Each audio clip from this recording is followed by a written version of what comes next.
Yo, we're here. It's Annie T with the AFK sub. Okay. Thank you a lot for that. Guys, we are back. I mulled it over. Figured I'd just go through the motions of maybe building that temple back up after the catastrophic destruction I had to endure. And, yeah, I got it back up and running. One thing that gives me a little bit of pause right now is the economy is in really rough shape at the moment. Some, B tier uniques are worth like a huge amount of currency, and a mirror has gone up to over 10,000 divines, but like ritual omens are still the same price, so I don't know. Hiri's Ire is an example of a unique that's like, it's gone up by like 100x in value in the past week somehow. I just realized this randomly. You can check Hiri's Ire, uncorrupted. It's like 80 divines. Whereas it was like 80 exalts a week ago. I don't know what's going on there, but I think we'll just take it in stride. And as you can see, we're back. We're back. We're basically fully back. There's a few rooms that still need upgraded. 3 rooms in total. Just a few barracks. 3 barracks is the only thing. So they're not super important.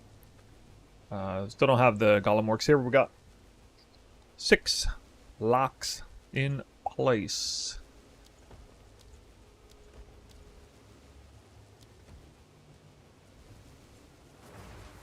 So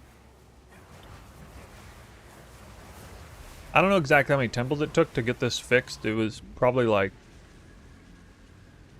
it was under 50, probably. Well, actually no, in total it was probably more than 50, actually. Because I wasn't exactly sure how I wanted to go about it, and then kind of realized after the fact what I should do. It was a good educational experience having to get a little bit of a Golem Works and corruption chains, all of that, back in the hard way. Without the help of any pathing. Golem Works without pathing is so bad, though. Ugh. You dropped your first mirror ever last night? That's really awesome, man.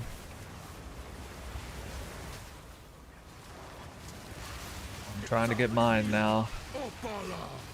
We'll see. Yeah, it's exactly the same as it was. No changes.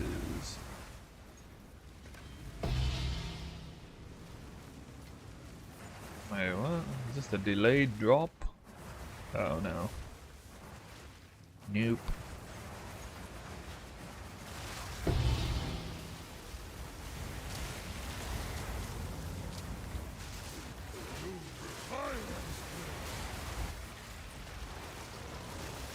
Many raw divs? Close to 20,000. Around 20,000.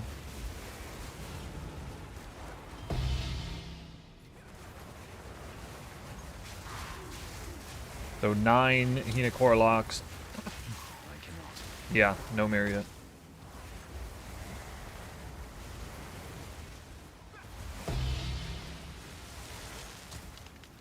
Massively overdue, what can you say? Somebody's got to get unlucky to make up for all the crazy lucky people. I drew the short straw today. Or this league. It doesn't matter that much. I picked a good league to get unlucky with a mirror drop because it was so easy to make currency to flesh out the build that I wanted with or without a somewhat deterministic mirror drop in a certain amount of time. Didn't really need it.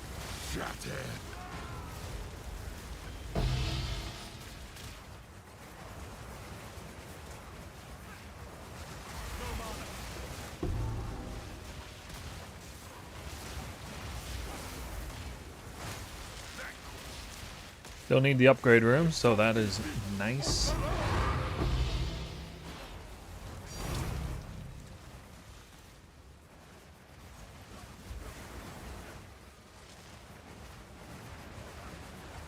Want to test Musty's Temple with 170 rarity?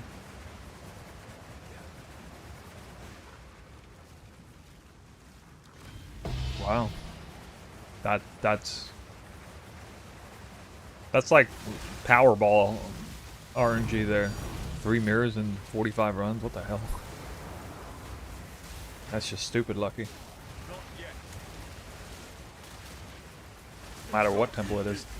Hope you're well. Just finished your temple yesterday. Finally get to play the game. Careful, you might lament the fact that you don't get to build a temple anymore. In a way, it's even more fun.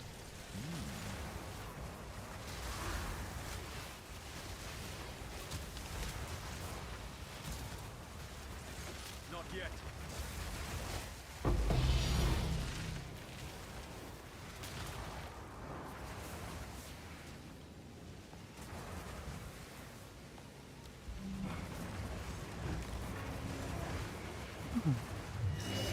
Makes almost no difference how tanky these mobs are. You have made a great mistake.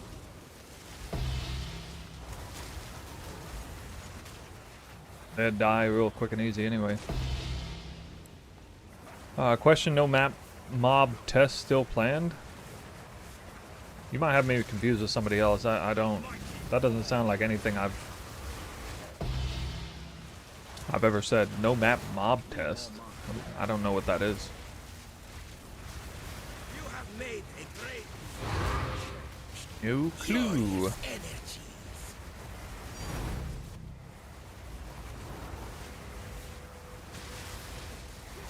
Oh, that. No, okay, yeah. No, I already tested that, essentially. Didn't see any meaningful difference by removing. It was also going to take an incredibly long time to go down to 0, but I had a few that randomly spawned with no magic monsters modifier, and they weren't like they weren't like measurably better. So the area rarity roll, when it's high, it's you get like marginally better loot, marginally, moderately. But there's almost no change at all, no discernible change really. I did a limited testing on this, but I did at least like 5 maps of each. Tracked 5 maps of each, 5 with and 5 without magic modifier. Didn't seem there wasn't enough of a difference to even really warrant continuing the test. If I had seen a trend line that was favorable, I would have kept on pursuing it, but I didn't.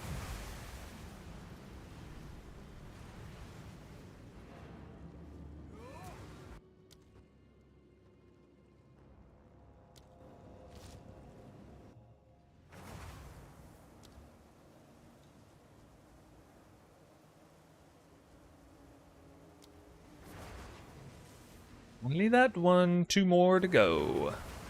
And the golem works. 3rd chain.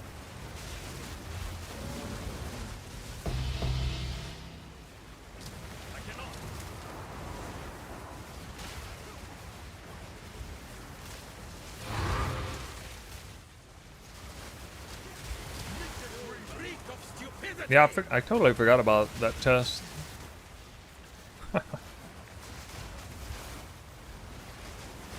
We did that right before starting this 100 map set.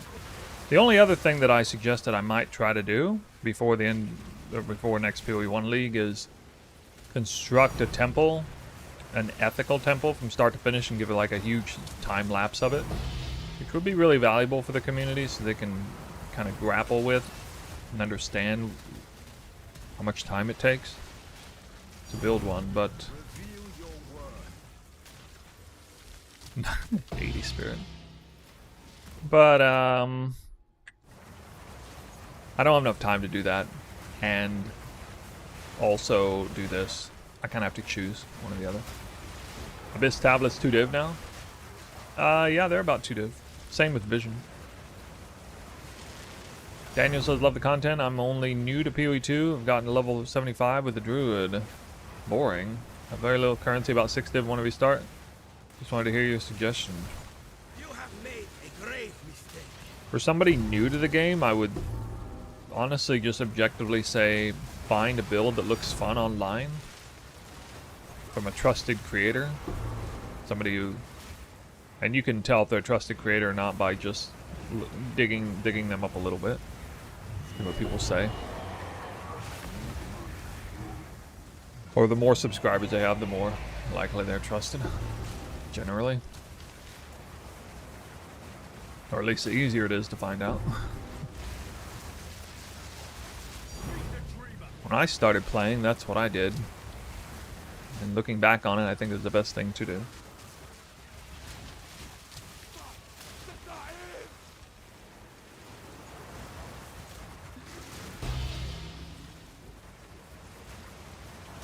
You know how you like to play games like this more than anybody else knows, so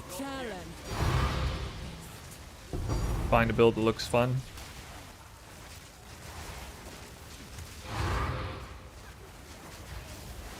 Try not to get lost in translation with the expectations and everything.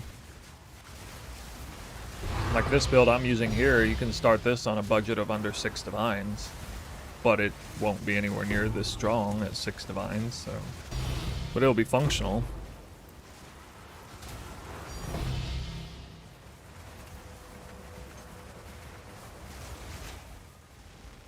It also has a few buttons. How long did it take? I didn't track how many temples it took. It was maybe around 50. 50 temples.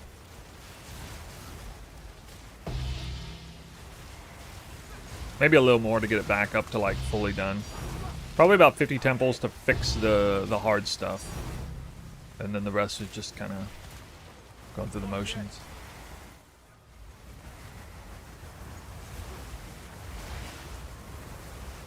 May mirrors drop for days, sir. For days.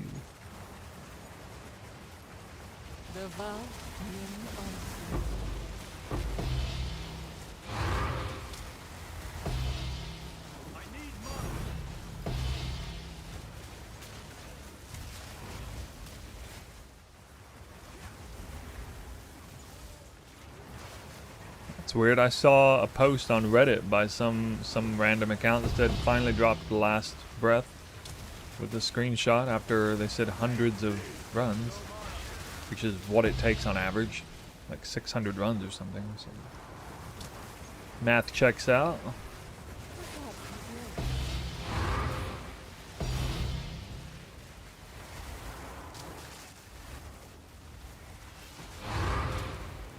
Yup, temple fixed. And a timely block medallion.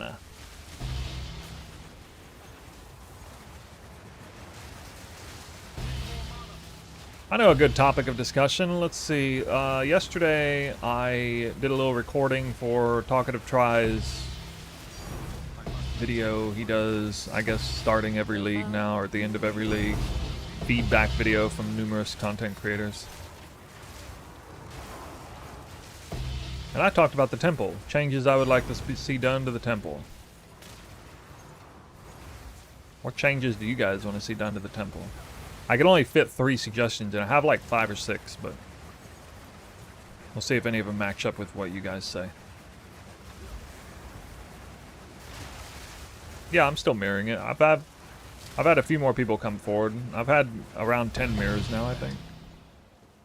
10 people mirror it, maybe? Ancient power. Wait, the Covenant the Covenant is worth like 15 divines? Unidentified? What? What in the world?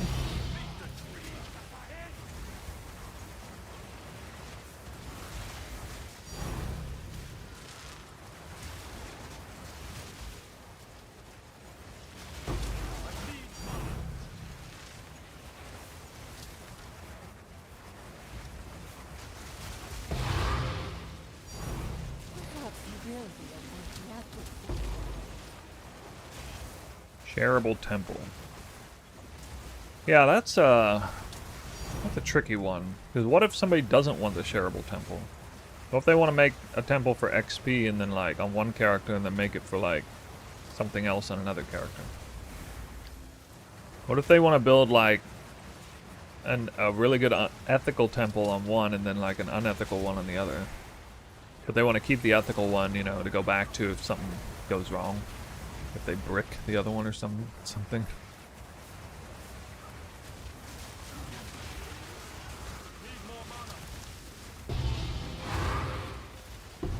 I don't know, I just checked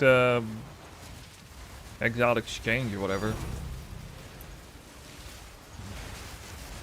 Any roll range, unique. I mean, it says there's only 40 of these even on trade. It looks like the real value is around 20 div. There's only 40 unidentified altar robes on trade. Or not unidentified, sorry. Clean, uncorrupted.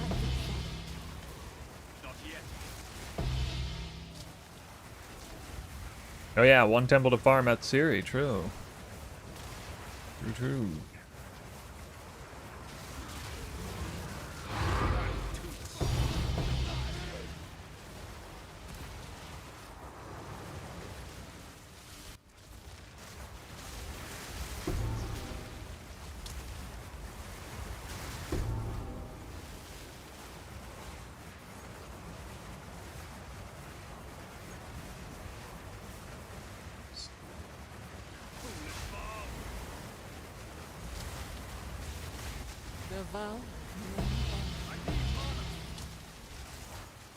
Not yet.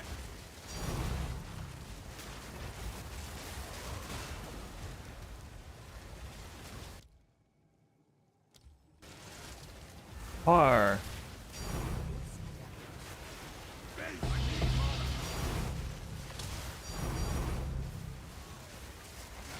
I cannot.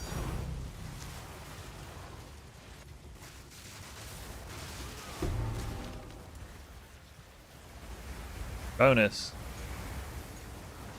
3 lock medallions. Can only use 2 right now. Oof.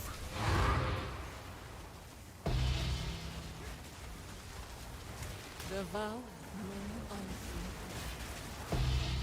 yet.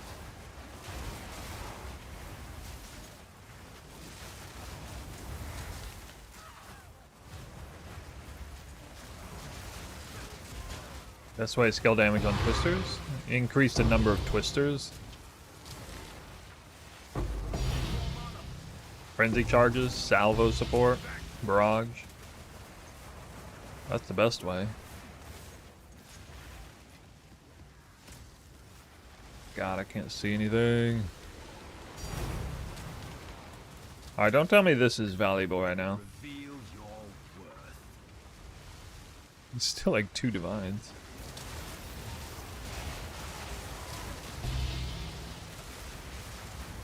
For some reason, Wrath Pit is still only like 4 div. Uncorrupted. That doesn't even make sense. Unless it was like some big shift in the meta.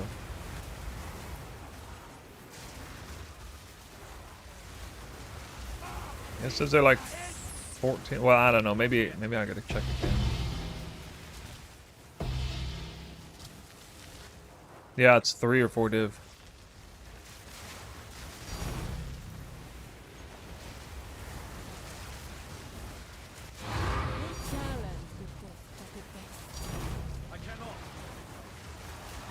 I mean, are you playing this build? Because this build's tooltip twister damage is very low. It's not even the primary source of damage. Spark is. It's not going to mean anything unless you're playing this exact build. In which case, you wouldn't be all that concerned with scaling twister damage.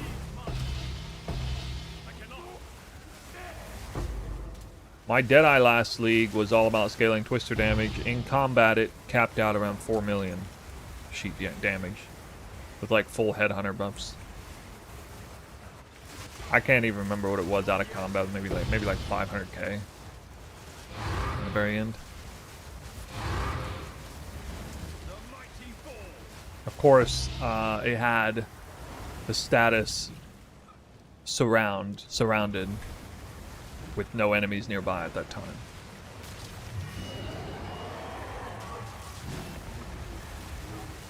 Last night I was working a little bit on Poison Tornado Shot PoE1 potential starter. I actually had a pretty interesting idea. Pivoting towards anyone who's in PoE1 might know about this. Wilmas with Zerfie's Heart for Soul Eater. Double dipping in basically 4 places with cast speed and attack speed. Onslaught, Adrenaline, Soul Eater, and Bal Haste. Looked like a pretty cool build concept. Somewhat League Star viable. Although it required a lot of uniques.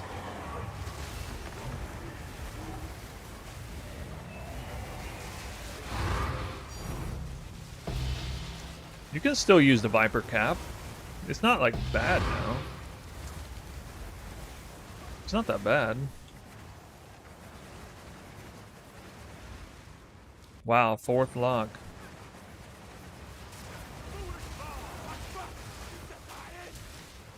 Not yet. Yeah, so anyway, I was thinking of using... Don't make it poison. Looking on PoE Ninja, it looked like Scourge Arrow was for some reason really good with it. It was actually a real build. As some people are using. Scourge Arrow Wilmas. But not with Zerfie's Heart. I like Perfect Agony. Kinda want to use it. So next league I'm potentially thinking of I guess I have to try it, but like I'd have to build it to see, but what would it be? It'd be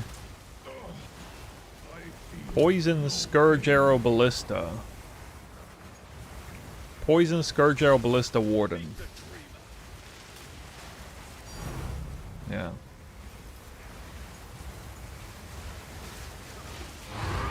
So Zerfie's Heart allows you chaos damage to shock. Warden would get the 100% shock effect on that.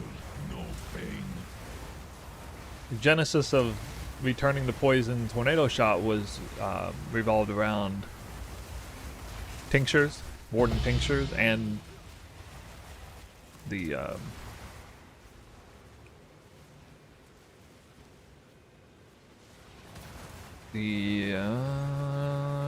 tinctures and shock.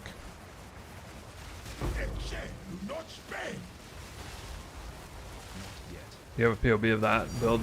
What? I'm talking about PoE1 build. I definitely don't have any kind of finished, like a work in progress. I would have no idea how much it cost. Well, I'd have some idea, I guess. No, I haven't even. I still haven't even figured out how to get res capped and stuff. I still have to work on it. I don't even know the exact passives I want to use. I'm actually not that knowledgeable about ballista builds. So.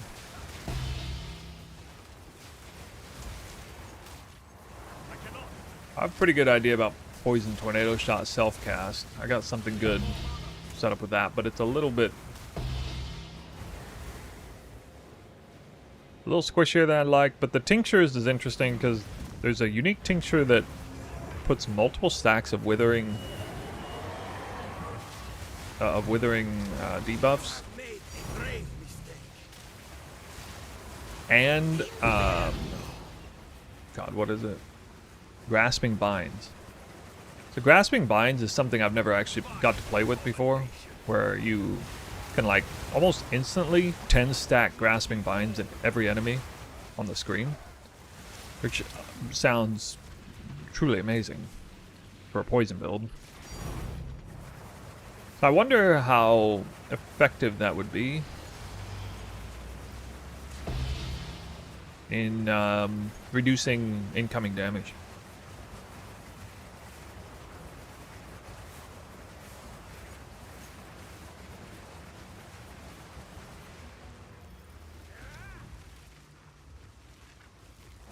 Is that an altar around here? What's that helmet? Or this thing here?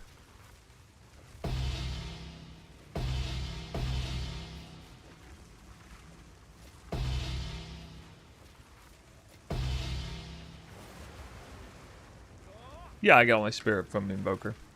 This build has to be done on Invoker, especially at the super top end. Yes. Alright, one done.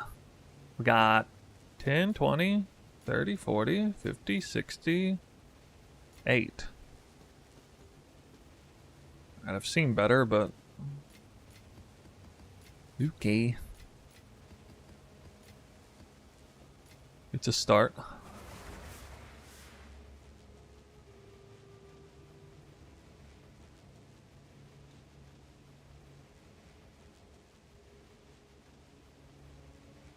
So that is 6 temples done.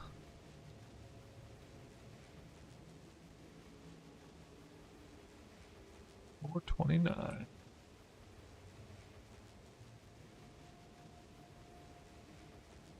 That temple I dropped 9 or 4.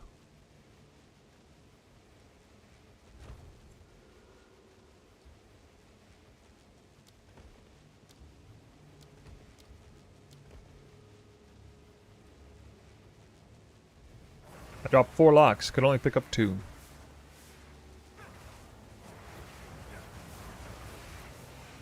It'll be interesting to see the actual average lock count per temple. I'm predicting 2.8. Based on what that other guy had. 2.8 lock medallions per temple run. Do you guys think that's true? Or is it cope?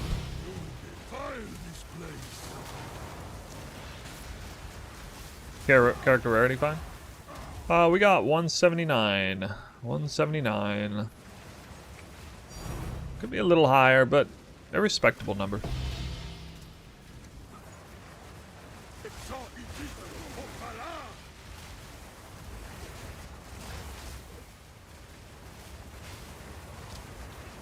Realistically achievable number.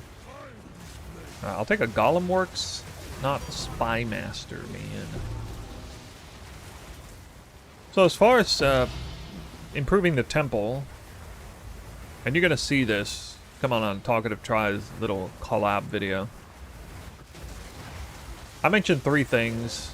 The first one being because I think every potential solution ought to try to take 3 things into account. Realistic solution. One is toning down the top end loot. 2 is toning down the requirement to reach the top end loot, which kind of go hand in hand. And the third one is ease of, you know, development resources to make the change. Like how cumbersome would it likely be to reprogram the temple to make such a change? So to me, the single best solution they could do that hits all 3 of those pretty well is shrink the temple. It's currently 9 by 9. If it was just 8 by 8, or sorry, 8 by 8, or even 7 by 7, either one of those would, I think, go a long way to helping appease most parties involved. You know, beginners, intermediate, Giga Chads, everybody would feel at least neutral about that change, would probably be happy overall.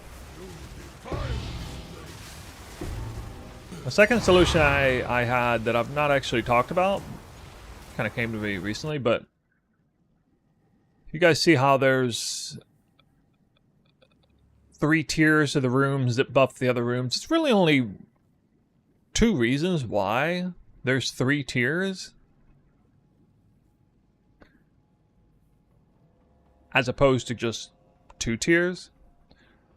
They are to increase the buffs to other rooms in 3 tiers with a double effectiveness going from tier 2 to tier 3. This is talking about like Golem Works, improve all the other rooms. Elite Legions improving, you know, that sort of thing. And the other reason is just to make it cumbersome to build out the temple, have it done. So This would also hit both of those marks in if we reduce the maximum tier from 3 to 2. You would make it easier to build the temple, because you'd only have to upgrade once, not twice, whether through upgrade medallion or not. And then 2, you would inadvertently reduce the number of buffs given to rooms buffing other rooms. Of course, they could shrink those numbers directly if they wanted. So, like, you could have, for example, a tier 2 commander would be 30% increase rare monster effectiveness, but would also have, like, the lock drop chance that it has at tier 3.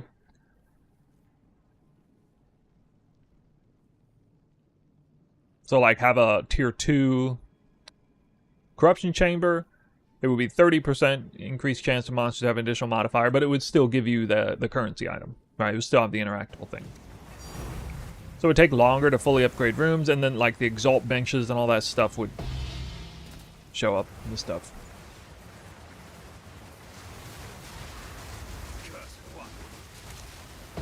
Well, I just don't see, I don't see the real appeal to tier 3 as opposed to tier 2. Because tier 2 it basically has no function. There's no fundamental difference between tier 1 and tier 2 other than the numbers are just a little higher with the rooms buffing other rooms. Now going from tier 2 to tier 3 gives you some sense of accomplishment, because then you're getting like actual different rewards for it. But tier 1 to tier 2 just doesn't feel like anything. Especially for something like Spy Masters, you know.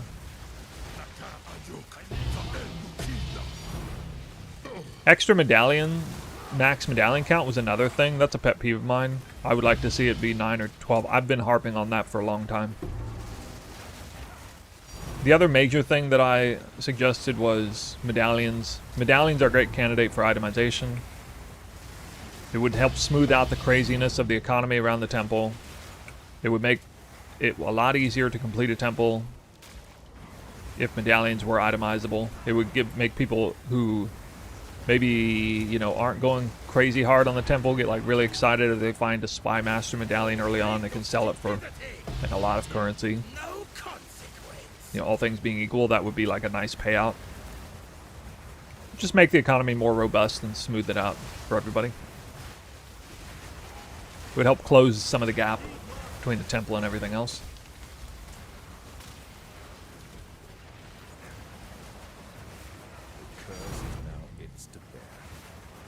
The obvious solution of like give us regular, greater, and exalted benches that could match the tiers of rooms potentially if they wanted that, or have a percent chance to be like a perfect exalt bench as opposed to regular or greater depending on the tier of the room.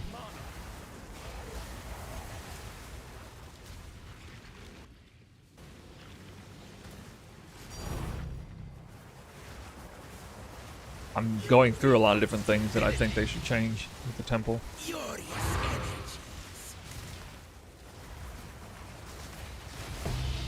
I want to make an actual video, like a longer form video, talking about the temple, things I liked about it, the experience of running it several hundred times, things I would like to see change about it. I still think this is potentially the best league mechanic they've ever created.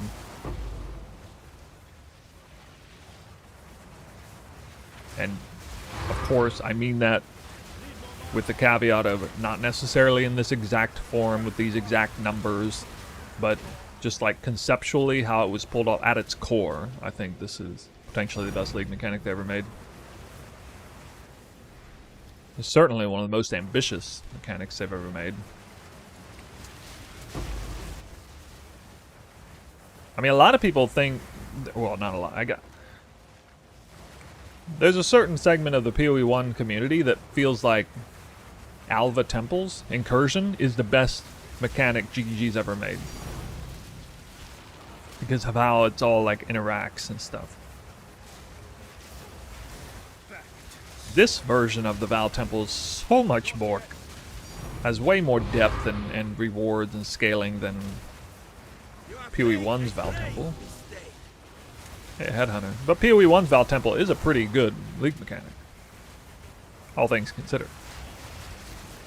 It's become outdated over the years, but it's had a great deal of longevity in its relevancy. And it's sort of kind of gone slowly downhill over time because they don't show it any love, really. They haven't updated it in ages to fit with a more modern economy. Congrats on my temple getting it back. Thanks. You are too slow. Bound to happen. Got it back.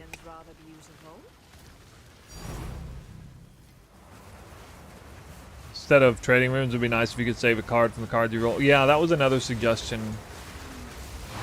That's true. Yeah, I forgot about that one. I mean, it wouldn't even necessarily have to be an alternative. You could do both. You reek of stupidity. Infer.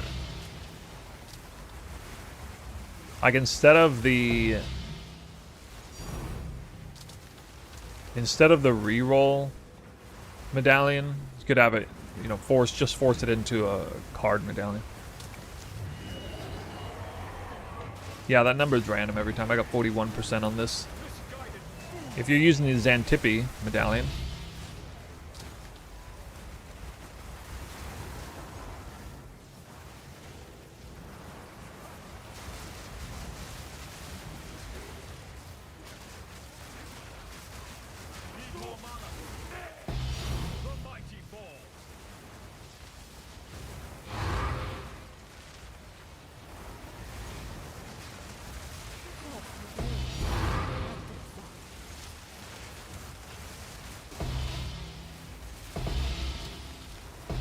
I think it could be overkill if they like do all of the above, if they increase the max medallion count, if they also itemize medallions, if they also allow you to like save medallions that you see from the room cards. I don't think they need to do all of those things, but like one or two, you know, certainly at least one of those things would be really helpful. I can see an argument for, even though it's a pet peeve of mine, I can understand the argument against increasing the max medallion count, because what that does is it makes the choice harder. It makes the choice more compelling about what medallions you save. You have to actually like think in terms of like your odds, the RNG moving forward. Is it for the short game? Are you in it for the short haul or the long haul? You know, do you want to take a chance of, you know, deleting a lock medallion to get another medallion that'll help expedite your temple construction, but you know, you're risking things a little bit if you do. So in one sense it feels bad to have to make that choice, but in another sense it is a compelling choice that becomes more compelling when you're not able to just hoard any and all medallions. Like I definitely don't think it would be good if there was, like, for example, if we take it to its logical extreme, what if there was no maximum medallion count? What if you could literally hoard like hundreds of medallions? I mean, the whole medallion thing would be pretty redundant then. You know what I mean? Like it wouldn't have anywhere near the weight that it does. It wouldn't be nearly as interesting, that system. It would just be completely redundant. And so you have to at least respect that argument, that there's something to be said about the idea that you got to make some tough choices and deal with the consequences of those choices.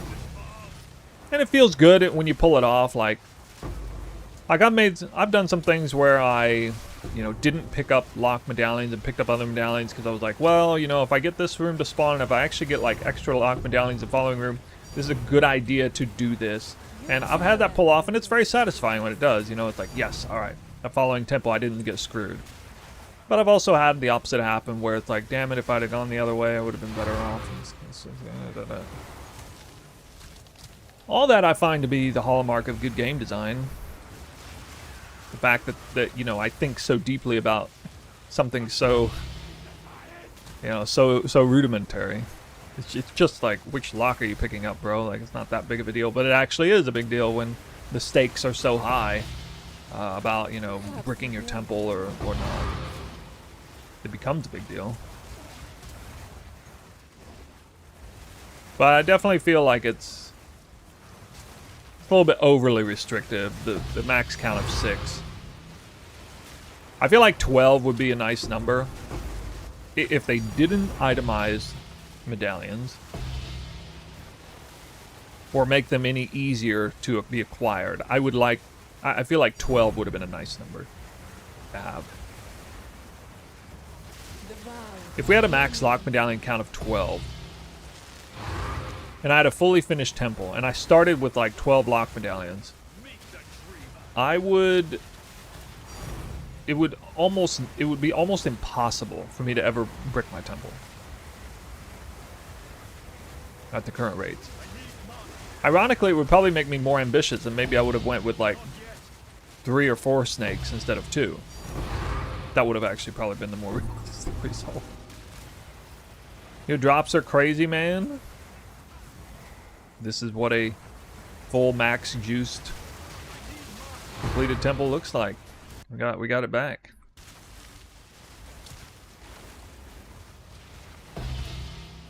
All that time and effort and reconstruction.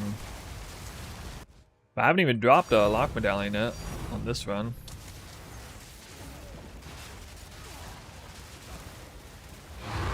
Zoiks.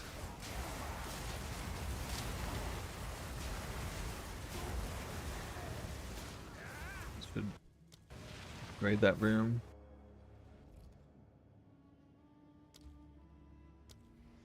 Two rooms left.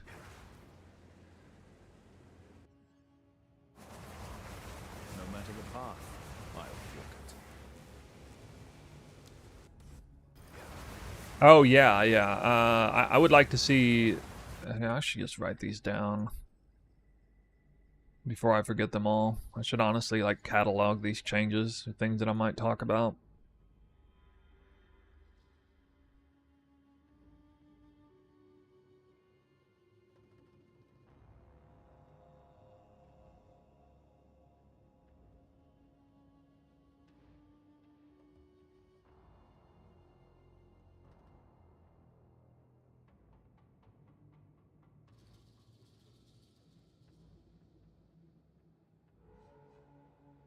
Here.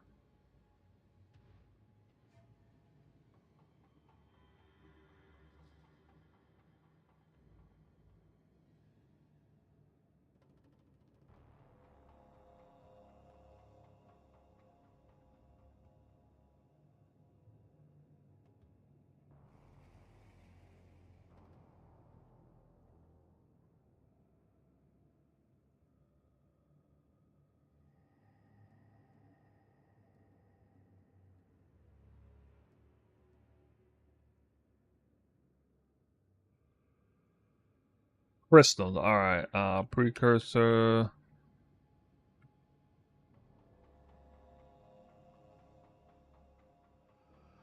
I would just rather see him remove crystals. Do I have a video about how to make the temple? Oh, yes, I do. I do have a video. Check the description of the stream. 2 separate temples. One easier to make, one that's more advanced with all that tech involved. This is the more advanced temple, of course. Which probably gets about twice as much loot as the easy one.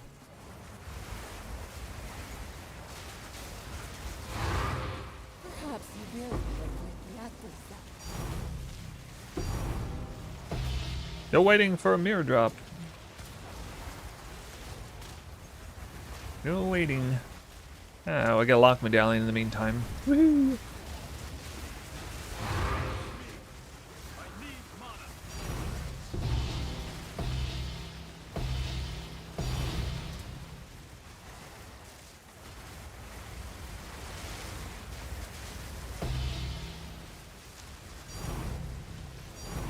Sounds like you're living in 0.2.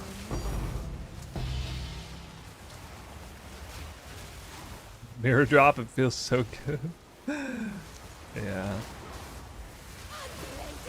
It won't feel as good as it could though, because I'm not actually farming currency for anything anymore. Like upgrades or a build or anything, but just seeing what the drops are at this point.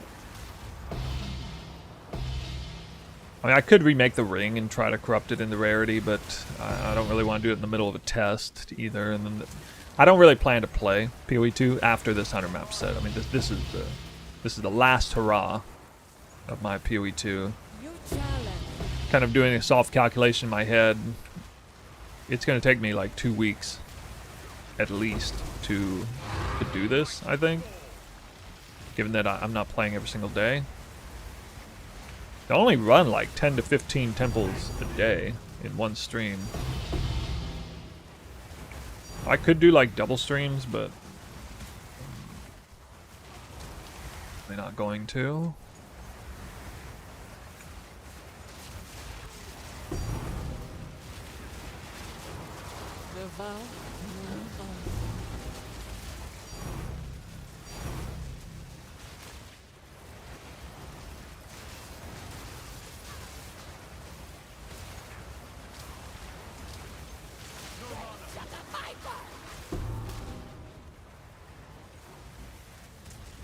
Well, well. I got 2 lock medallions anyway.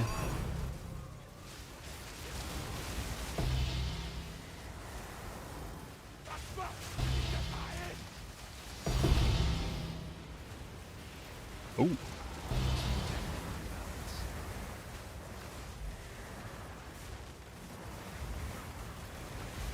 Such a good sign that I'm actually somewhat compelled to look at making builds for PoE1. That will probably actually want to play it when the time comes.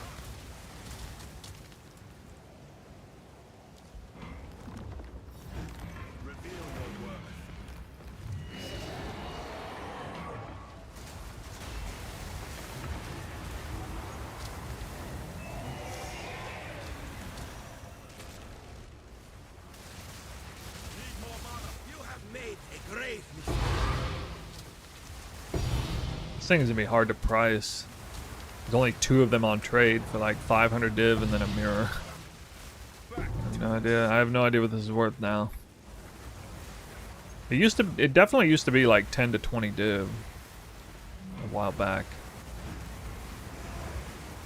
What are you going to play when you step away from PoE2? Oh, it'll just be PoE1, 3.28.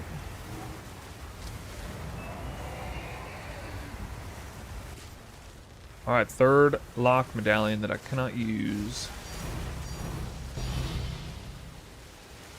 Boom, boom.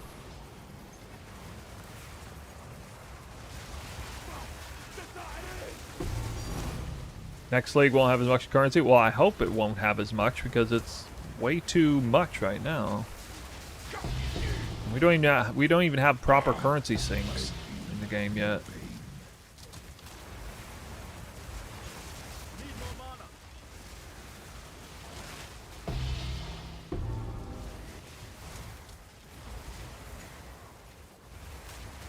It's all relative anyway. Drop less currency, everything will cost less. This only really matters when there are actual currency sinks, which there aren't as of yet.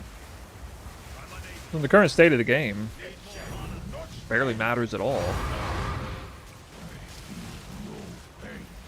Oh.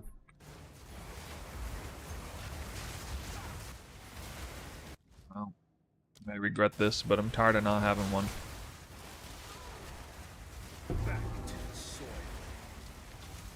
Got the Gollum Works medallion. Oh yeah.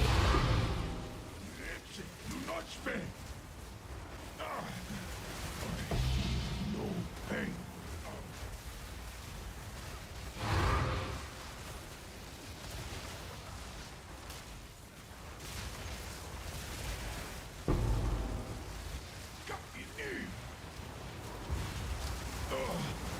I feel no pain.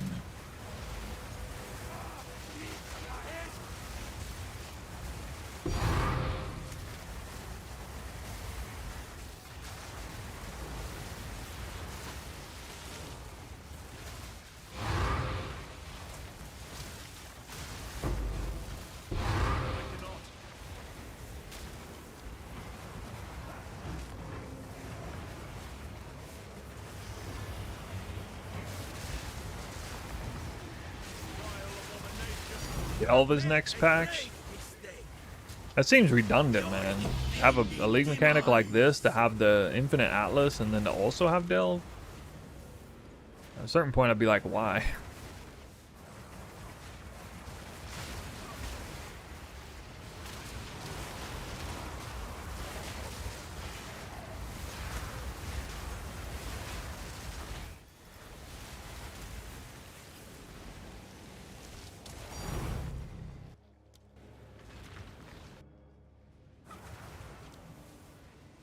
Guarantee you Golemworks gonna show up over here this time. Oh, it didn't. Whoa.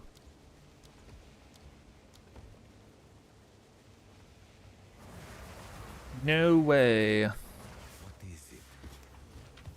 Alright, this time 10, 20, 30, 40, 50, 60, 70, 85. 85. Pretty good number. 519.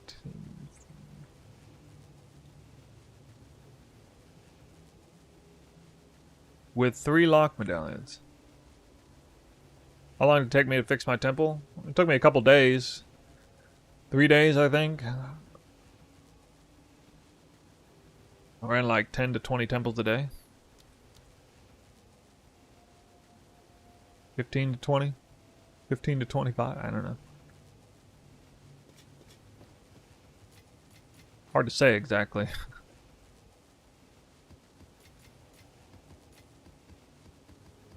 It definitely took me at least 50 temples to fix it completely.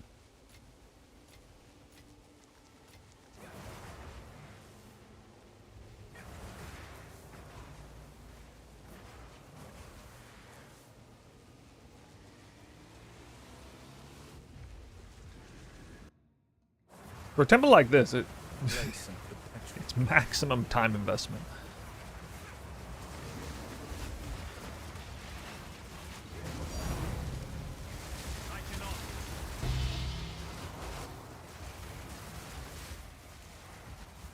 What area do I teach? What area of the city?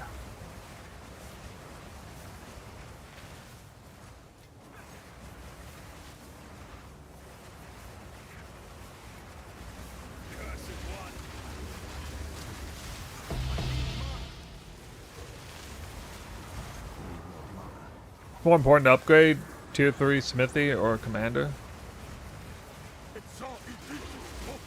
Area of study? Oh, it's just English as a second language. Easy.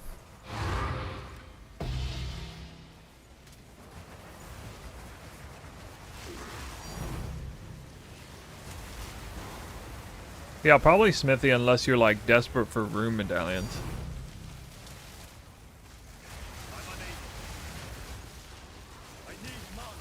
Would you recommend resetting an easy temple starting to build a min-max setup? Well, not really. To me, oh nice, 1 lock medallion already. This medallion is rather beautiful. Either you, so the difference between like ethical and unethical, the first thing you should change is the spy master chain. So like 1 step above a perfectly ethical temple with no tech would be go spy master, like actual like double spy master chains, maybe not on the corners, like use, you know, an armory on the corner, but like 3 spy masters, 3 spy masters, 3 spy, that would be like step 1 in terms of getting the most value you can out of the tech. After that it would be like Golemworks chain probably, and then after that corruption chain if you wanted to go all the way with it.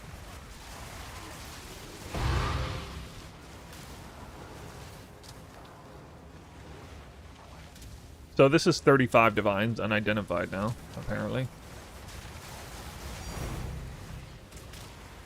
What in the world happened to the prices of these things? Yeah, I'm just doing this for science at this time. These mid-tier uniques just like skyrocketed in value.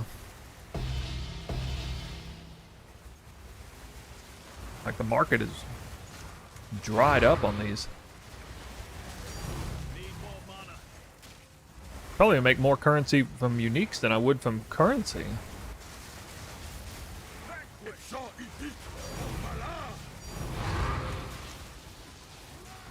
It's gonna be really hard to like tell how much everything's actually worth.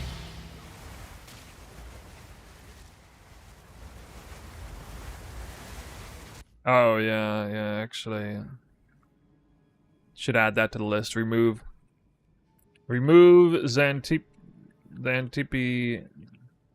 or map mod medallion. There's no real reason to have map modifier medallions on here. It just adds extra monsters and loot. It just seems like overkill. Like, I like the idea of it if the temple was kind of normal in its drops, but it's so elevated already. And it would just be a quick and easy way to reduce the amount of top-end loot.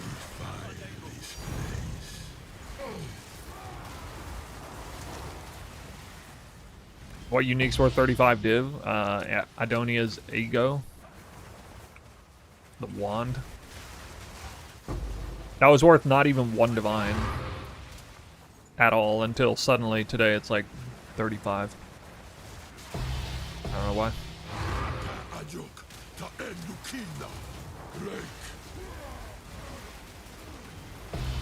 I mean, I've ran maps with no rarity, area rarity, and still drop a lot of divines. Okay, surely Greed's Embrace is not worth several divines. Yeah, it's not. Although there's only 198 of these on trade. I think Greed's Embrace is actually about to hit a critical mass point, and like it doesn't critical mass buyers. It's suddenly going to be worth several divines. Uncorrupted. You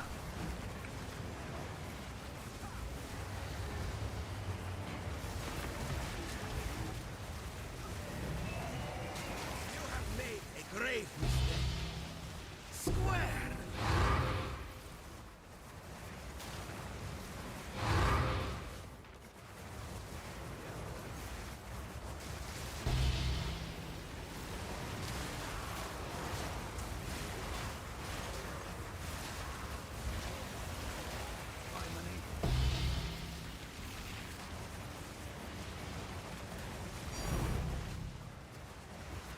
You have made a grave mistake.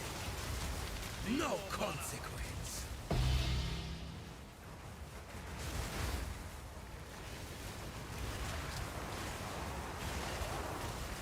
Finally max rarity corrupted? Damn, dude. I still haven't hit more than 58% rarity on one of those.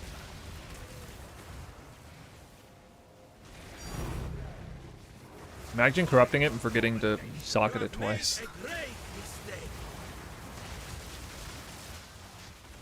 Adonia's Ego unidentified. Or sorry, not unidentified. I was checking Not yet. identified uncorrupted. So I don't know why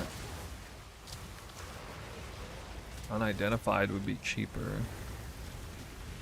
Maybe that's not actually pulling up the right thing. You have made a grave mistake. Vanquished.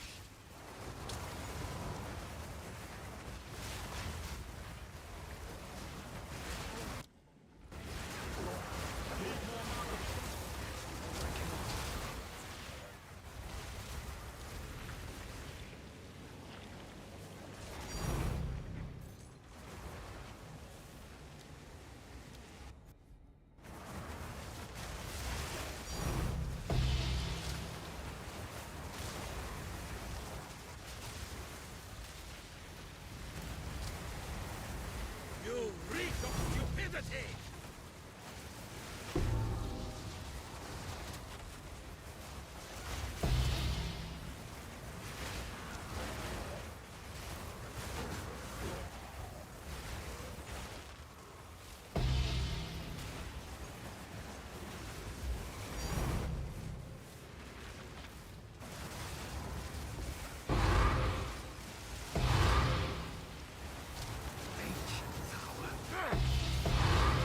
Load for that.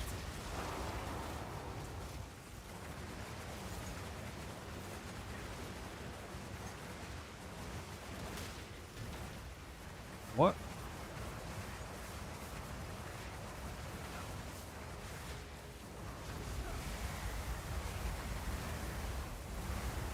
The hell? What's it? Oh. I didn't know there's constructs in that room. They have fixed the temple? No, I fixed my temple.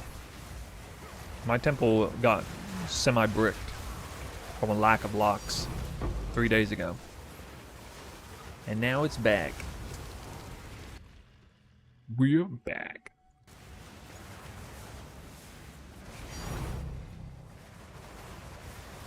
You have made a great mistake. Leave the dreamer.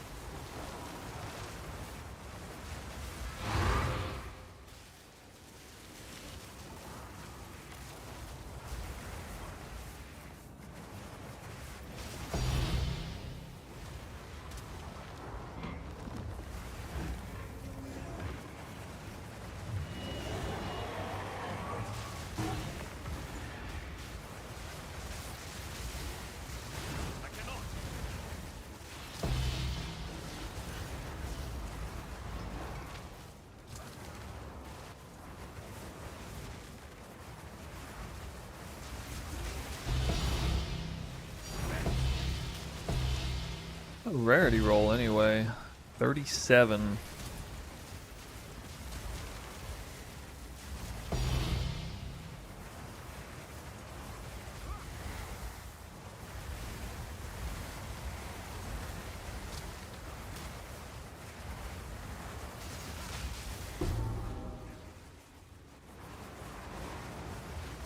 Perhaps you will.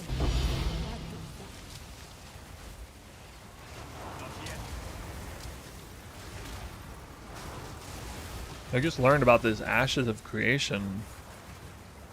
Absolute crash and burn. Learned about that today. As an ex-MMORPG junkie. Kinda sad. All that time. All that effort. Where can I see your build? You can check the description of the stream. Mobalytics link, top link, I think.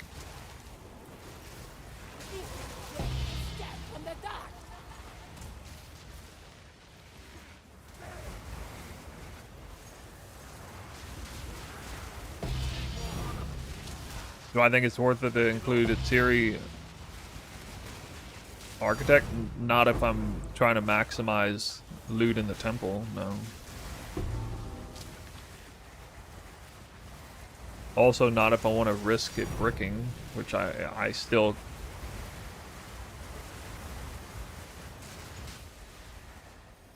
I don't believe there's a 100% chance that your temple's safe from doing that.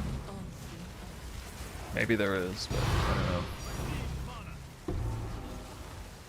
If that architect ever moves even one position, that'd be like devastating.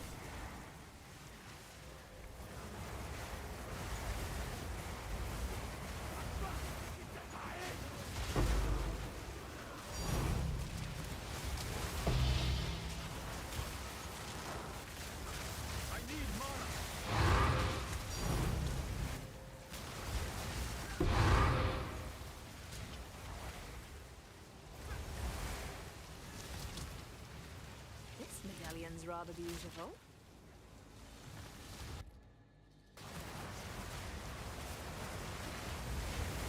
You have the currency to run a Temporalis Spark build to map faster. I mean, how much faster am I gonna map?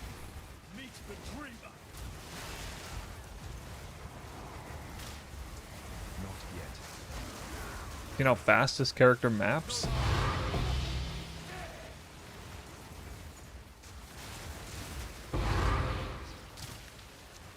Wouldn't be... Not even sure I would discern an improvement. Maybe it can get around a little faster, but... Not yet.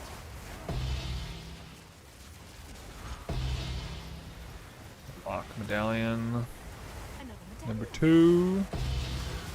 Well, he's referring to, like, mapping for crystals, I think. It probably... Like, if you have, like, a 0 cooldown blink, I guess, it probably faster, but I don't know. I don't think it would... I still don't think it'd be, like, that much better. If it was a big part of the farm, I might consider it, but it's a pretty small part. Like, the time of farming crystals comprises of, I don't know, like, what, 10% of the total farming time for temple? Like, it's not that much.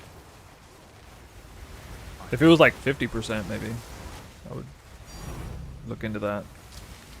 Alright, I'm gonna check the price of these. Wait, really? Saying this thing is worth 15 divines. Hold on a second. What is going on? It's saying this is 15 divines.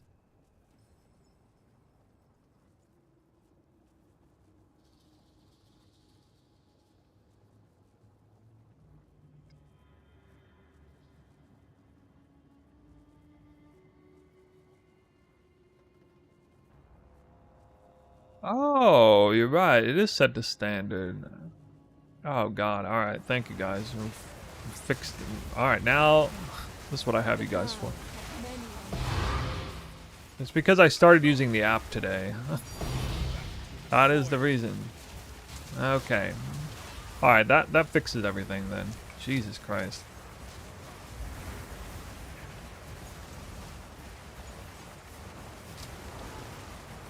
I didn't even double check for that.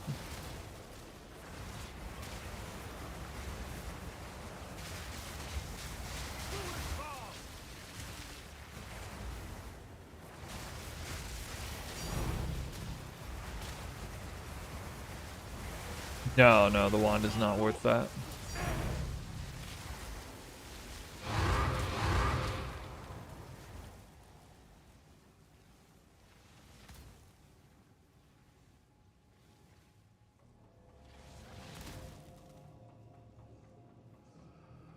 Okay. The bow. Alright, and then this is actually 2 divines, so 1 divine. Ancient power.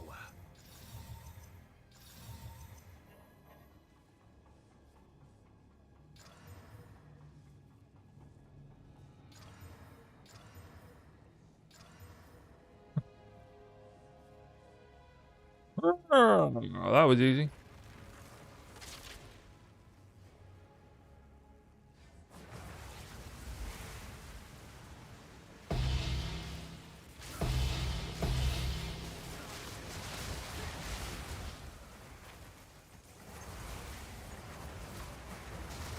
Dude, I hit 2 of those last night. I hit 2 of those in like 1 minute, back to back. I even saved the clip of it.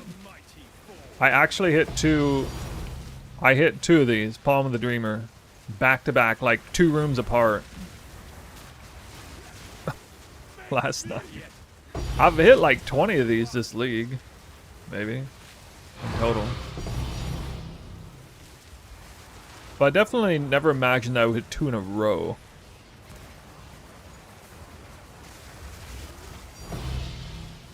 That would have made it a nice moment.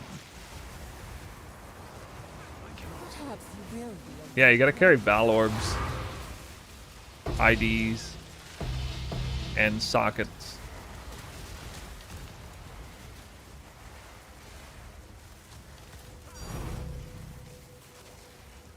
Ancient power.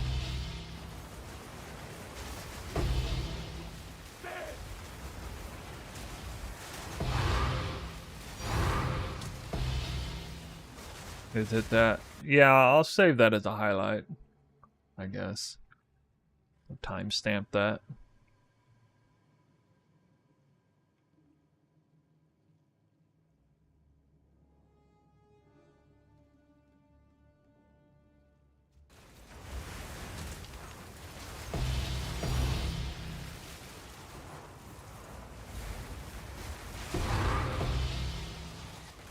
Yeah, I'll make it like maybe my next video.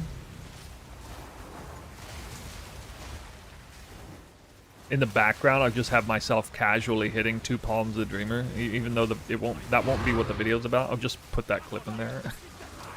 I'm talking to the camera and just casually hitting it in the background twice in a row. And people will be like, "What the fuck?"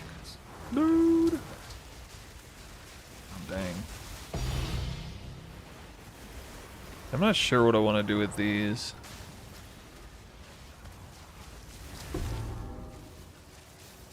Ancient power.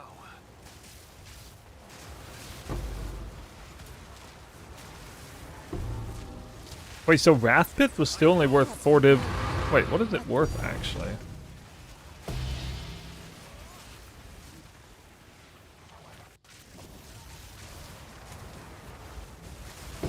Wrathpith is worth less on standard? What? You think it can mirror your weapon after this temple? Yeah. Yeah, we can do that. I cannot. I cannot. 8 divs.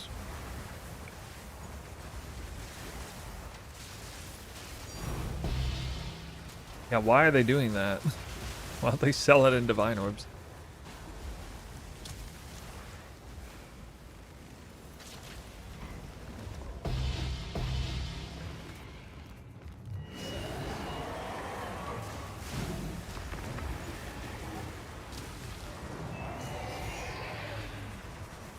You have made a great mistake. Give in to your doom.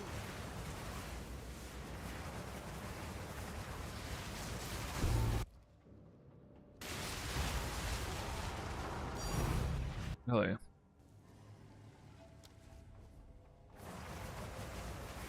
Whoops.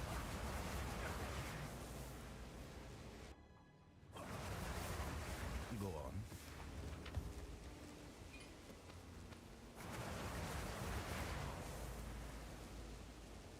A new way forward. There's the MIRR. Classic. On the edge of the screen. Oh, dude.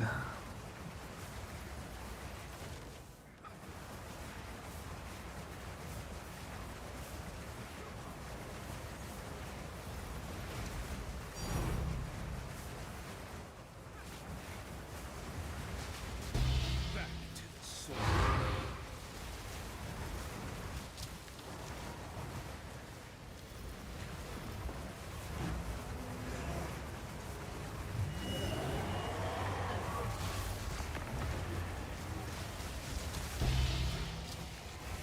Not yet.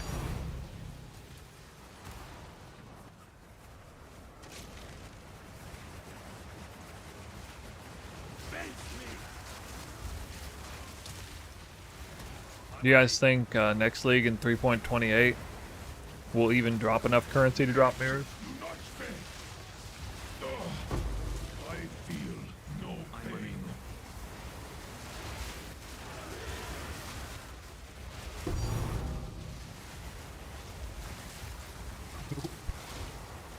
Will we even be eligible to drop mirrors in the other game? GGG disqualified us from ever dropping mirrors again. No pain. Alright, well, functionally this is the same thing as a lock right now. Face me.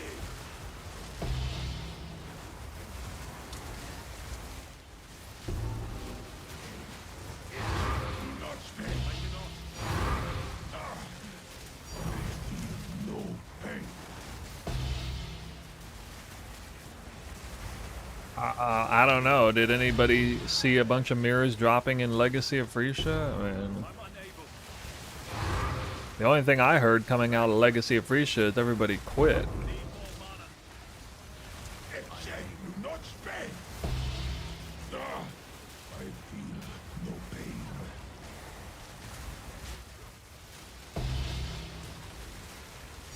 I bricked my ethical temple on day 4 of building your non-ethical one. Wait, how do you brick an ethical temple while building an unethical one? I'm unable. Boxes, double dupe drop mirrors. I feel no pain. Carrot farmers or box farmers? Yeah.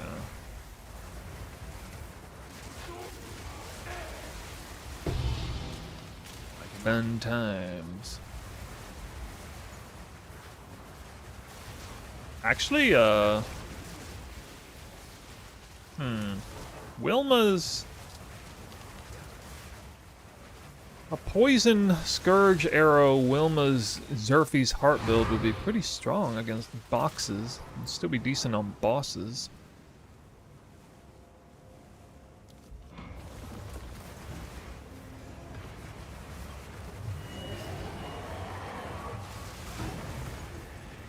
You reek of stupidity! I cannot.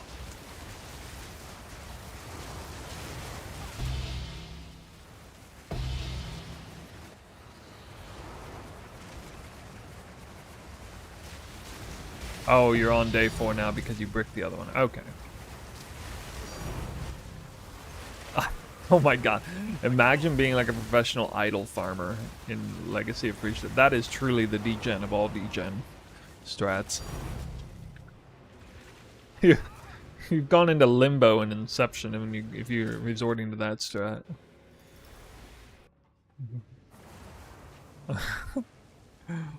Alright, we got...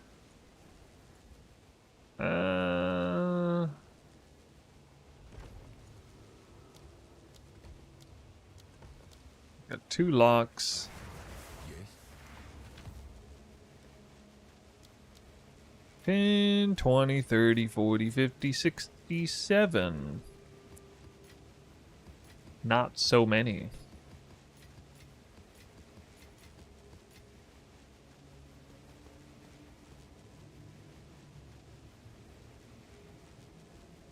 Not so many.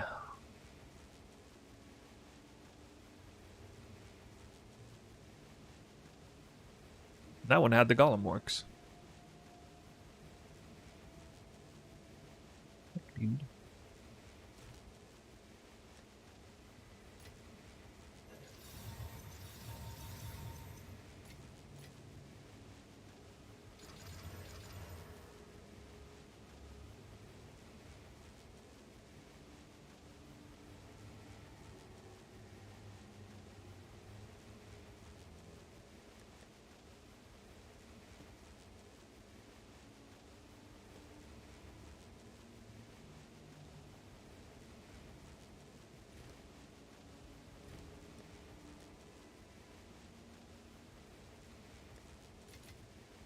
Go on.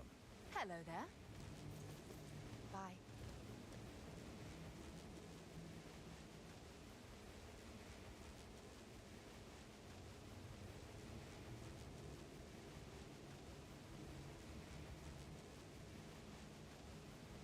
What if it's not cultivated? Oh, what? It's like 25 dew. Whoa. Like, really? I should probably use Val Orbs, or Val Omens.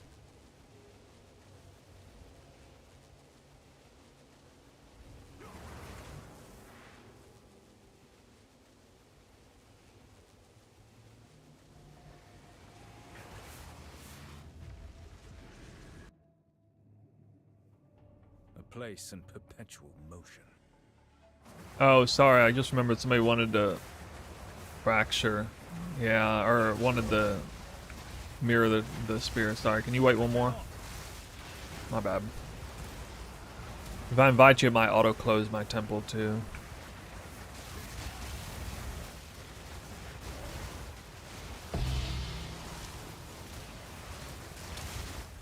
Couldn't invite me because I was on D&D.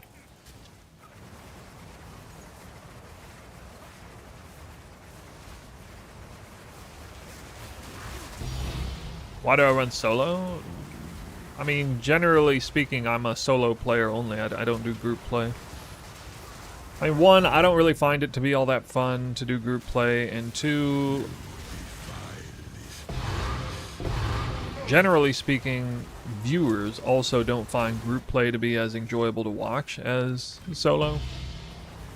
That also. Since those two things coincide with one another, I mean, this is a lot less enjoyable to watch if it's like it's less enjoyable to watch for 3 reasons potentially. One is the communication, so the streamer might, especially if you're in like voice chat, you don't even know if the streamer is talking to their own buddies or if they're talking to chat. But be that as it may, like the streamer is way more distracted with having to, you know, work in a group rather than solo, so less time and energy and attention for chat. That's 2 headhunters and three rooms there. And also with in group play, it's just a clusterfuck of stuff going on. You can't even tell what's happening, and it's just way less. I mean, if you think this is bad, it's like it's nothing compared to what you would see if there was like a 6-man party in here. You wouldn't be able to see anything. You just can't see anything, so...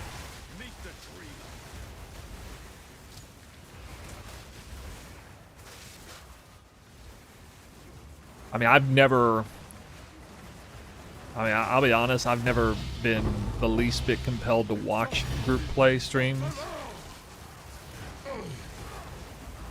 Somebody just mentioned Empy. He probably is, I'd say he is the most popular group play streamer to watch, and you know, I think he's got like a great attitude and great personality and everything.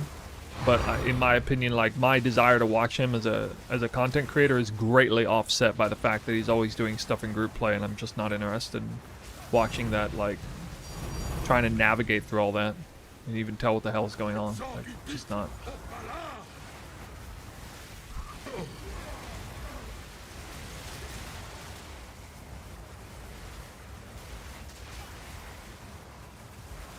So it's just at the detriment of the viewers to do group play.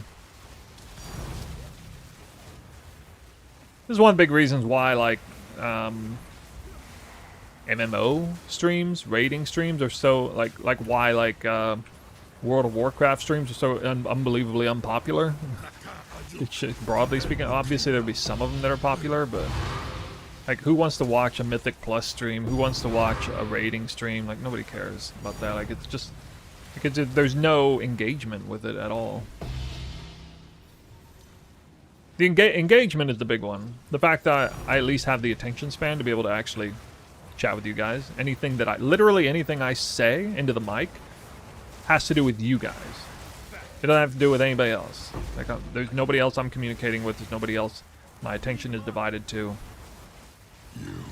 Generally speaking, the game... also, what makes ARPGs so good for streaming is... the content is easy enough that the viewer is able to, or the streamer is actually able to pay attention to what viewers are saying. At least if I'm not playing it, you know, at the highest level or something. By highest level, I mean like, you know, a hardcore solo self-found gauntlet. You know, Ben, playing it like Ben or something like that. I mean, that is really the big one, just the interactiveness, or the lack thereof, in the group streams. And not to say that, like, Impy doesn't interact with his chat, but, I mean, you can tell there's, the interactivity takes a hit on account of being group play, a big hit, so. It's just the way it is.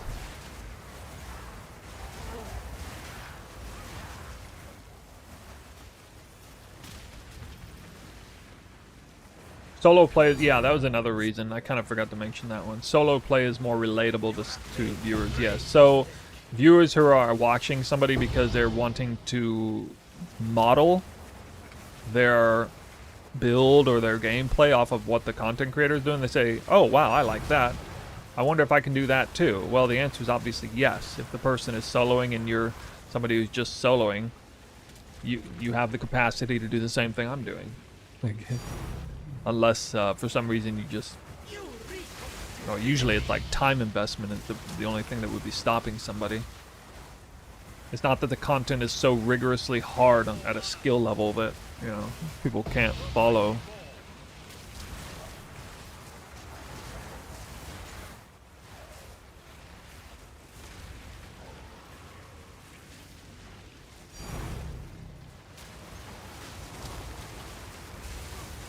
Is it better to wait until the end of the temple to upgrade all spy masters? They're hard to find.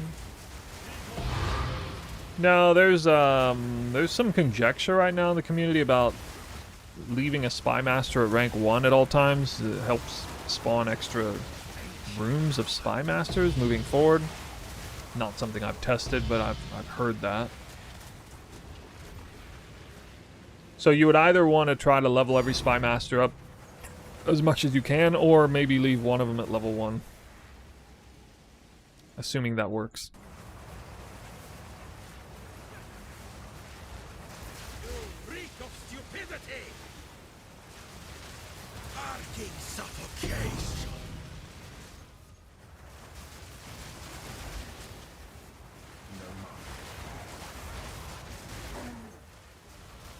Bothers me that you can't level all rooms to level 3 on a finished temple.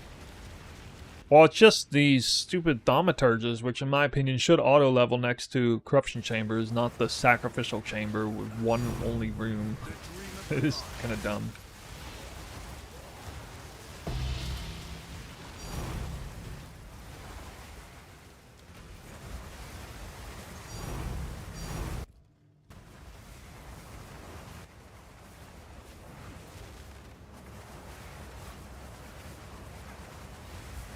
I actually thought I was coping, but I thought they might change thaumaturges early in the league so that they would auto-upgrade next to corruption chambers instead. Ancient power.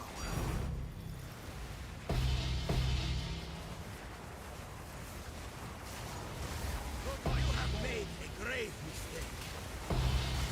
Solar rage!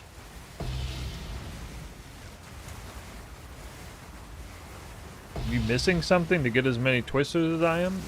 You might not be playing the build right. You don't spam twister. Whirling slash up to 3. You wait for barrage and twister here to be 3. This is salvo support. You have plenty of physical damage and armor break with resonance keystone. That's tech I've talked about before to give you frenzy charges, which give you more twisters per cast. So you're not spamming twister at all. My only guess is if you're not getting anywhere near the twister power is that you're like spamming the skill or something. This is not a spam skill build. Or we spam whirling slash by moving and holding it, but that's the only skill that's technically spammed in this build. We only occasionally press twister.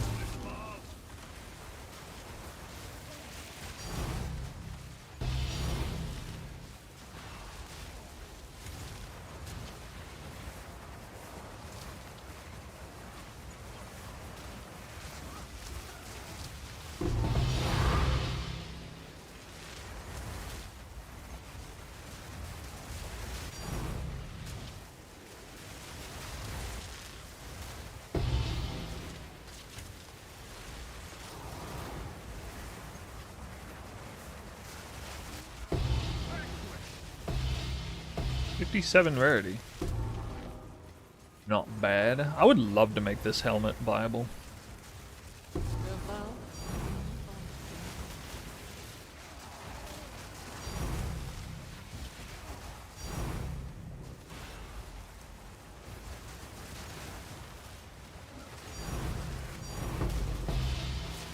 I can't even pick up the divines fast enough. They're dropping faster than I can pick them up. Ugh.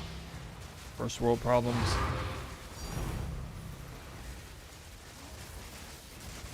Then there's Shroud Walker. Ugh.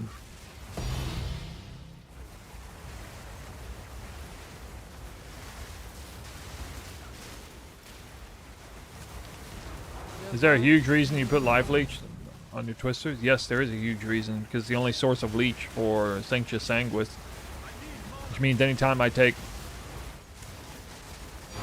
any ES damage at all, really, it just immediately goes back up. So I have exceptional recovery.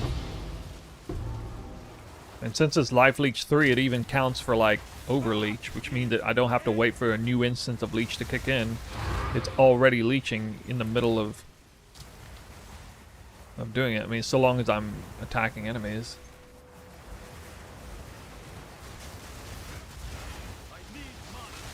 Okay, sorry I'm new to PoE 2. Sorry you're building, wanted to do it. My friend supplies me with the stuff and tries to explain it, but it's so much to take in.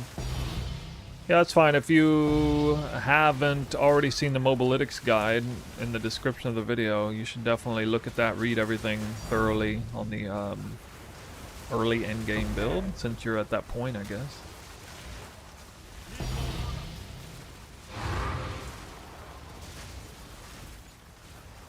I don't think this is a... I don't know what you guys think, but I don't think this is actually that hard of a build to execute. Maybe it's harder to understand, but like in terms of execution, I don't think it's actually that hard. Or like making sure you have like all the perfect gear or whatever. I don't know, I've made way more complicated builds than this before. The Invoker version is more complicated than the Deadeye version, but...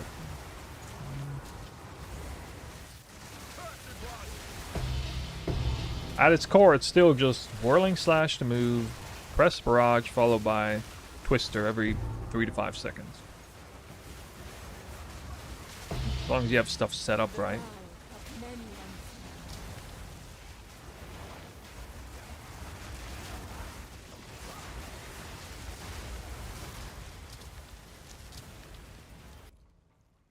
Reroll cards. Okay. Looks like I might not get any lock medallions on this one. Wait, I think I forgot to up the number. Oh, I did. I only got 2 last run. From 5 to 9 to 12 to 14, yeah, okay.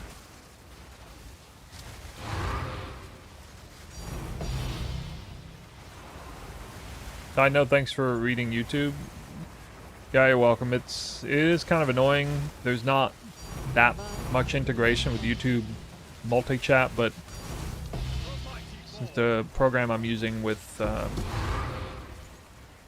actually forgot the name of it. I don't know, it's a special version of OBS. Actually integrates multi-chat so I can see them both evenly.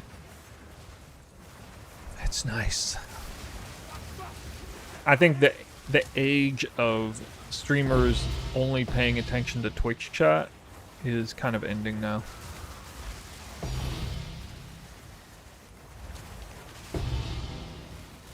The integration for everything was kind of lagging behind. It's catching up now.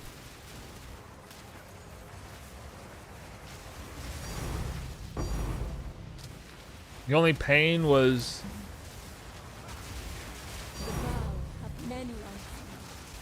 point was having enough physical damage early on with Tangle Tongue. Yeah, I mean that was one of the big things that I had to kind of figure out early on.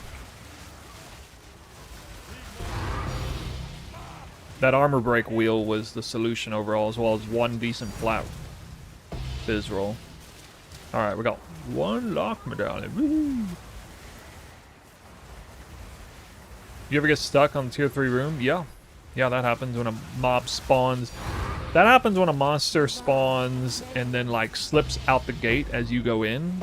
And then you have to like kill the mob behind you. It can whirling slash it to death sometimes, or it's kind of awkward. You have to just like re-roll thing. Not re-roll. You gotta like cheese the entrance, log out, and go back to the previous room, since it, you know, it locks you into that room. That's what you have to do.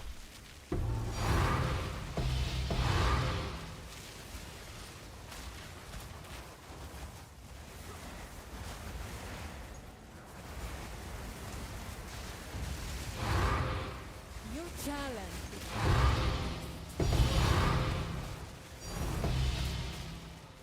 So many tinks. What was that pathing? We walked around the whole thing.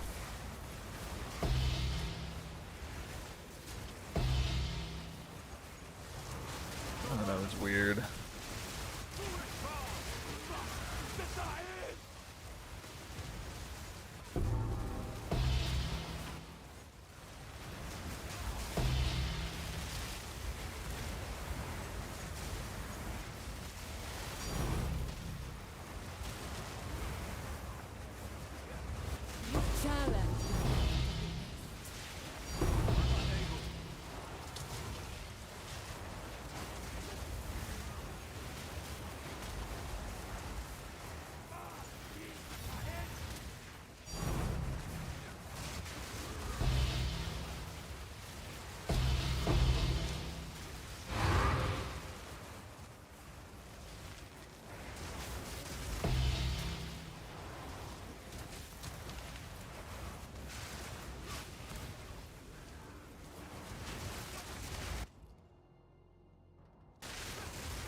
Well, damn.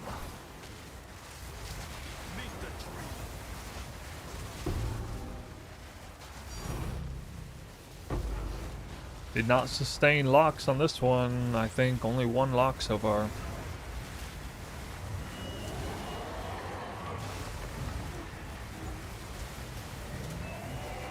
Vlad, thanks for the shout out. To answer your question, yeah, there's a way. I don't know if it's 100% safe. I'm like 90% confident that it's probably safe. But I also don't really think it's necessarily worth it. Although I haven't checked the price of that body armor relative to other things in a while, so. What is the price of the unidentified Atsiri armor? Last I remember it was like 500 div. You just dropped a mirror in the ethical temple. That's good, man. Congrats. I'm here multiple. I'm getting multiple mirrors a day. Sold 515, so it hasn't really moved. Okay. I probably still don't feel like it's worth it because not a whole lot else has moved either.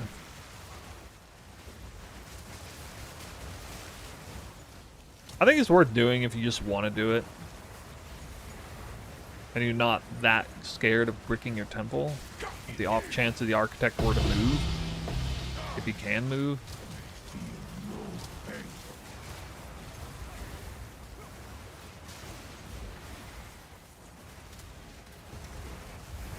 I saw a dude with 100 mirrors. I saw a screenshot.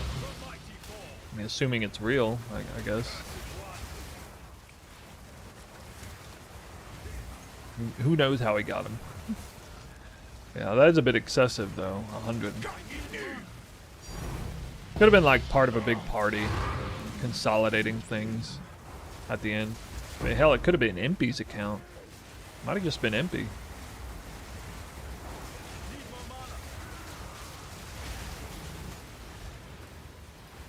He can move. I bricked my full temple up to 20. Oh, really? So you killed him in like this situation with... I guess it doesn't matter because he can only spawn in these 3 spots, and you're telling me with all this here, he still moved from here to here or here to here.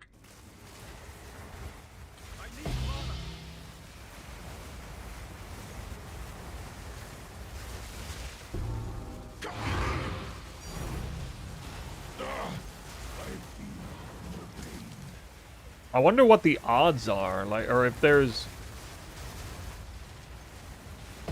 Somebody said they ran like 100 temples like that and he never moved. Alright, that's 2 of you saying that he can move. Alright, well then I don't even want to... I was going to make a video on it, but now I don't want to do it.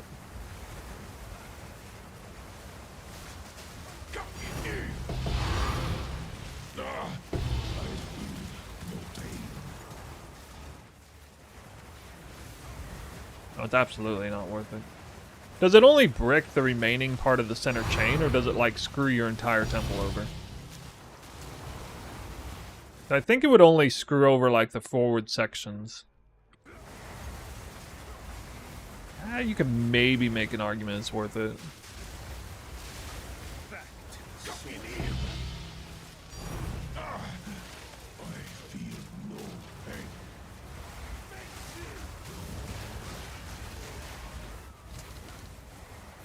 The whole temple? Oh my god, dude. What? Like even like spy masters and stuff? Oh my god, that's crazy.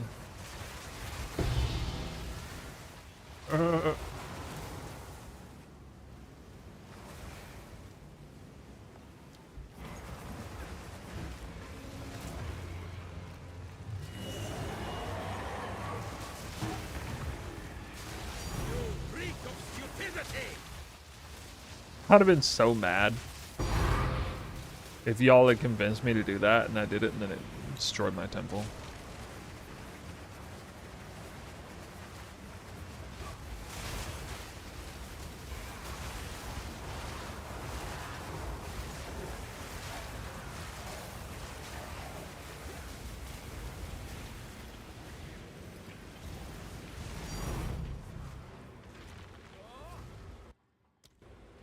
Alright, we got a mirrored weapon to do here in a sec.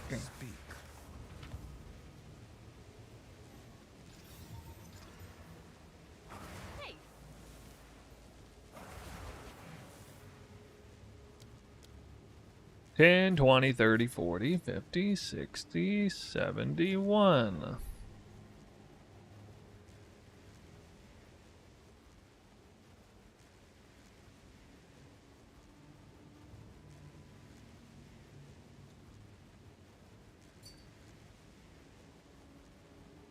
One lock medallion. Captain, are you still around here? I guess you are.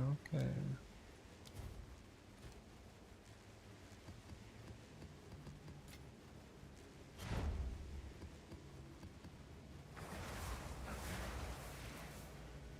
Thought it would auto close my temple.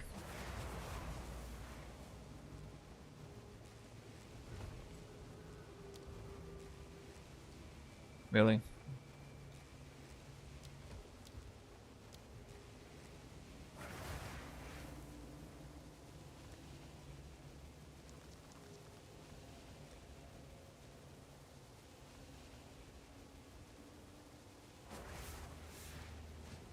Maybe it goes up even more if people believe it's gonna brick their temple.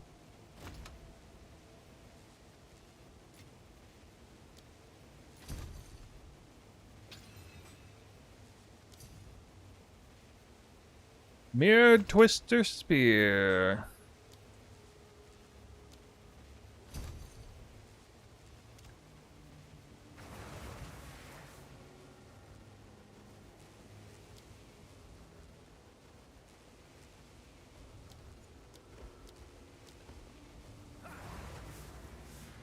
What is the best rite of passage? Well, it's definitely Cat Charm. I would only go, in terms of progression for this build, I would start with Primate, and then I would jump straight to Cat from there. I actually think Primate is probably the second best one. Although it's way below in terms of like overall power. I don't think going to Owl is all that great. Ooh, 84% rarity. 84% rarity. We're gonna get a lot. We gonna get a lot.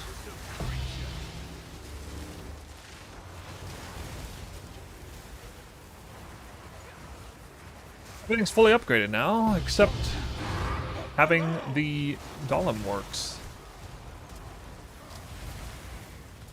Which I just lost.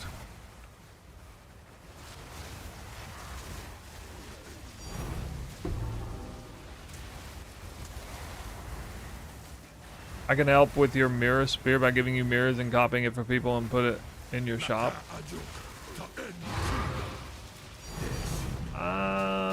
I don't know. Is there any real big advantage to that? Doing that?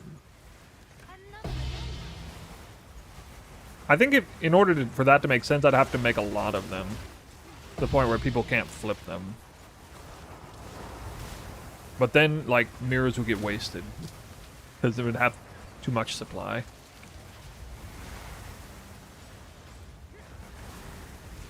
I thought twice about that. I don't think it would be good to do that with a single because somebody could buy it, flip it. But like you'd have to do it with like 5 or more at once, I think. Kind of prevent people from flipping. Alright, we got one lock medallion already. Wait, what did I get? No.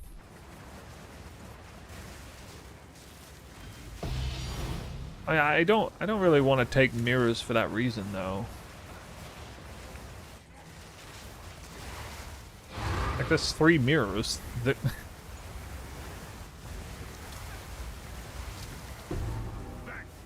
I mean, I guess if they don't mean anything to you.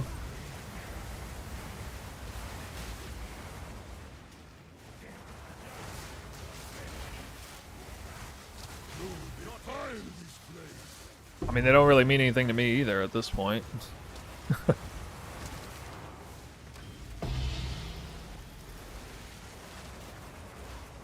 Think somebody's selling it? Yeah, I mean, I guess I'll do it. I don't think anybody cares. Like, in a bad way, if we did that. If you literally have no want or need for those mirrors.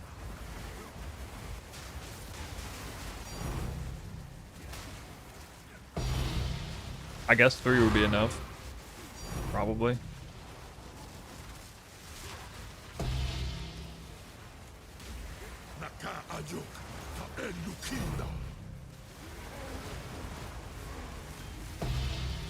Oh, I'm not gonna take him blind like that, no.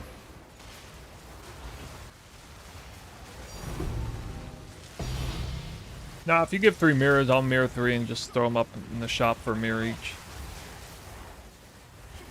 Obviously, I do get requests to mirror it when I'm not online for like the following 12 hours or whatever. Golden.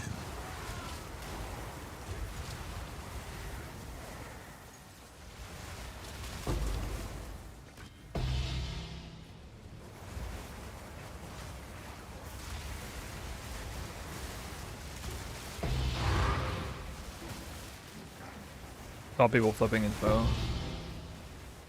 Yeah, his build a lot more popular. Probably wouldn't need to make that many. How do you prevent Spymaster from leveling up? You never let... You never have an... Well, I mean, when you put a new Spymaster down, you only put a Spymaster down to be part of your chain moving forward.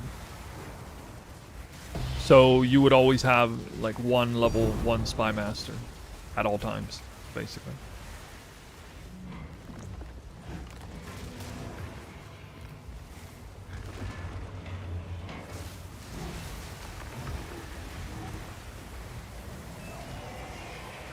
You reek of stupidity. Not yet.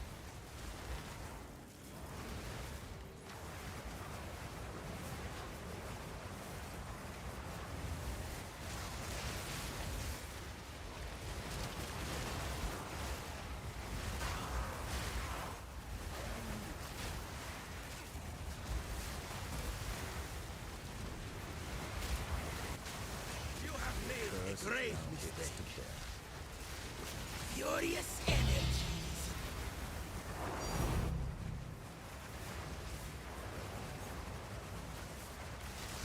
So weird, I thought I got a lock medallion earlier.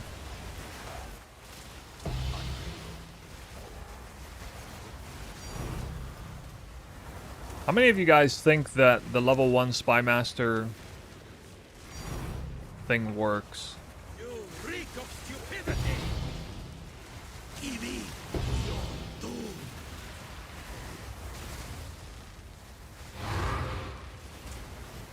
You tested it.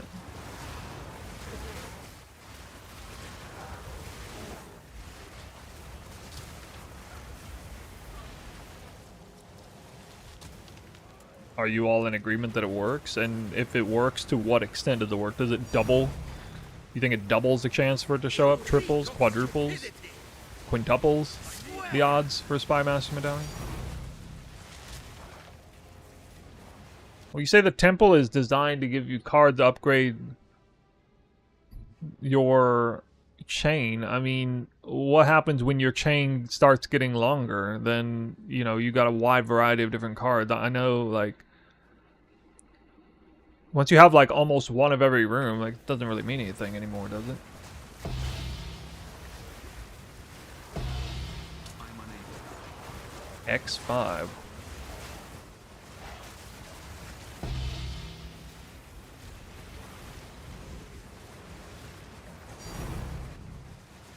I mean, I just saw 2 Spymasters in one run earlier. I don't know. I'm open-minded to the idea that that works. I could see it maybe working only for that specific thing, the Spymaster, but I don't really understand how meaningful it would be to, like, oh, let's say I want to force an Alk Lab card to spawn.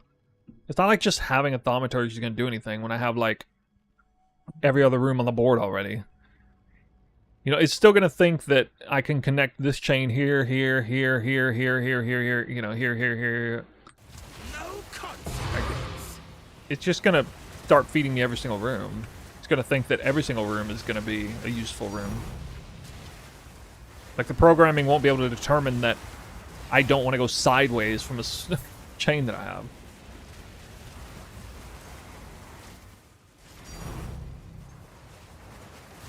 Also, if that was true, I would think that we would see an absurdly high armory spawn rate or something. Because, you know, in the beginning when you have a huge Spy Master chain, I don't remember seeing an outrageously high armory spawn rate.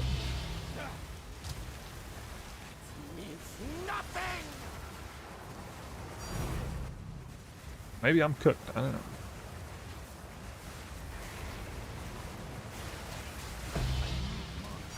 Yeah, like I said, maybe the Spy Master one makes sense because of the special circumstances by which it's upgraded.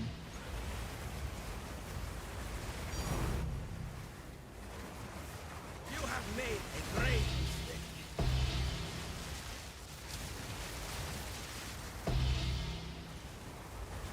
mistake. Spy Master doesn't connect to anything on this temple.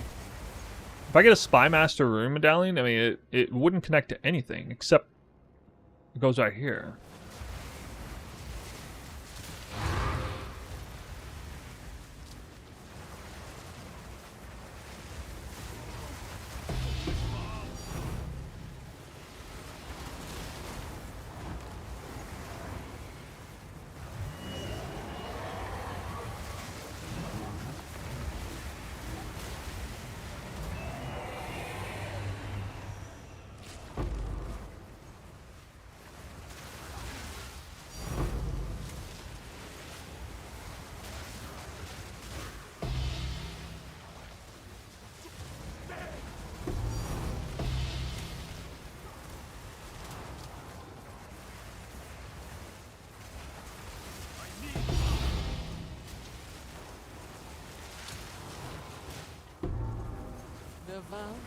Tribal Mask. Alright, we should probably drop 4 lock medallions on this one. Hey, there's one. No, a Spy Master would not connect to these. No, it definitely can't. I mean, it definitely can't. It's after Commanders. Commander Halls of War or Commander-based garrisons are not the same as garrisons. There's no way, shape, or form does Spy Master connect to that.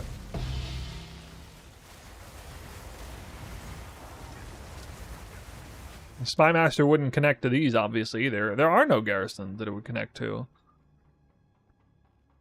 There's literally not a single garrison that a Spy Master would connect to if it didn't have other rooms in the way. Not a single one.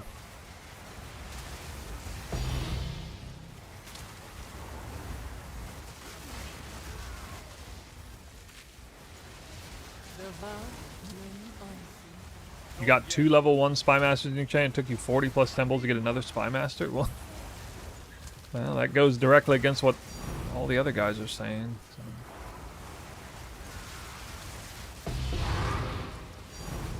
What, fluke?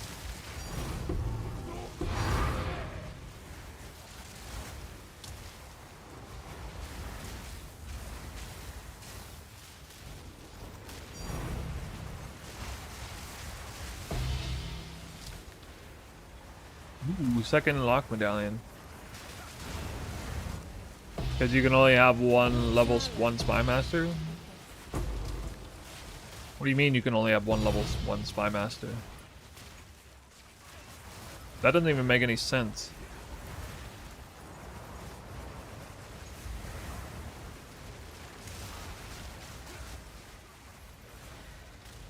Wow, 3rd lock medallion already.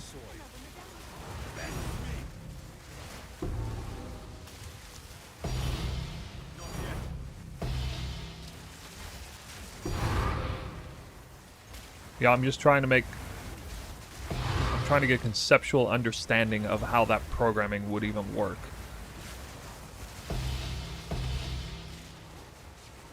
Can have 1, but not 2. If you need Spy Masters even more, you don't get any. What?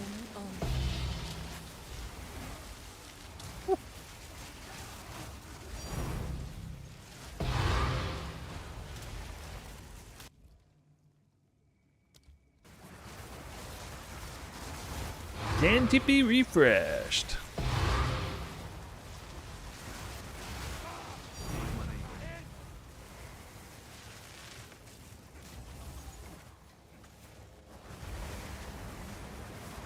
You just got the most random How do I get like YouTube notifications?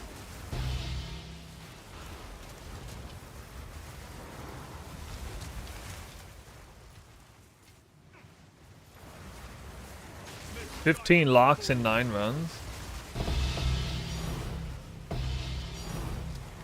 Well, I started off with really bad start that bricked it because I only had 5 locks after 5 runs. Actually lost my temple for a short period of time, but we're back up and running. I saved the dump tab, and hopefully we can go all the way through to the end without any more problems. You challenge yourself.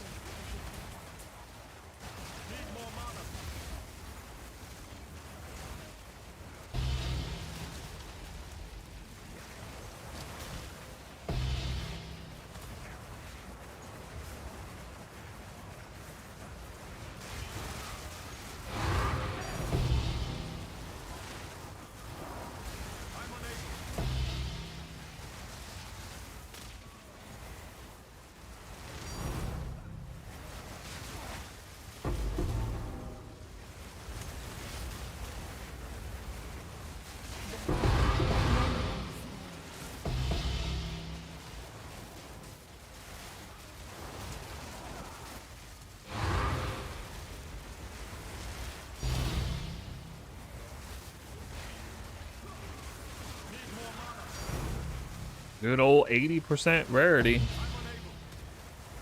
Temple.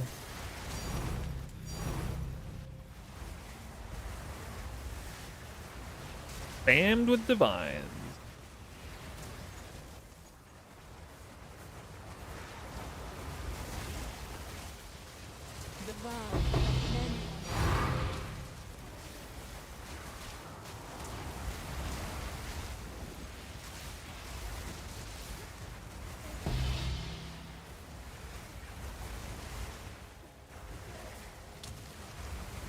Well, I did already know about the tech opening your temple, then locking the Spy Master and getting it to upgrade a previous one.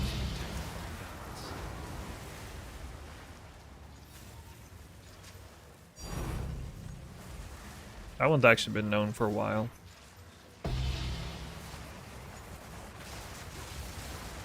Yep. Enjoy your ethical temple. You don't need unethical temple to drop mirrors. Take it from my viewers.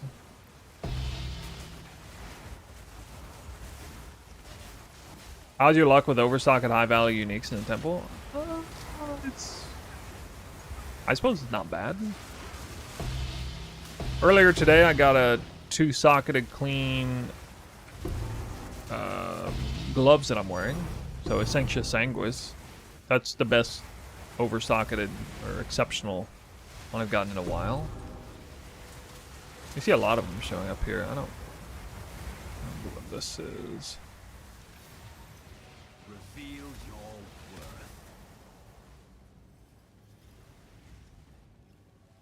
worth. Wow. Straight slam 30 spiriting. Okay. I still haven't gotten a double over spirit on this. Oh my god, imagine getting 150 spirit on this thing. Sick.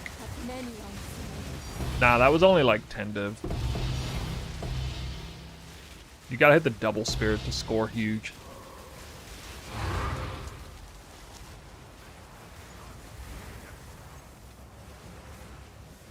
That's a nice hit, but not the giga hit. I want to see 120 spirit and then corrupt it, twice corrupted into 30 spirit. Yeah, Googa.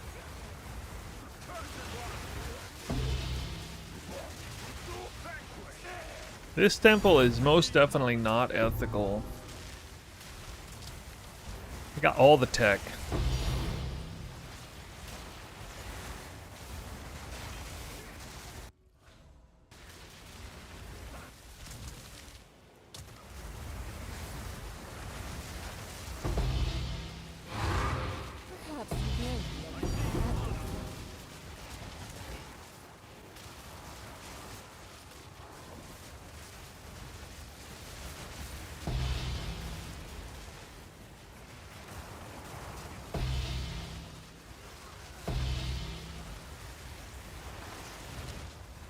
Triple decker. Yeah, 3 layers of tech. Spy Masters, Golem Works, Chains, and Corruption. Chains.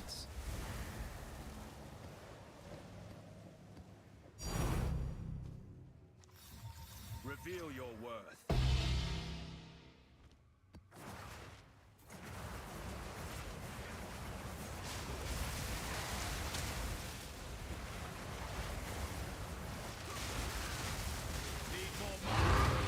Somebody in my chat, my YouTube comments section of last video didn't take kindly to my expressing that, or suggesting that this content here is the hardest content in the game. On account of Headhunter trivializing it.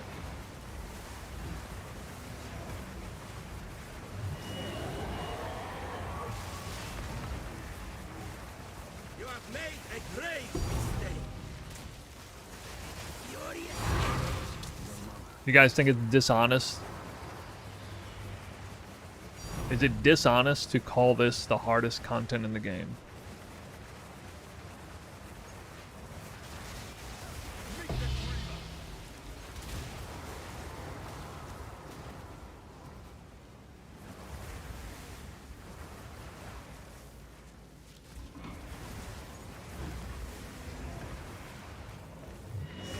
Arbiter 4? I mean, there are plenty of builds out there that delete Arbiter 4 in blink of an eye, are there not?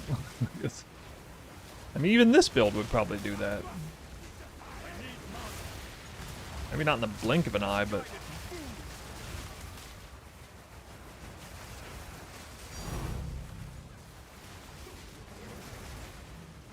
No, you insta-die before you get buffs.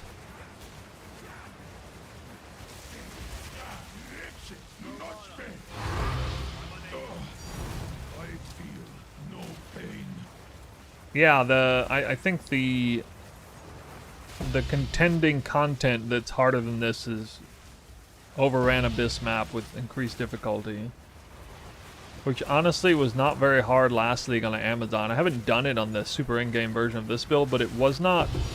I barely even noticed it compared to other versions of like Overran. Like the difference between a regular Overran Abyss map and an Overran plus increased difficulty, it was negligible. Because I still had like 40-50 Headhunter buffs, for one thing, and then that character just deleted everything, didn't matter how tanky it got. Especially out in maps. Oh! Golem Works. Harder because you only have one portal? Okay. Sure, I guess. Well, with that argument, then no boss can possibly be harder. Because you have infinite portal. Or, well, no, I guess you... Or rather, not any boss, but Arbiter could never be harder, right? But actually, I don't even remember. Do you get unlimited tries against Arbiter? Tier 4, the highest tier, Uber Arbiter? I think you do, right?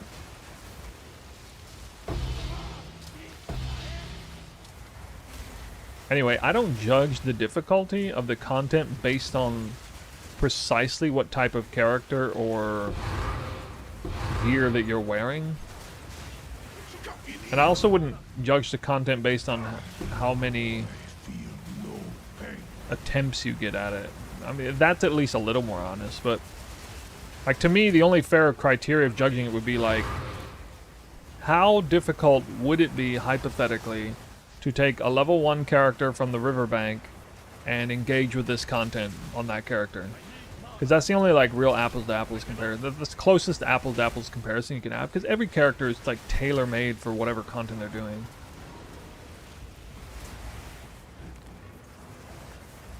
If you die, but if you die to Uber Arbiter, you fight regular Arbiter? Wait, really?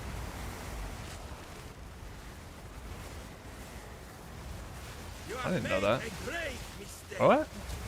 That's not right. That can't be right. I killed Uber Arbiter a few times last time.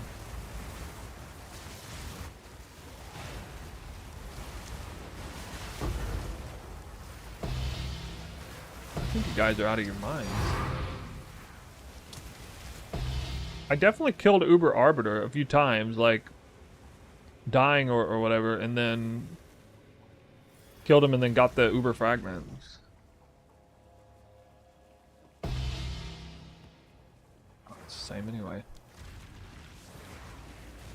The HP pool goes down to regular Arbiter?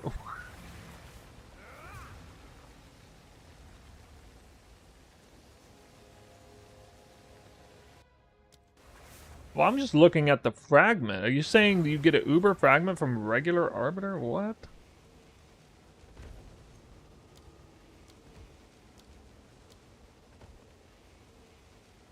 I mean, of course I'm going to judge whether I'm fighting Uber Arbiter or regular Arbiter based on the... Or, sorry, he didn't drop a fragment. Never mind, he didn't drop a fragment. I'm thinking Citadels. Okay, well, I don't know. Maybe I didn't drop anything.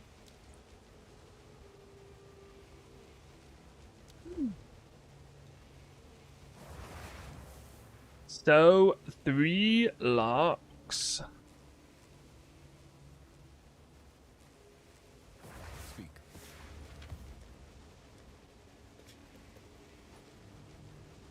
10, 20, 30, 40, 50, 66.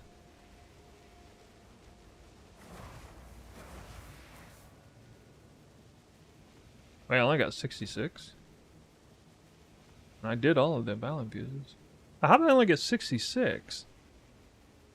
I had like 84% rarity.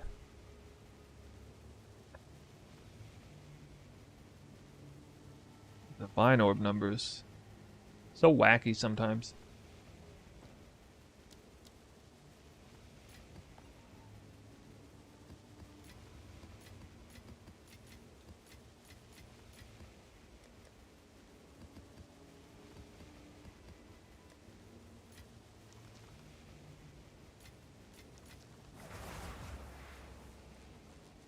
It makes no sense.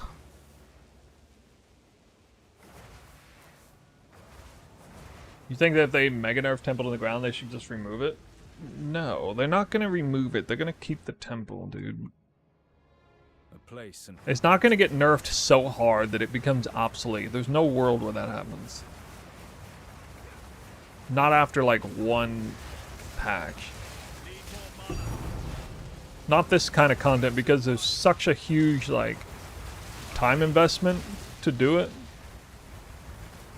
It's not going to get obliterated like that.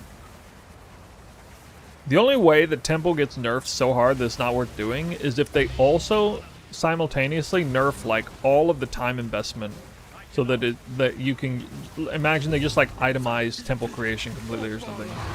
You just pay a little bit of currency and your temple's done. You don't even have to, like, run any maps or run any temples to complete it. Like, you just buy, like, imagine you just buy the medallion cards off trade. All of them. Just, like, plug them in. Like, that's the only world where it actually gets nerfed to the ground.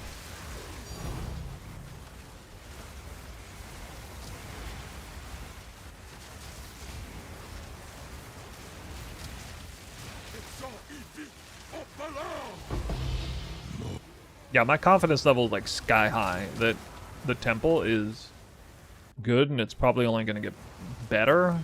Better as in not like as in more loot dropping, but like as in a more fair juxtaposition between the time investment versus the rewards relative to the rest of the in-game content.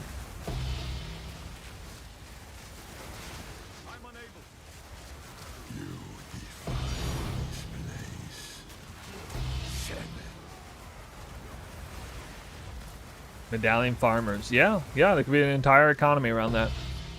Just set up an entire... Imagine you set up an entire temple of tier 3 commander rooms. There's nothing but tier 3 commanders in Garrison. You would run through that real fast. And just spamming Spymaster with it.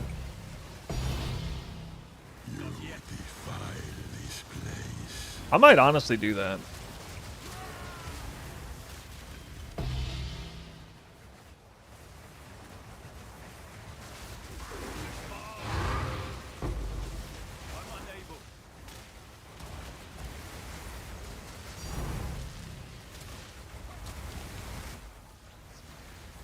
What's with your temple layout? You went back up and then back down? This is the layout that I'm doing right now. And then I'll do this.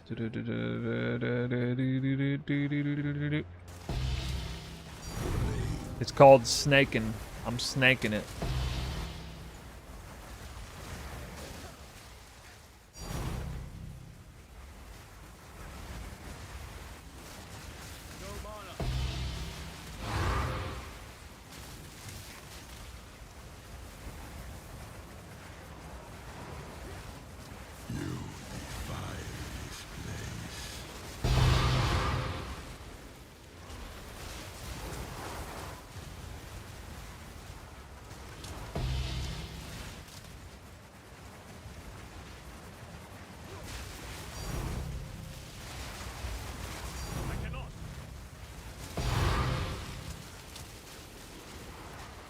Maybe 41% rarity is the sweet spot. Last time I had that rarity, I dropped over 80 divines. I reckon there's like a sweet spot for divine orb.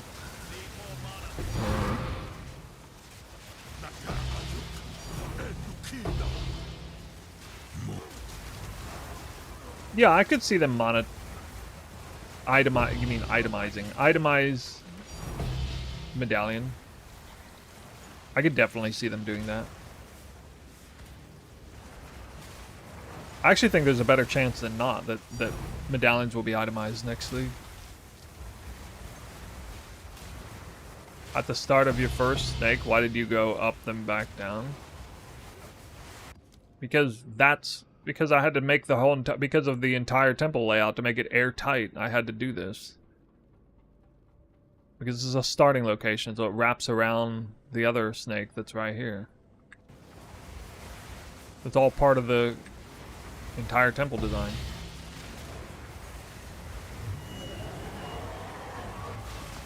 If you want to build a temple that's airtight with like maximum juice, you're going to be winding and weaving all around the place to make it as tight as it can get. Leave no extra space. I just came in. What's this build? It looks insanely fun. It is insanely fun. This is Spark Twister Battle Mage Invoker. We got a whole guide on it. Just check the stream description. Nice little 2.5 minute intro video. A whole written guide. This is a very high version. What I'm doing right here is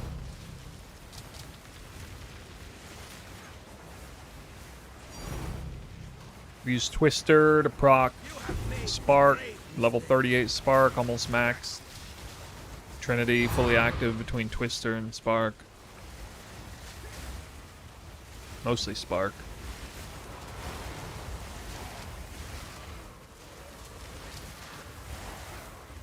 I'm forever impressed by the Trinity uptime on this build. You have made a grave. Solar rage. Scaled Spark build? No. I don't know exactly what you mean, but I got a lot of damage scaling my Spark anyway.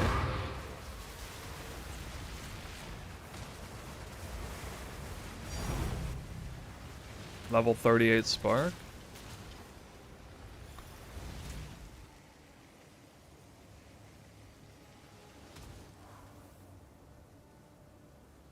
One level on the gem itself. One level at Serious Splendor. 4 levels on the Vertex. 4 levels on the Amulet. 5 levels on the weapon. And 3 levels on the Jewel.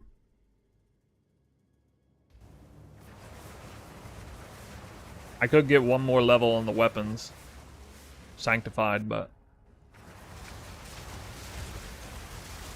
I can't really justify sanctifying the Whirling Slash weapon, so probably not going to do that. You reconstruct stupidity.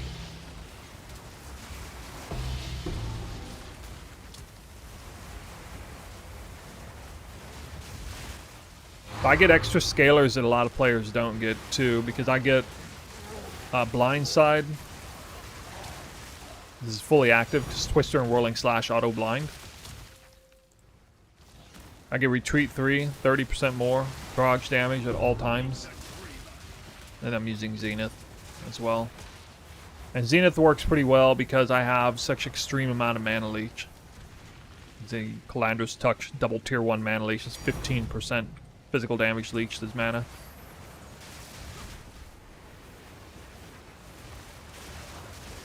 Why not use Comet? It's not as it doesn't scale with Twister in the same way. It also has delayed damage. It's like more damage on paper, but it's completely antithetical to how Twister scales. Twister scales from skill effect duration, so does Spark. So like, you see this? Blessing of the Moon, 8% increased skill effect duration per enemy you froze in the last 8 seconds. That counts for Twister and Spark. Globally. 40% skill effect duration. It's just one example. Wheels like this, Kite Runner, Prog Speed, and damage, that wouldn't affect Comet at all. But it's extremely strong for Spark. Yeah, Comet is not a projectile. Now, Comet would benefit from like AoE, where Spark doesn't. That's the only thing that I scale in any way, shape, or form with Twister that doesn't scale with Spark. It's AoE. But it's not nearly as powerful as skill effect duration and prog speed. Like, it doesn't even directly, like, increase the damage. Just increases coverage.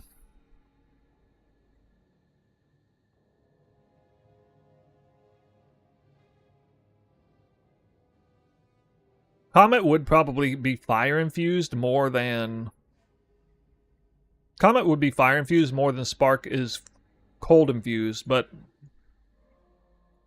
I mean, that's just kind of a small thing. You still have, like, you know, elemental damage, which scales Spark. We have a lot of percent increased global damage, like Dynamism. Global crit multi. The monk tree is privy to like tons of global crit, applying to spell and attacks at the same time. No other side of the tree does this, by the way. Most crit wheels on other sides of the tree are either specific for attack or spells.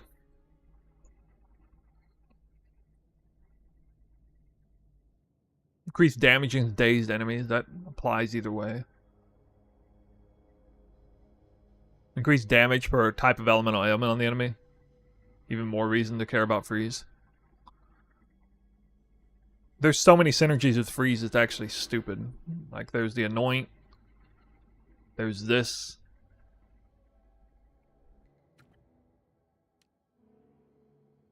There's spark, cold infused. There's siphon elements. Freezing an enemy.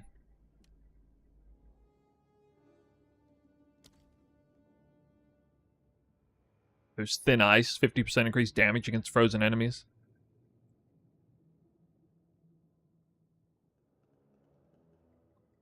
Like 3 other things I'm forgetting off the top of my head.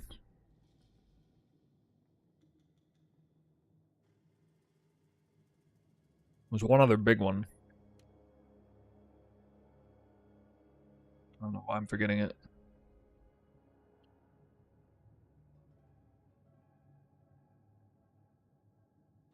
Maybe somebody can remind me. I'll probably think of it in a minute. You reek of stupidity. Clean my temple off stream. Corruption. Well, we did some of it on stream. Some off stream. I finally finished it off stream, yeah. Oh, yeah, sorry. Huge synergy with freeze here.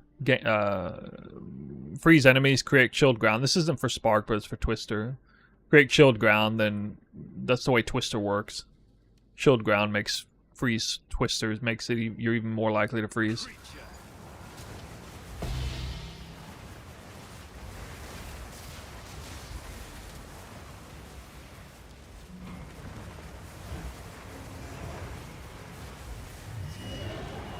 Or clears temple fast. There's no way a Comet build would clear faster than a Spark build at the absolute max. Certainly not with this. There's no way that if I had Comet I would clear faster. Because Spark is instant. Spark instantly clears stuff. It also clears things in front of you, to the left of you, to the right of you, and behind you. Comet only clears things behind you. If you're moving like as fast as I'm moving here. Like if I had comets going off, they would basically just be clearing things behind me as I'm moving forward.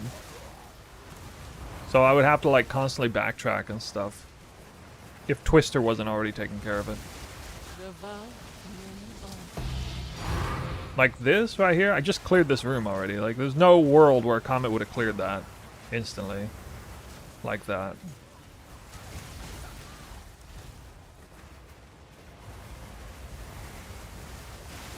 You have to be within screen, like, if you have cast on crit comet, enemies that are outside, like a screen or two away, they're not getting killed by your comet.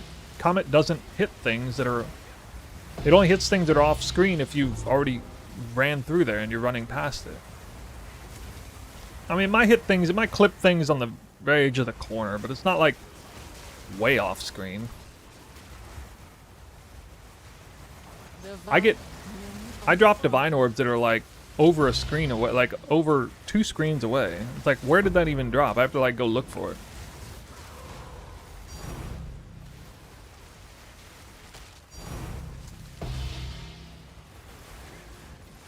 Off in no man's land. Comet hits other rooms? Okay. Like if it's on your screen, like it might hit something right here, you're saying? I didn't know that, but that's... I don't think that's really improving your speed of clear.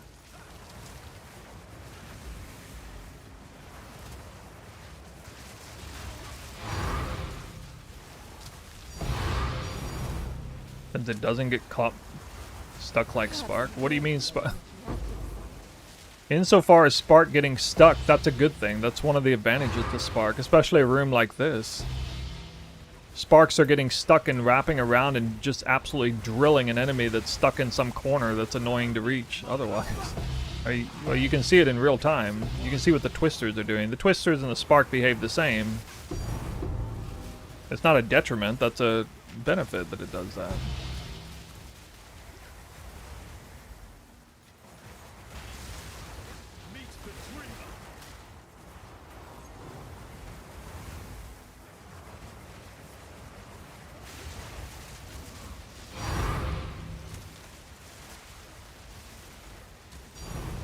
Proxy tag.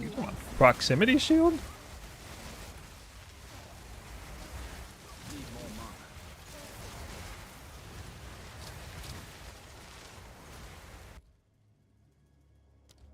Are you suggesting that proximity shield slows me down with this build?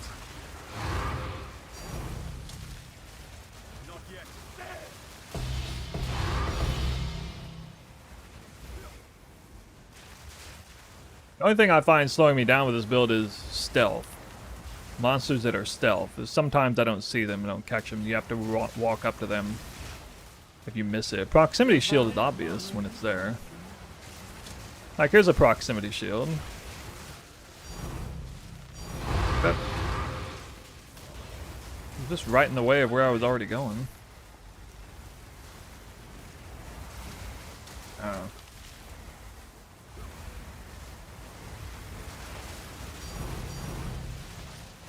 I played with Comet, I've seen Comet builds, I've seen really good Comet builds.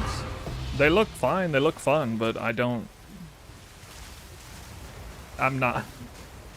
Every single league, I don't know why I have to say this every single league, I make a league start build, and then I continue playing that build to the end of the league. Almost invariably, the build is exceptionally strong for the content I'm doing. That's kind of by design.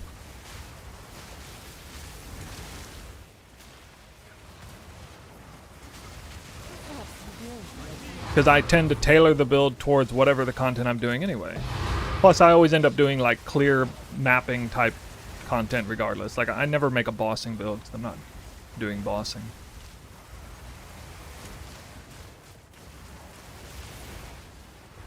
And it was certainly true in 0.2. It was true in 0.3. It's, as far as I can tell, true this league as well.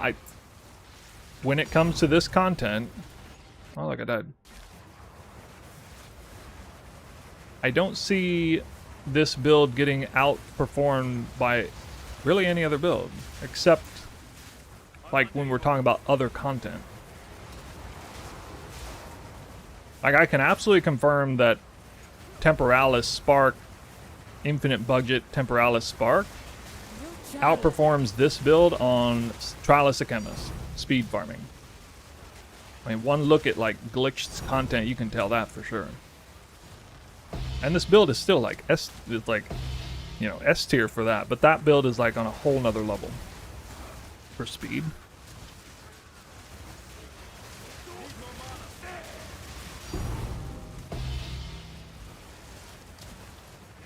But with like content like the temple, monsters are too tanky. These are 12 modded, or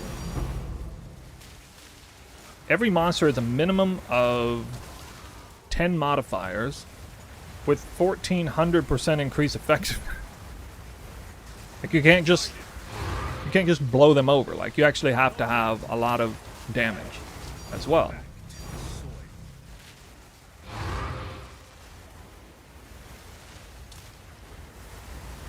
If I use this build and I tried to like do, let's say I was doing Abyss with this build, it's overkill. The damage is overkill on Abyss. Except maybe overran increasing difficulty Abyss. Like, I would look for ways to sacrifice damage for speed, for example. If I were doing that.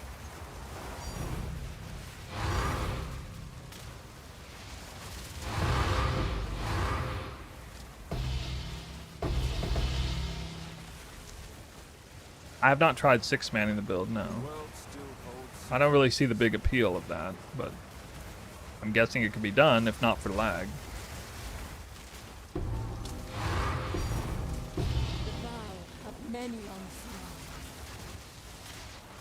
The last remaining issue that I had with this build that was stopping it from being like outrageously good for the content was FPS drops. And that got solved when I finally realized that I should just drop the second cast on gem, which I was doing double spark, which was just overkill.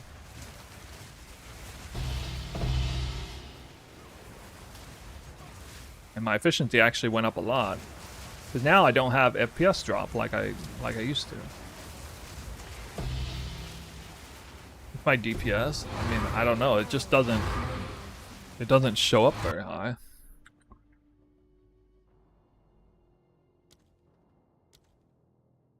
It says here it's 58,000, but that doesn't really mean anything. For Spark DPS, but that's what the number says.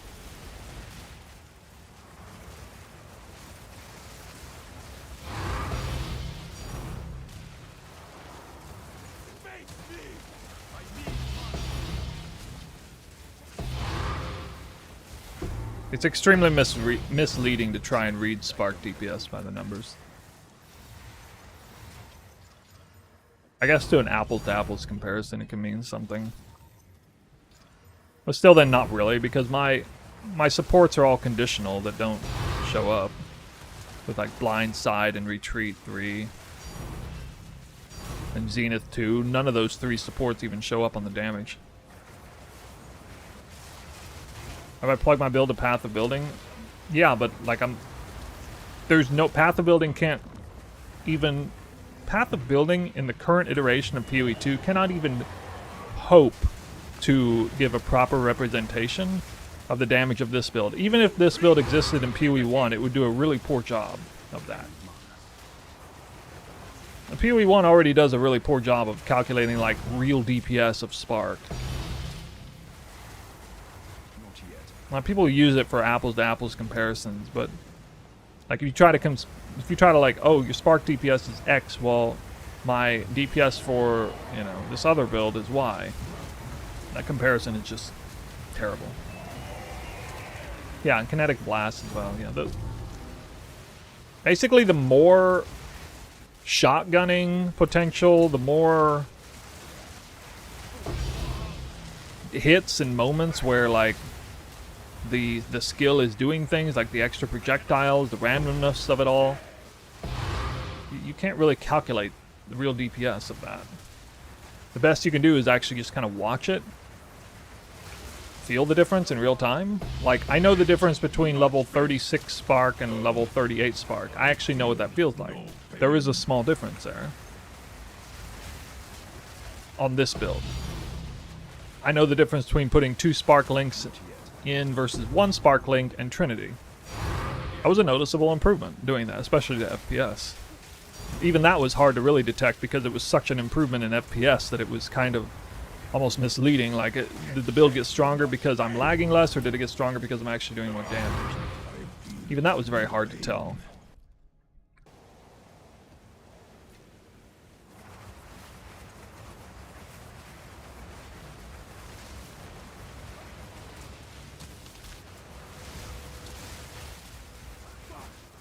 You seem to consistently find scalers who change the way you approach the build in the end game. Any tips or things commonly overlooked for attack builds?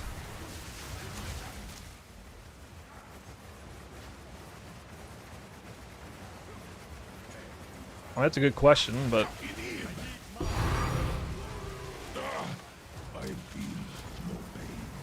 I think the way they designed PoE 2 is that there's not a whole lot of complexity in there. Like Twister, for example, gets most of its damage scaling through the amount of twisters it gives. The most overlooked scaler for Twister I found for a long time was AoE. AoE is actually a major damage scaler for Twister in terms of practical terms. That naturally doesn't show up at all on the damage sheet, but it's a huge scaler. Very underrated. But then there's breakpoints, like every 45 AoE percentage is a breakpoint. It actually incrementally scales up. Not 45 exactly, it's around 45. So that's the first thing I think of for that. Trinity is kind of an overlooked scaler, but I mean, a lot of people like it, and a lot of people try to do Trinity but don't necessarily set it up really well, or it's not 100% worth using Trinity. Like, if you're like, Twister is split elemental and physical damage, so it may not be worth using Trinity depending on a lot of factors. Just kind of got to feel it out. What is this? Oh.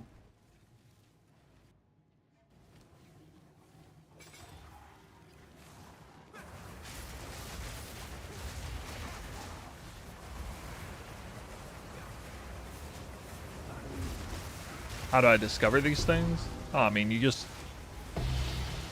gotta enjoy the game well enough that you want to go through the effort of learning, like, all the different ways to scale a build. In PoE 1, you can use Path of Building to learn some of these things, but you can't do that in PoE 2. Not really. Not yet. That's why it's simultaneously way harder to figure out how to scale a build in PoE 2, and it's also harder to critique a build in PoE 2 for, like, lack of scaling or you know, obvious things that are overlooked. So I mean, your question is really hard to answer because it's a new game. There's not third-party programs that really do a good job, like, showing you hidden potential ways to improve the build. It's just more like you got to trial and error it and feel it out, and that just takes an insurmountable amount of time on an individual level to learn that, figure it out.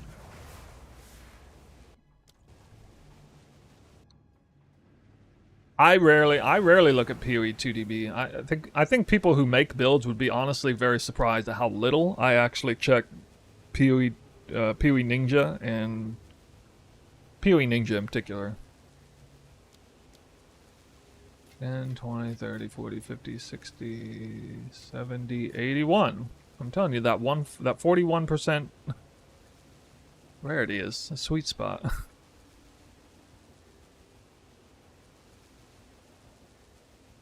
I think I got 3 locks. 1 plus.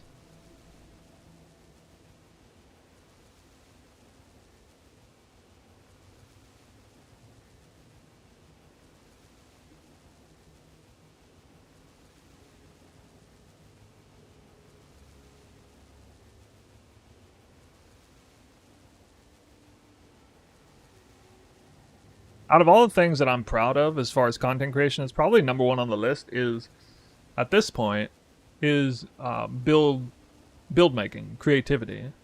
One of the problems that there's a reason why I don't spend all the time looking at other people's builds for inspiration, because the more you look at somebody else's builds for inspiration, the less you are creating a build and the more you are just copying what other people are doing and making very small changes. You're not really making a build or creating something new if you're just taking massive inspiration off of what other people are doing.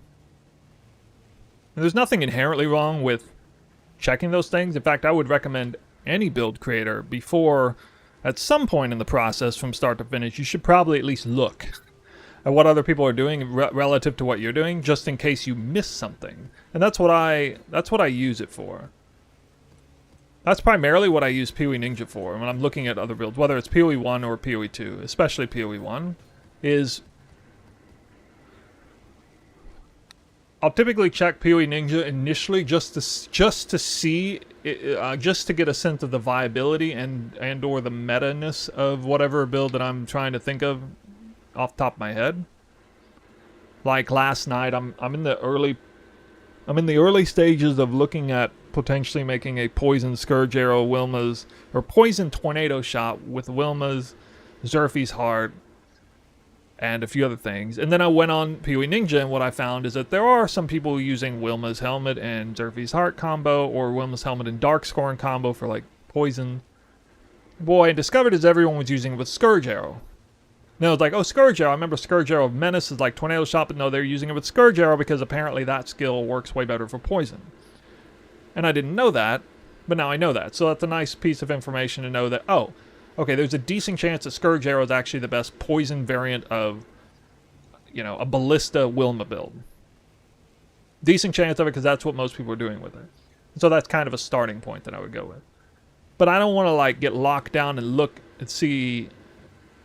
And I don't want to go way down the rabbit hole spending a whole bunch of time looking at what all those people are doing, because some of them are doing like all the same thing. They're just copying each other. Some people are doing a couple little things differently here and there. And I can very quickly and easily get lost in the process of just going down that rabbit hole where I'm just following what everyone else is doing. And what I'll do is at the end, whenever I have a build nice and refined and I like where it's at, I'll once again go back to PoE Ninja and kind of check it against what exists out there and try to see if there are certain combinations and try to just see if there's something I might have missed. And that's basically all I do.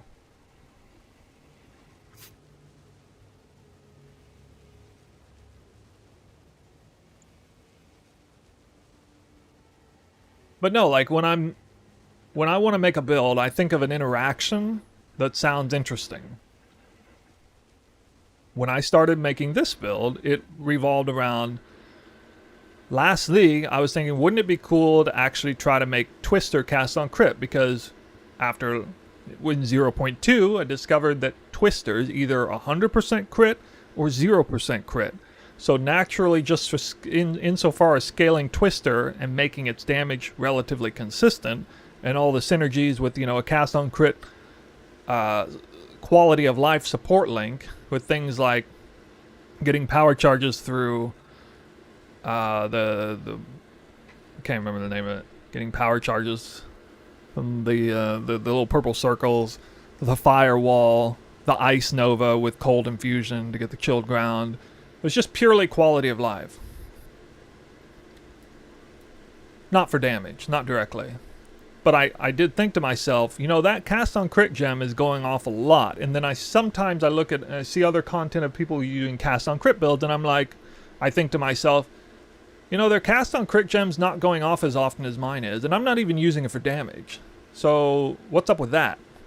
And so it's like moments like that when you sort of realize I might be onto something here. Maybe Twister is secretly the literal best skill in the attack skill in the game for maximum procs of cast on crit gem per uses of skill. So if I use Twister once every 5 seconds and I cast 80 twisters at that time, and they have AoE scaling and speed scaling and duration scaling, and you know, one twister, even single target, might hit a boss, might crit a boss. One twister cast probably crits a boss like 30 times or 40 times. Okay, what other skills are doing that in the game? You know, you press a button one time, you crit an enemy 40 times in the duration of the skill. There's almost, I don't even know of another skill that does that. There probably is something else out there that does that. But when you suddenly you kind of realize these things, like, wait a minute, wouldn't a cast on crit damage based build be a good idea with this skill? Like, it seems unconventional to use Twister. Like, my PoE 1 brain rot doesn't accept the idea that Twister would be a good delivery system for cast on crit, because I'm thinking in terms, I'm thinking more in terms of like spamming a skill to proc cast on crit as often as possible. But no, like I get myself out of that brain funk, and then I think, no, actually this probably is an outstanding skill. Might even be the best skill in the game for it. Who knows? And so then I start to think, well, what if I wanted to make an actual true cast on crit damage skill? What damage skill am I going to use? What ascendancy am I going to use? Why would I use this ascendancy or that? Well, of course, Comet's the first thing that comes to mind, because you know, everybody's talking about Comet. And so when I was testing this build initially, I was using cast on crit Comet. And then a huge epiphany occurred to me later on when I noticed that Spark was also a contender for cast on crit, and then it just kind of dawned on me that I'm already scaling projectile skill levels. I'm already scaling increased duration. I'm scaling projectile damage. I'm scaling projectile speed. All these scalars for Spark are immensely powerful, and I'm only scaling like a little bit of in the way of Comet. Like, it's almost like I have to divide my scaling between scaling for Comet versus Twister, which is really annoying because you're like dividing your damage or whatever. But if I go for cast and crit Spark, then I'm scaling both Twister and Spark at the same exact time. Most notably, the spear that can have 5 levels of all projectile skills, and since skill level is so huge of a scalar for Spark, that's 5 levels of Spark extra that I get against Comet. I mean, that alone probably means that Spark is better than Comet for a Twister build as a delivery system. Just that one modifier alone. Fast forward, like, you know, several months, and here we are. 2 months, I guess. And this is what we revived at. And I'm beyond happy with how it's turned out. It's just absolutely phenomenal.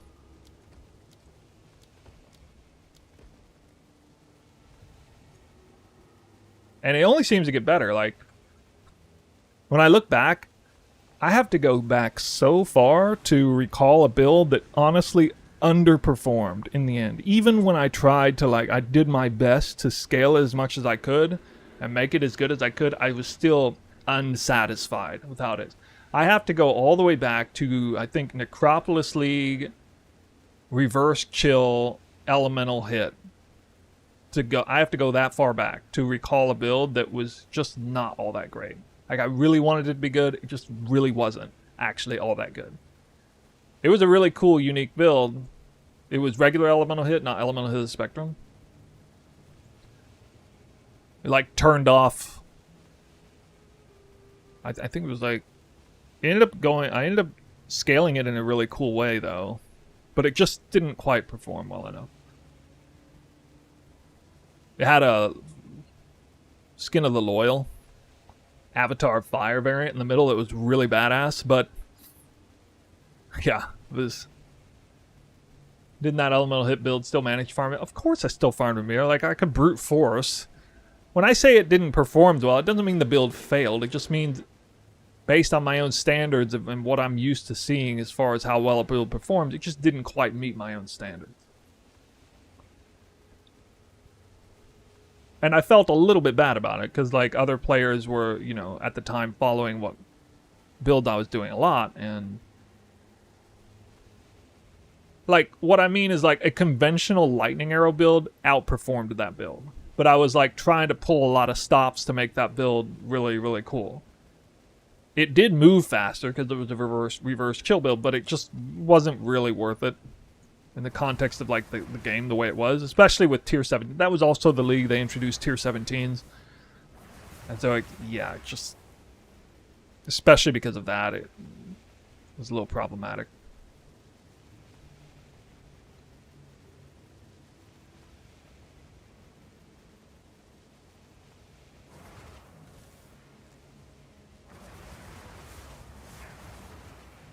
All right, I think.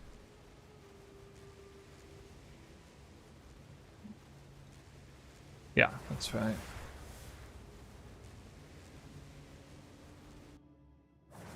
Anyway, that was a lot of yapping, but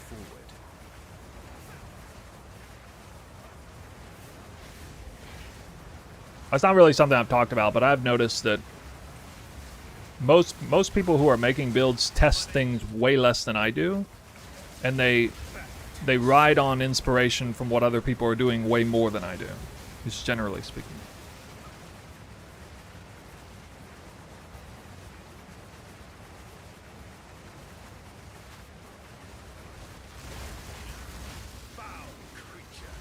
It probably took me longer than usual to get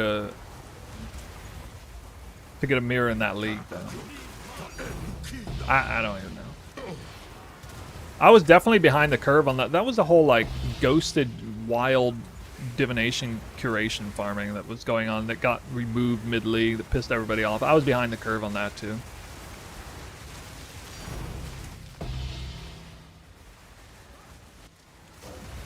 Other than yourself, who's your favorite PoE2 streamer? PoE2 streamer. My favorite? Well, actually, my favorite's probably Young Wydock right now. I definitely enjoyed watching his guy. I spent more time in Young Wydock's stream than any other stream this league. I don't actually watch other streamers very much.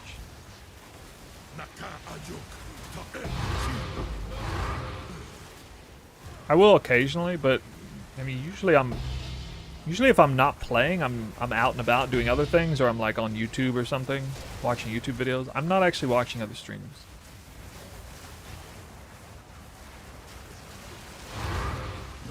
I also don't have a second monitor, which is really lame.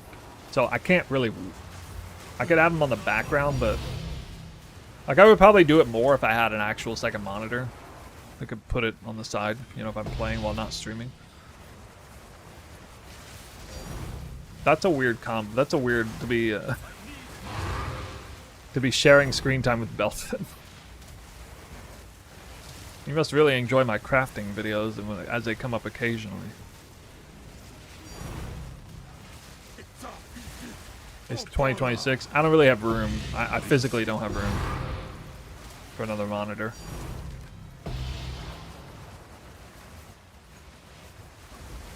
I like live in a little, essentially a little dormitory. Effectively, it's a dormitory. It's not even like, it's smaller than a studio apartment.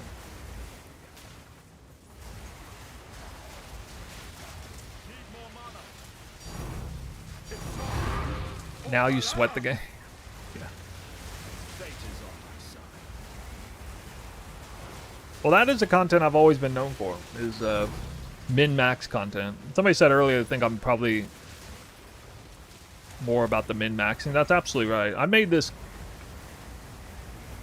Some of you probably don't know the history of this channel. I started making content in the first place because I was deeply unsatisfied with the type of content that I was seeing at the high end, especially, that was being shared for the sake of informing the community, and anyone between, at the time, Path of Math, all the way to Grimrow, and, you know, there was like Tripolar Bear, and there were several other people who at the time, and this is back in, well, this would have been in like Harvest, Ultimatum League time.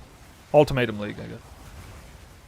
Ultimatum League, Expedition League is when I really came to this realization as I was playing the game and beginning to get good at it.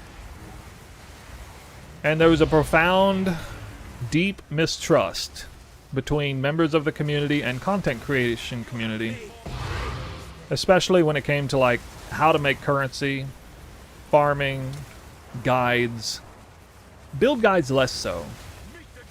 Back at that time, people overall had a lot more trust about build guides. If anything, that whole thing's almost flipped on its head, actually. Or for a while. But when it came to like making currency and farming guides, oh my god, it was the Dark Ages, basically. And I would follow some of the currency earning guides. I would adapt them. I would in some cases outperform them, what the other players were trying to do. Either through slight adaptations or just trying to min-max it harder, making, you know, tailoring a build for it. A lot of people would make like farming guides using builds like hybrid builds that were like bossing builds, and then they would do like mapping farming guides. That was a typical trend, actually. You know, content creator has a strong build, lots of currency invested into it, but it's actually only a B tier mapping build, and they come out with like a min-max mapping currency strat. I'm like, well, you've already failed from the start because you're using it with a build that doesn't even excel in mapping content. And to me, that kind of like didn't make a whole lot of sense. If you're the person who's trying to set the bar for what's possible, what the best you can do. And that irked me alone. That was kind of more of a me thing, though. That just kind of bugged me more than most people. But anyway, most people just didn't like trust what the data points and everything people were coming out with, and they had good reason not to trust it because there were no VODs of it anywhere. Like nobody actually posted VODs, did anything. Math didn't use VODs. Grimro didn't have VODs. Grimro was probably the most trusted member of the community in this vein over everyone else, and he would also log in one day and say, oh yeah, hey guys, what's up, by the way, I farmed up my headhunter last night and we did it off stream, but yeah, here's what I did to get that. And that was his style of and you know, he was hot shit at the time, dude. Like everybody, again, to whatever extent people trusted the content creator community, he was like #1 on the list. But at the same time, people still despised how he would, you know, approach that sort of thing. Like, he was like, people hated how it was like, well, you know, it'd be everything between like, oh, great for showing me now that, you know, you've already done it, it's already dead in the community or whatever. Versus like people who would say, yeah, whatever, you RMT'd it. Versus people saying like, well, why don't you actually show us a full farming session uncut, and so we can actually like, you know, look at it and for it to be there respectfully with no funny business at all. And that's when I kind of realized that, well, there's no reason why I can't do that. There's no reason why I can't, you know, just turn a camera on and record what I'm doing for like in like an 8-hour farming session straight, and just collect everything and look at it, and then it will be undeniable. Like, it's undeniable proof that this is what was farmed in this amount of time. Like, you can't possibly scrutinize it. You could never call me a liar if I did that, like, because it's just there. It's literally uncut. And so that was the starting point of my content. That's what I did. And I made sure that every single time that I did a farming video, there was in the description of the YouTube video that had, you know, highlights or whatever, there was a link to an uncut VOD that could be scrutinized maximally. There you go, have at it. And I knew at the same time, I knew that like, oh, you know, probably not even 2% of people are going to give a shit about that or actually watch it, but it's just the fact that it's there. The fact that people know that it's there adds all the trust in the world to whatever it is that I'm saying, whatever it is I'm advertising. And so I continued doing similar farms to what other people were doing, slightly tweaking them, in many cases outperforming them, mainly because instead of using a B tier mapping build, I had an S tier mapping build or something. I mean, shit, at one point I had a soul tether cemetery farmer, which was just outrageously strong for that content, but literally garbage against bosses. But didn't matter because that's the content I was doing. Oh, I missed the Divine Orb.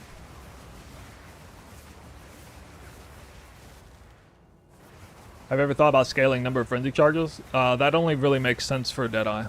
So yes, do that for Deadeye, but not for this build. I mean, you do want to scale frenzy charges if it's convenient, low with like a low opportunity cost. Like getting a max frenzy charge there on the gloves is low opportunity cost. So. But it's not worth spending passive points for it, really. Uh-oh.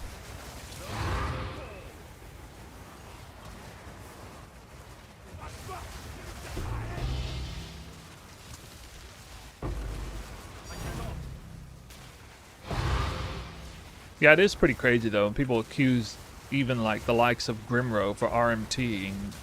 I never believed it for a second, but you know, at the same time I was like, well, he kind of brought it upon himself because he's chosen not to do his farming strats on stream. He's chosen not to offer uncut VODs. I mean, it at least hypothetically wouldn't require all that much effort for him to do that. I don't know why he doesn't do that. So if he's not going to do that, I will, and then I will make. Well, the goal is to make better content than he's making on account of that alone, just because that's the state of the community. That's where the community was at. That's how much lack of trust there was.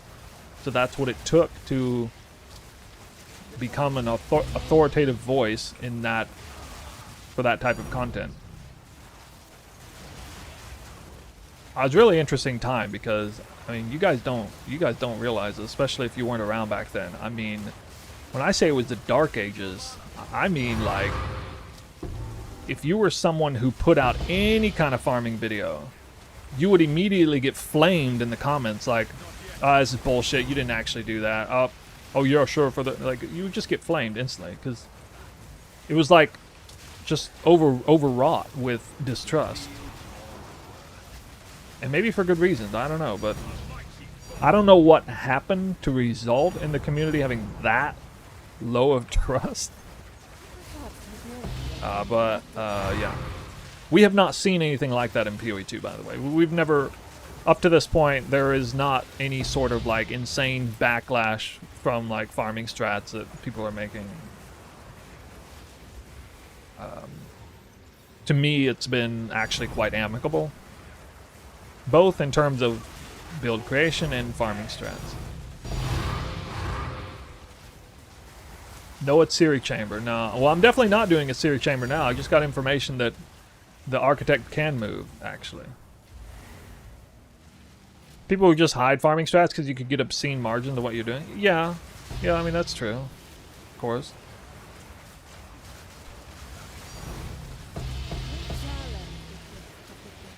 That actually reminds me. There is, in some interesting ways, there is major advantages to being a small-time creator versus a, you know, big, super well-known established creator.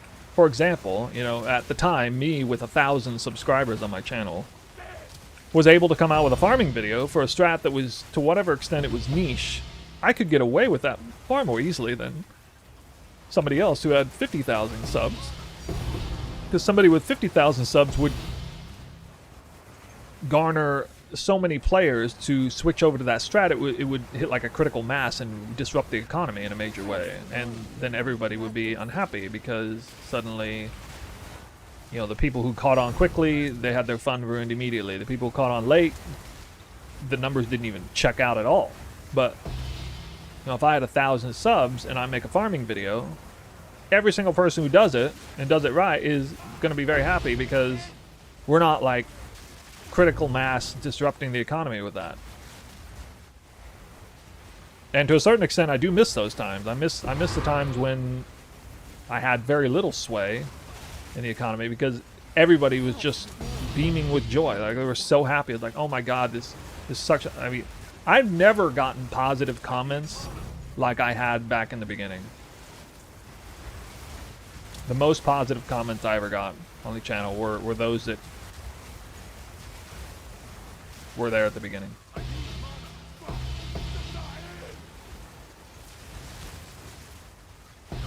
I mean, I guess it makes sense because people are like, they feel blessed that they found a new creator who's actually doing things the right way, and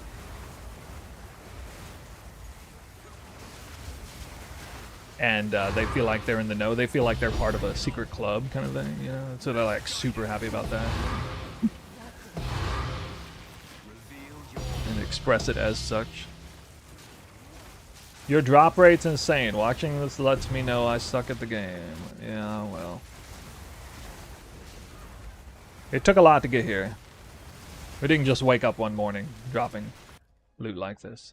Okay, I've already got 2 lock medallions. I guess if I get a third, put it there.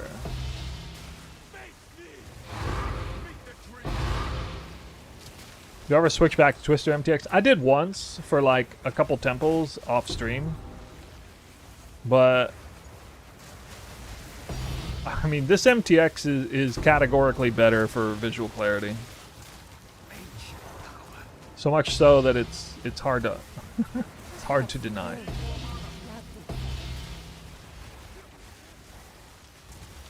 Mathel used to 10x the price of uniques when he mentioned it. I know, and that's a shitty place to be, honestly. Honestly, it feels bad. To be, like, I lament that for him. I know what that is or would be like. Obviously, I'm not as influential as Mathel, but I can at least bridge the gap in understanding what that would be like. Which is why I say, you know, in a certain sense, my favorite time content creation was back when I was a nobody. Because then I just made everybody super happy with any information I put out there.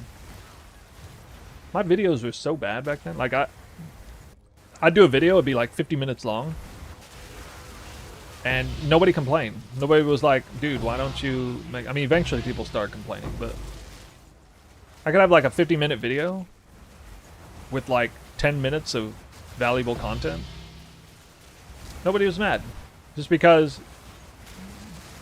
at the time the content was so effing useful at the time that it was worth sifting through 50 minutes of it to hear 10 minutes of valuable content, and people were thrilled.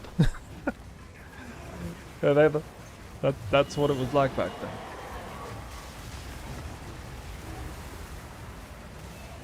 Yeah, maybe... I mean, this was only like 6 years ago. I guess people's attention spans have diminished over time a little bit, but I don't know. So I'll actually be able to lock this Golem Works and come back and get another lock, and we'll be full up maximum lock count. Holy.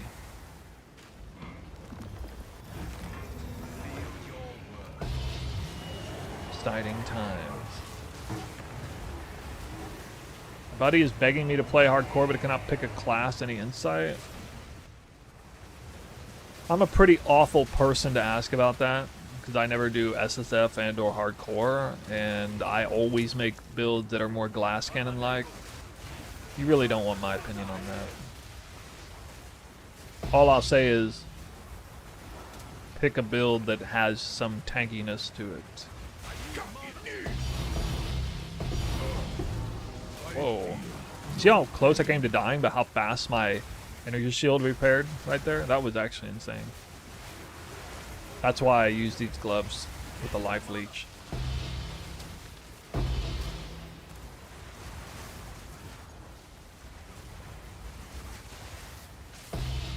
I was figuring out the economy when you were doing the Poison TS starter. That was so funny when I was doing that. That's the only starter I ever hid from the public. I hid that league starter from the public. God, those were some fun times. I didn't want to deal with the drama of getting badgered about an old failed league starter from Firegrass, while at the same time my popularity was growing faster at that time than any other time too, I think. Because that was off the heels of Calandra League.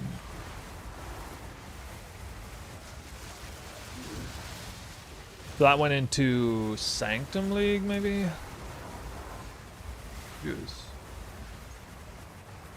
Sanctum before or after Calandra? No, it was after. I think it was right after. Sentinel, then Calandra. Arch Nemesis, Sentinel, Calandra, Sanctum.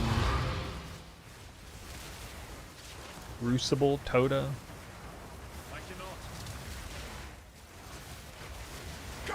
Then Affliction. Yeah.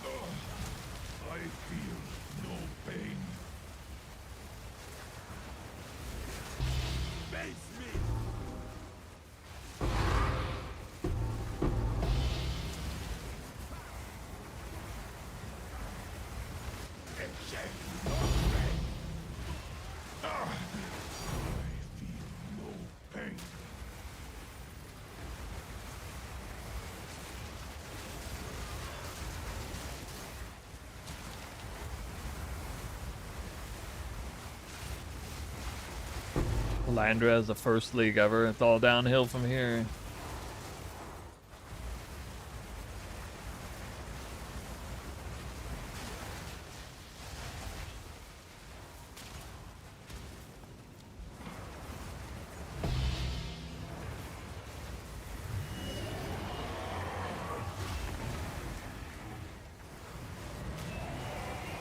You have made a great mistake. Furious energies.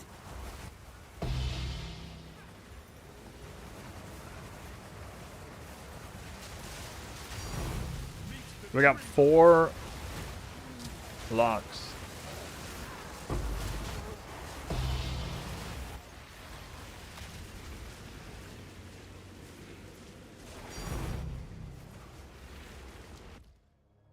Started with 3, and I got another one to grab. Alright, so... yeah, we'll go lock. This. We'll grab that other one. A place in perpetual motion. I never went 3 without a lock. That never happened. Fake news. Fake news. Curse what? What is this? Reroll.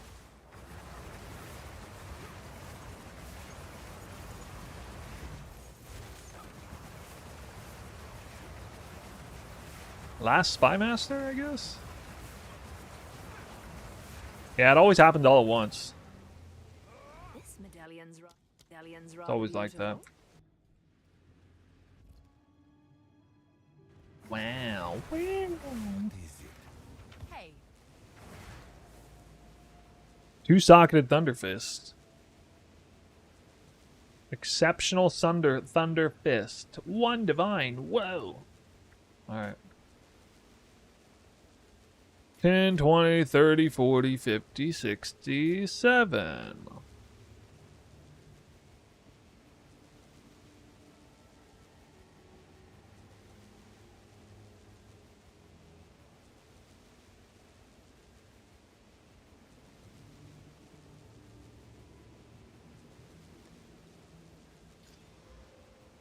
Oh shit.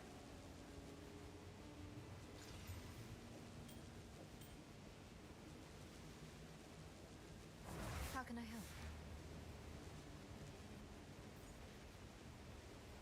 Good luck.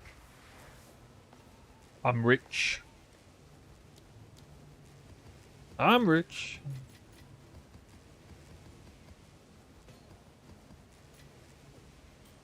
Now what do I do?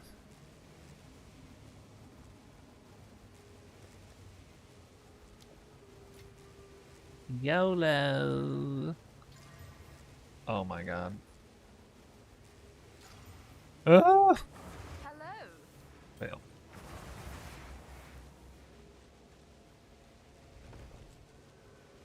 And he gets the Golem Orcs anyway. Never fails. Never fails.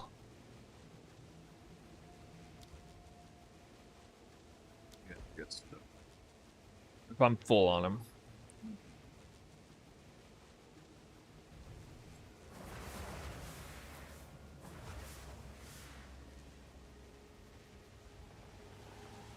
Got more Twitch viewers than normal today. Given that Twitch is dying. Or did it just flip upside down again? Last time I streamed I had like 2 or 3 times as many viewers on YouTube than I did on Twitch. It's freaking weird, man.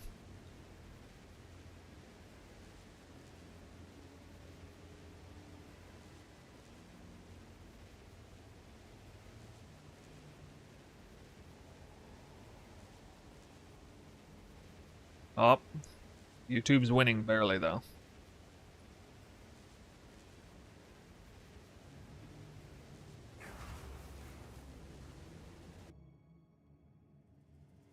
These stones obey old magics.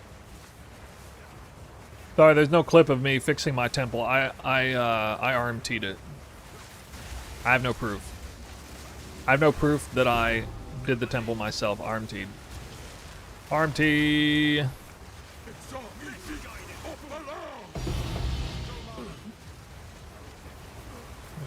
Imagine that. Pay somebody else to fix your own temple. I wouldn't trust a soul to do that anyway. They'd fuck it up.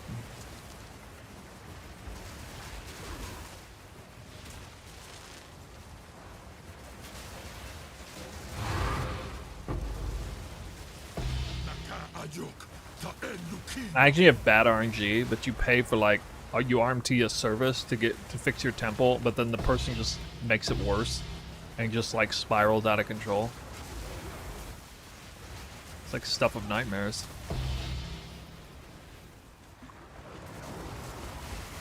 Elon would. Wait, you don't think Elon made his own temple? I bet Elon is out here farming a temple that's even juicier than mine somehow. Right now, he's out there. You didn't pay for the loop insurance? Oh, God. I just log in. Wait, why are all my spy masters missing?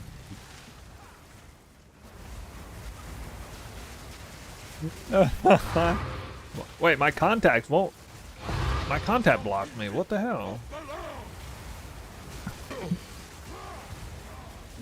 Oh man, that sucks so bad. This is why you gotta learn how to do it yourself. I suppose this is something I like about the temple, is that you really do have to do it yourself. You can't just pay somebody to build a temple for you. There is something kind of satisfying about that.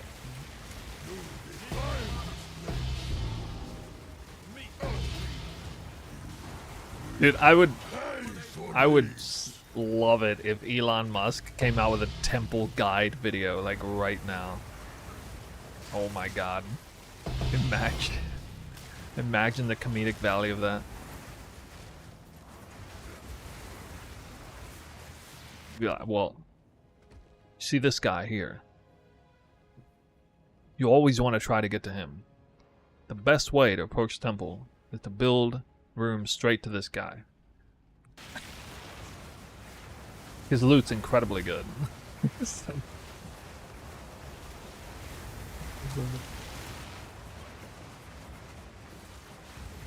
God.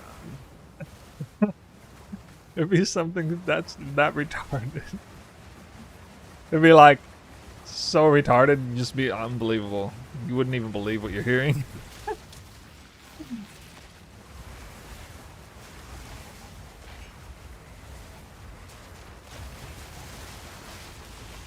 He'd be talking about how good the architect rooms are.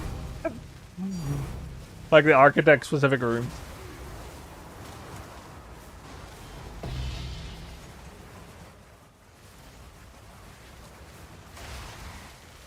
I haven't actually killed a Tsiri yet, but this is the way you get to her. Something like that. Guide on how to beat the temple. You probably word it like that. Beat the temple. Like what? What do you mean beat the temple? Well, I haven't actually done it yet.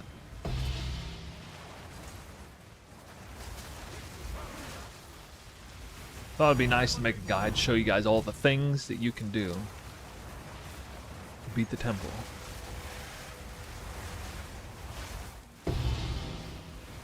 Many different ways to beat the temple, but here's how I'm doing it. In real time.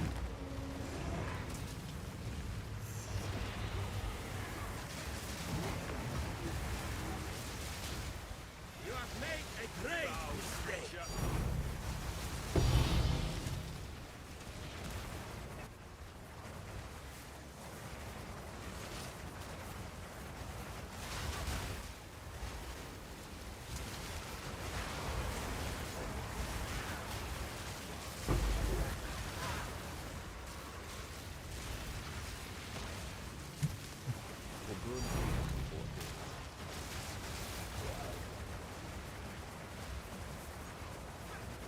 You have made a grave mistake.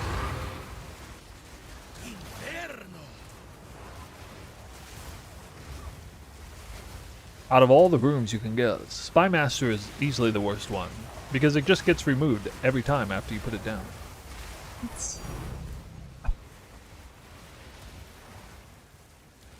I feel like I should be writing comedy skip for this. You reek of stupidity!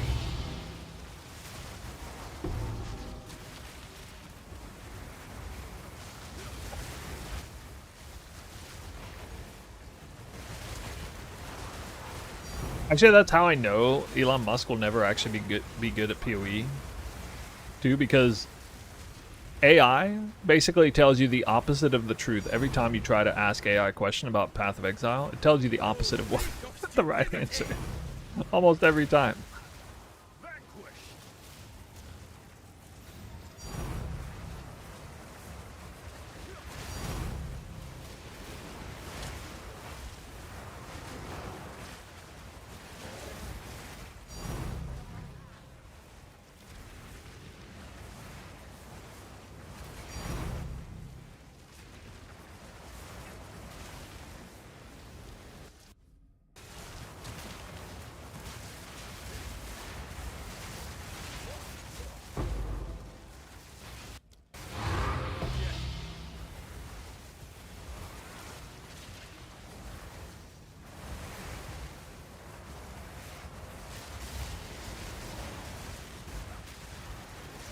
82% rarity, what?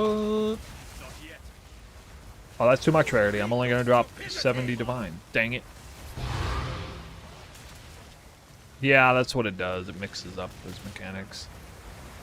Definitely true. Okay. I guess it doesn't really make much difference.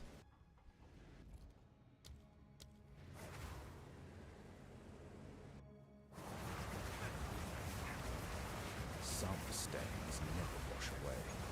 Guess, yeah.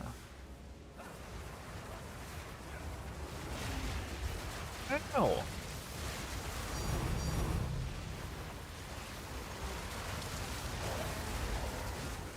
Whoa.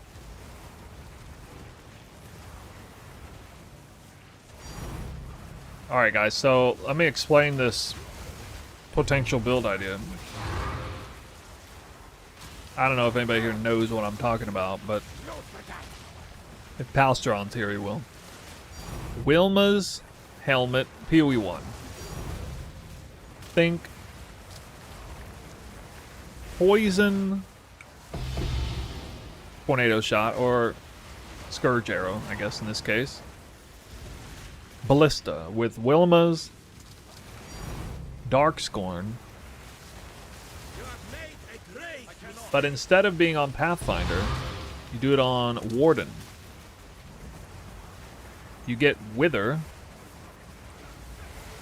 on hit through the tincture, unique tincture, which also comes with Grasping Vines on hit. And you get a metric ton of crit chance and attack speed on the other tincture. That's 3 Warden Ascendancy points there. And then you get...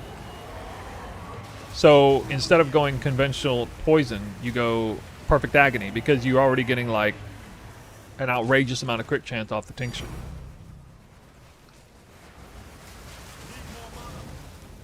Then, to supplement, the 4th Ascendancy is the Shock one. But you're a poison build. So you get 100% shock effect through the Warden Ascendancy on very soft hit shocks, 50 stacks.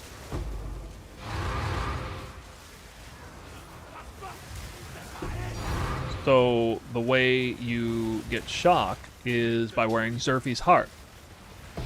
Because Xerfe's Heart makes your chaos damage shock. And Dark Scorn is converting Fizz to chaos, at least somewhat. So the ballistas will then be capable of shocking like crazy. Stacking that up. Also, the ballista link naturally has Unbound Ailments, which will make that really short duration stacking shock actually last long enough to stack up immensely. Big synergy there.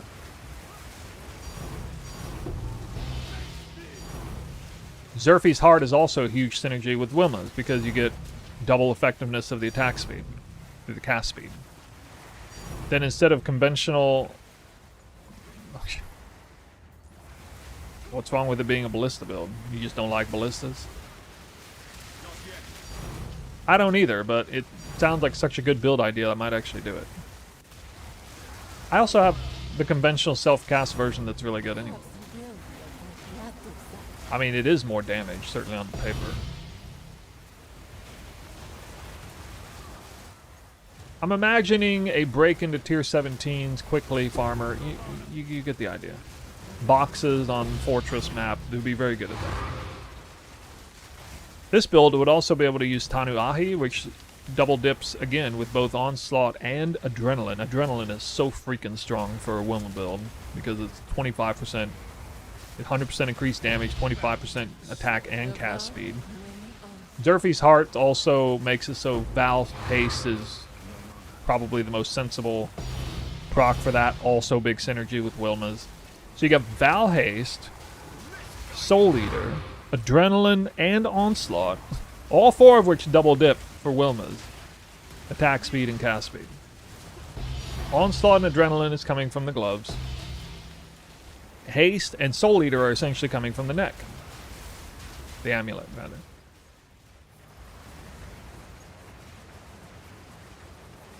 Does monster effectiveness increase div drops? Yes. And then the ballistas will do enough chaos damage to the neck to actually shock. All enemies will be withered even stronger than they would be if you were a Pathfinder because of the tincture.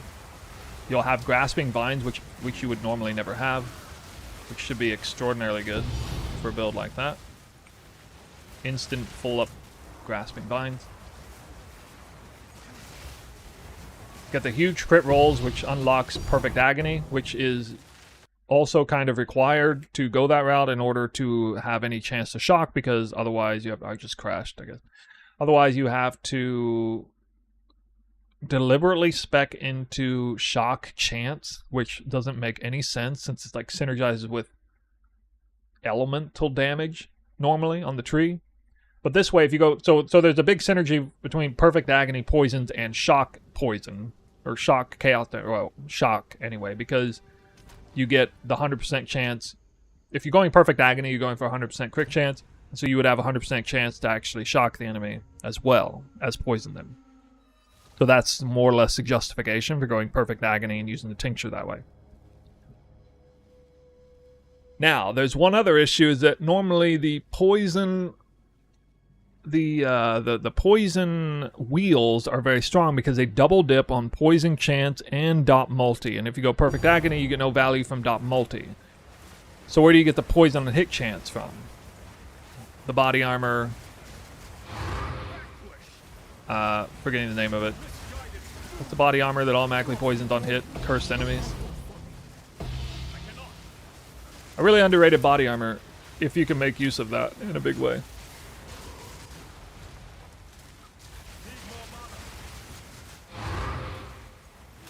It's a pure... It's the assassin body armor, unique body armor. I forget... Hold on, what? I'm forgetting the name of it.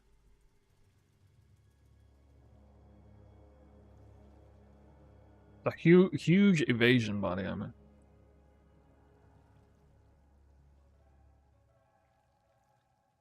They said... Osprey, yeah. Osprey's Will. Which also gives up to 53% Chaos Res, which synergizes with Darkscorn, because you need to have huge Chaos Res to cover the damage taken as Chaos on Darkscorn. Always poison on hit against cursed enemies. Your hexes can affect hex-proof enemies. And an additional curse.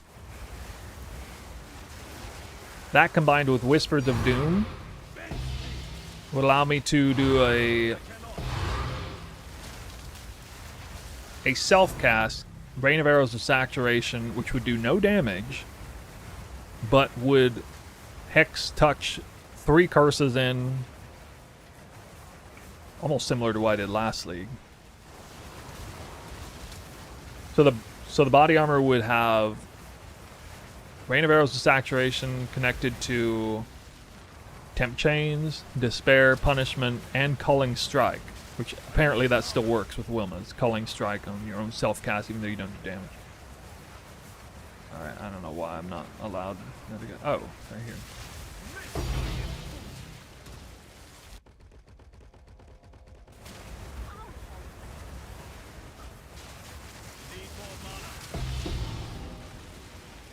The vow of many unseen. Yeah, so that would be up to 6 ballistas that actually do damage. Shock enemies. They don't actually poison though unless you have curses on the enemies, but you can curse every enemy, or hexes on the enemy. You can hex every enemy no matter what.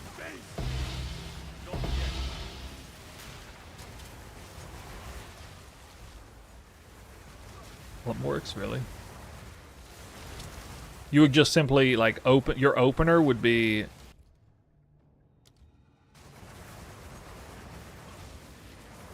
a rain of arrows to saturation instead of ballista. Or, I mean, you would just, like, press them back and forth anyway. Now, originally I was going to use Asena's chant, but, of course, or Asena's... Sorry, not what? Asena's gentle touch, but that... You don't actually get the explode if you're wearing Wilma's, so that sucks. But that also unlocked the idea of the glove slot.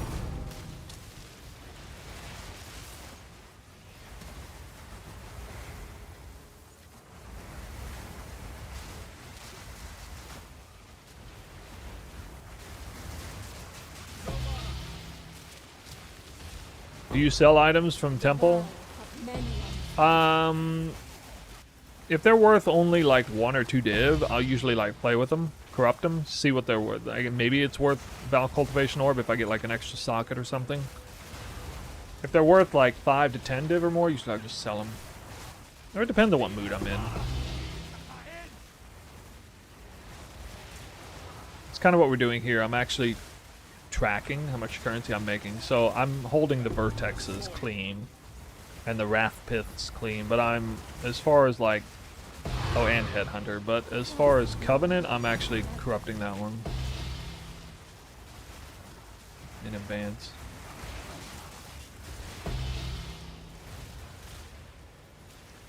Ooh. Alright, we got 2.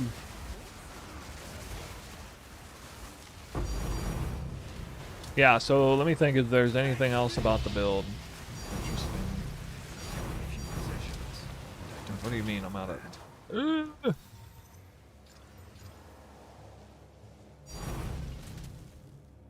Really? It's too easy. Being Spirit every time. Perhaps you will be able to catch it. Yeah, this is an example of another item, Alpha's Howl, that I'll just corrupt. Might actually be worth corrupting, but not really worth keeping.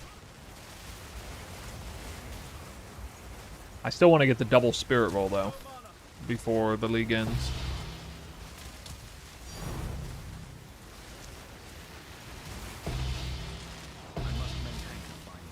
The only problem I have with the build that I set up is that it's both squishy and I literally only have 3 rare pieces of gear on it. I may have to drop, I think I'm gonna have to drop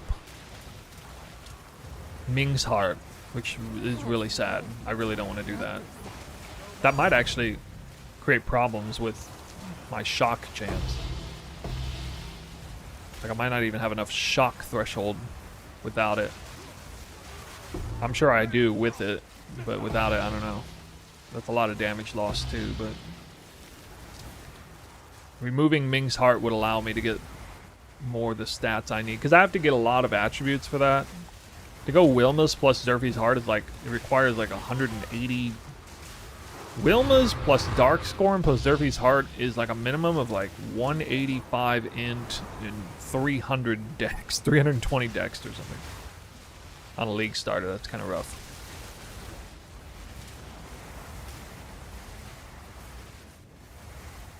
Aren't there diminished returns on gem levels after 10? In this game? No. Not for damage gems. It scales upwards. In this game, it's max 40. There's diminished returns after level 30 or 40 in PoE 1, depending on the gem. You have made But in this game, like, I think all gems scale up. Well, okay, so in some cases, some of them have diminished returns, but like the damage, in terms of damage, I think they all scale exponentially. So Spark, for example, you get way more value out of going like level 35 to 36 than you do level 25 to 26. You get way more damage. The mana cost scales exponentially too. That's the only point of reservation.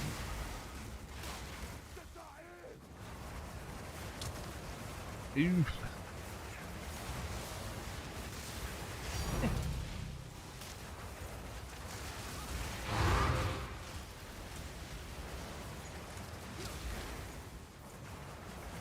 Am I checking this is clear?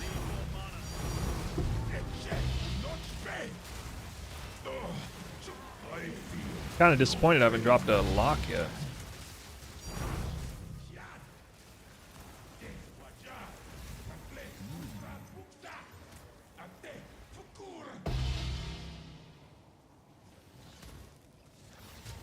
Reveal your worth. 3 annuls. If you only have 1 lock at the end of the run, do you save it for the second branch? That depends on how ballsy you are. I would honestly recommend to let the second branch die off and save it for the main one though, because it's, you know, obviously there's a decent chance that if you save both branches in the short run, you'll come out okay and you'll save time and you will not even have to rebuild this section at all, which is nice. But if you get the bad luck, I mean, it's super punishing. It only takes like 10 temples or something. Not even that. It takes between like 2 and 8 temples to repair 1 chain here. Even with like leveling up. It takes like 60 to 80 temples to repair this whole thing. Just think of it that way.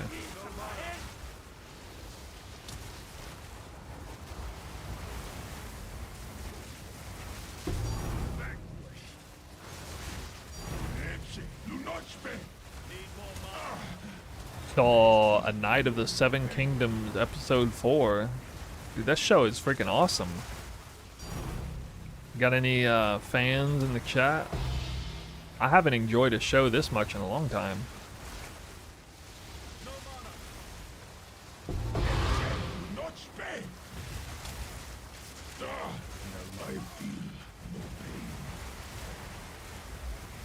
Could probably do without the poop jokes, but other than that, it's like really, really good.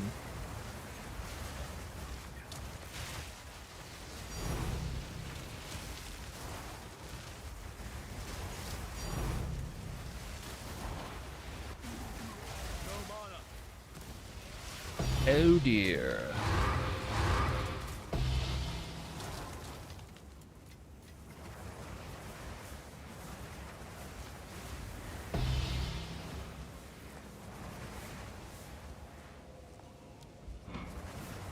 It's painful seeing 8 tiles deleted.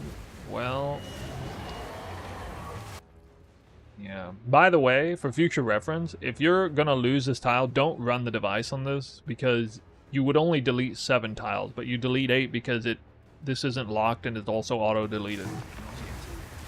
So you're effectively losing an extra tile. It's a small thing, but just try to remember, if you're gonna lose it, don't run the device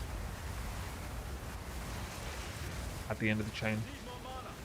Saves you 1 room.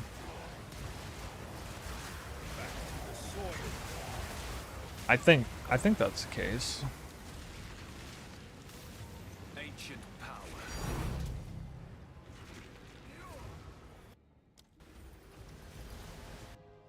Okay, well, we got 2 locks.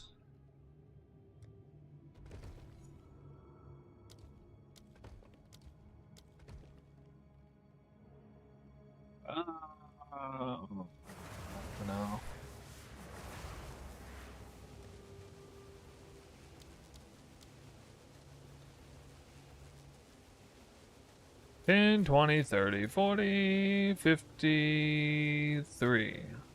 What? I don't think get 53. That's so weird.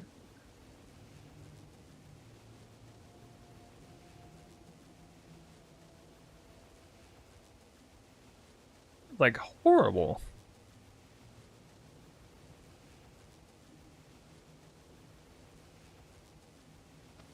It's a conspiracy, man. Speak.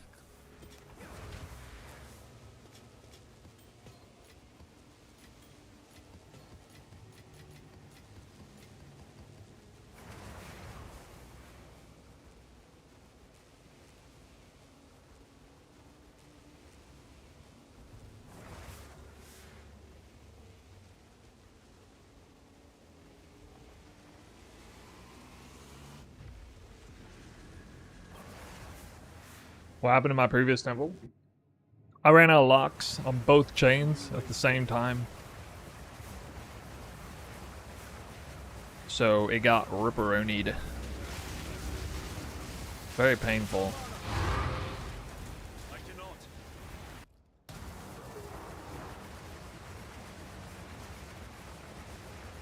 Is there a breakpoint for item rarity you want in your gears? The mighty form. As of Farham's testing at 0.3, it's suggested to try to get 150% if you can. Naka ajuk. Ta elukina. Something of a breakpoint there, although I don't really know how that interacts with the temple.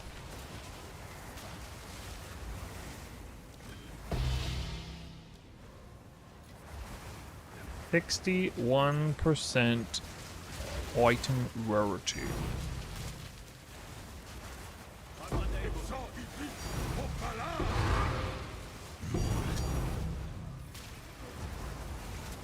Well, that seems to be pumping. And a lock medallion. Holy. I need mana.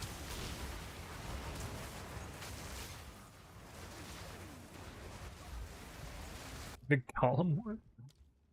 What is this? Well, with this setup, I can lose the golem works and just throw it back in. So it is. Hopala. Blake.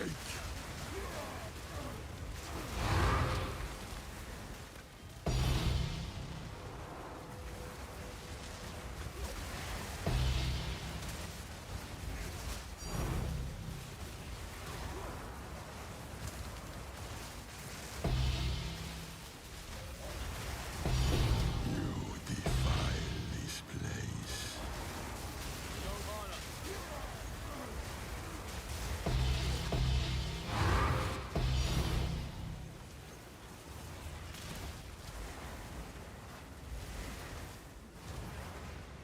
Wow.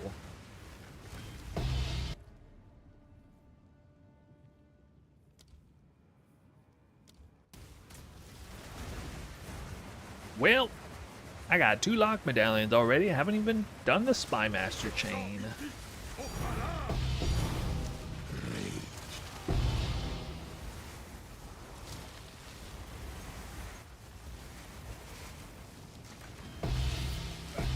Ancient power.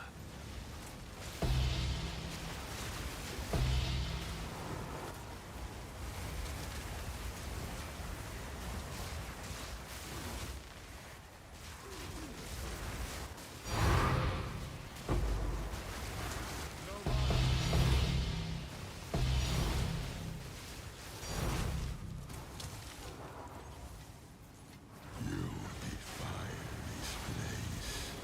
Blake. I never got into this league, really. You're speaking nonsense? Oh, talking about the rooms and stuff?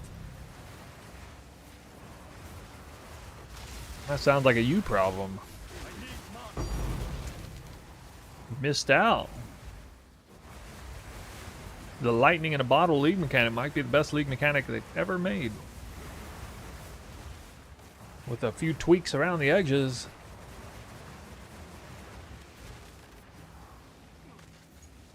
Say it's got a decent chance. Except for this buggy nonsense right here. I could do without that.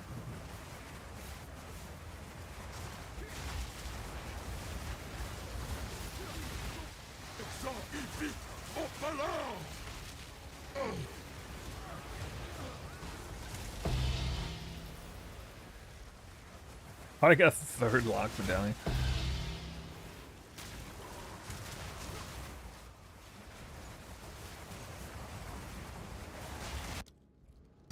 The mighty fall.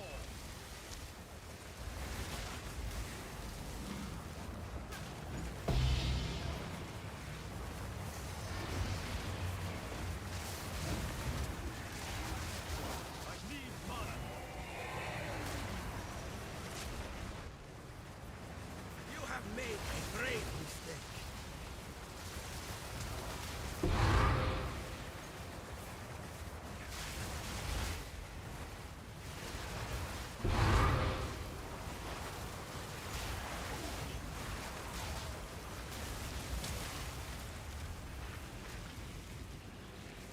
The curse is now its to bear. You reek of stupidity.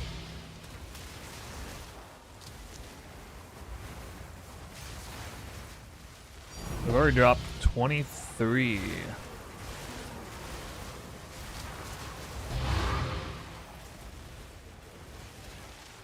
Nice.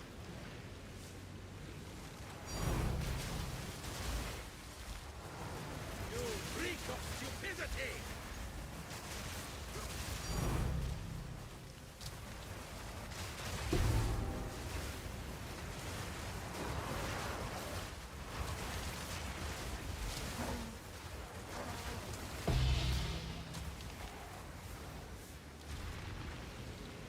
You guys think if you make a ballista totem league starter in PoE 1, are you meaning if you don't include ballista clusters?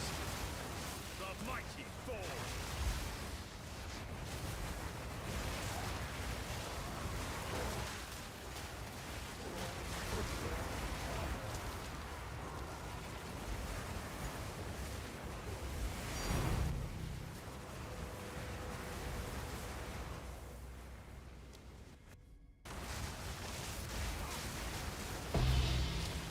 Oh, I forgot to mention earlier there's apparently a mastery for ballistas that gives you 1% of life leached, or 1% of physical damage leached as life, which, if I'm not mistaken, that would be the catalyst for filling up your life while wearing the gloves. Tanu Ahi.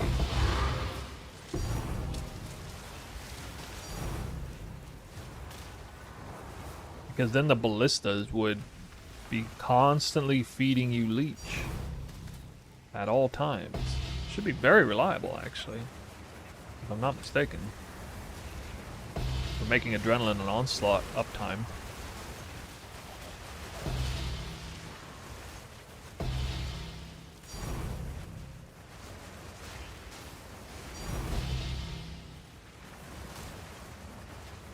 You reek of stupidity.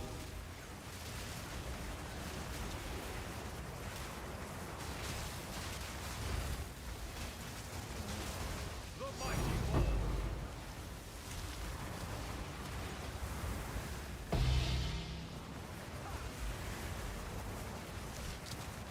Oh, I forgot to mention the quiver. Well, for Poison Tornado Shot, we have a new quiver with Herald of Purity. The minion quiver would be really, really strong. 3 additional arrows. I don't know how big of a deal that is for Scourge Arrow and Ballistas, though.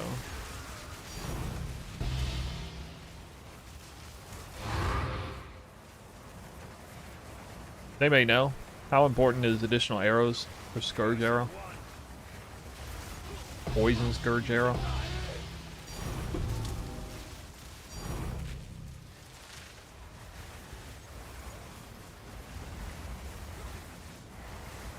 Actually, I'm not sure Herald of Purity interacts properly with Wilma's either. Need to look into that. Perhaps you will.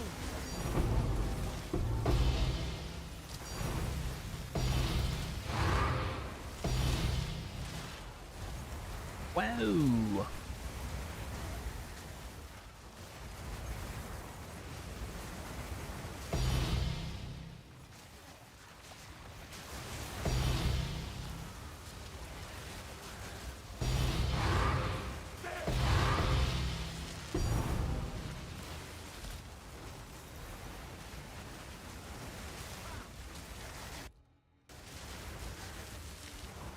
Just need one more lock. Challenge I'm full up.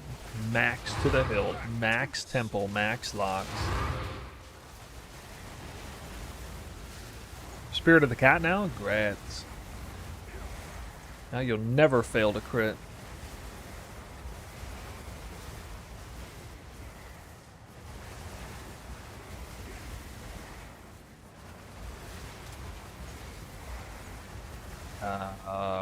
What? Oh.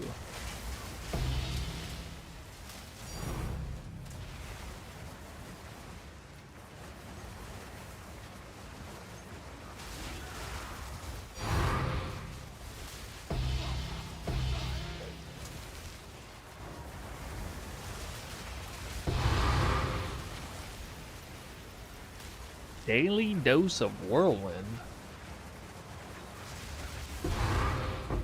the vow. You wouldn't be referring to the spin to win build on the screen, would you?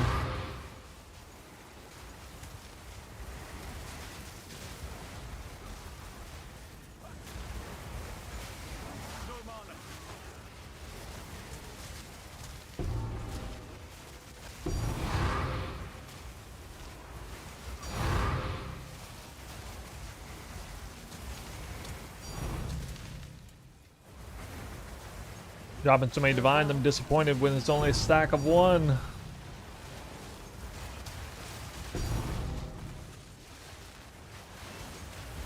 How many div per run? Oh, it varies a lot.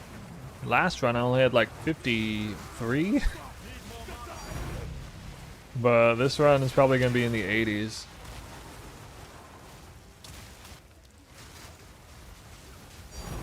I don't think the rarity numbers were much different.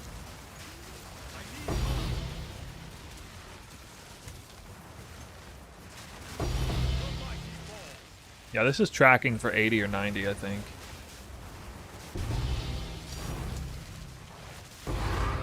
The vow of many lives.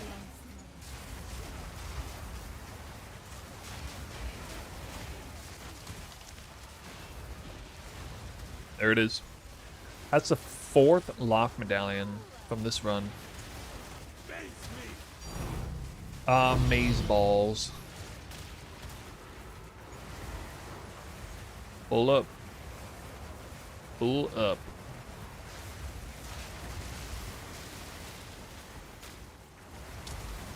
The vow of many lives.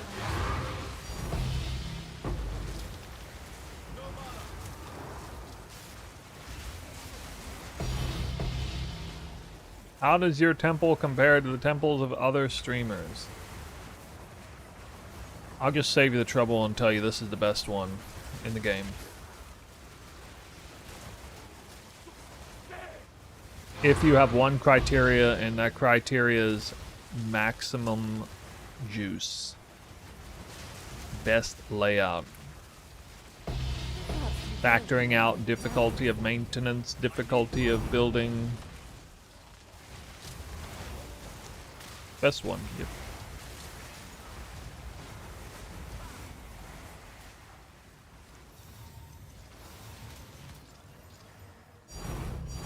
How about that's the 5-man? No. No, I don't really do group play.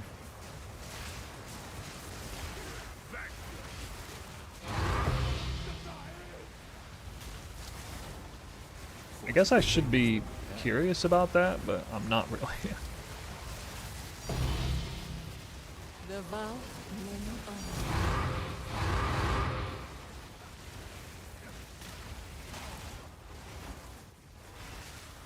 I don't know what the number scaling is.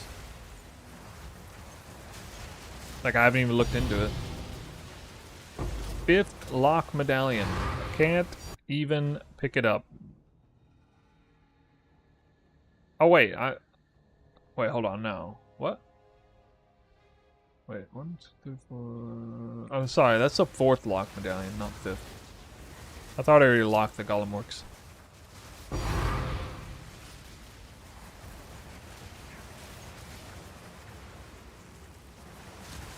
Okay, I'm just gonna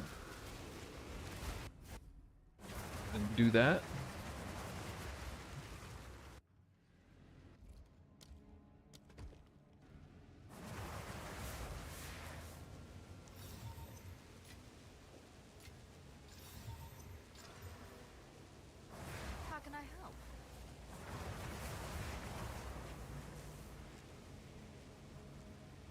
So you somebody who likes group play? Forever changed.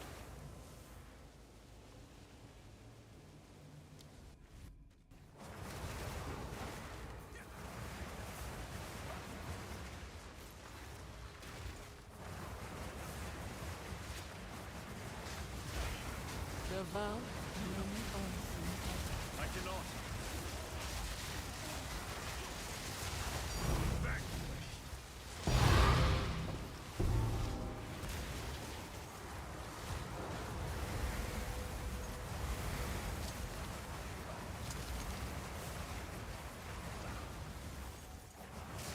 Foolish mob.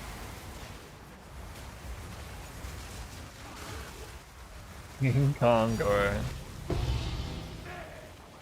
Oh, celebrity in the chat. What's up, dude? Wait, you're like not even playing this game anymore. Of course I am. I told people you have to play this league. Dude, I haven't even dropped a mirror yet, which is like impossible. I dropped 20,000 divine orbs. This is what you call unacceptable. Perhaps you will realize the after side. Will not accept it.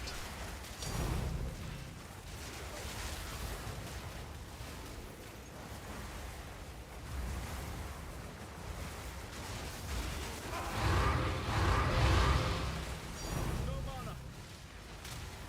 I'm unable.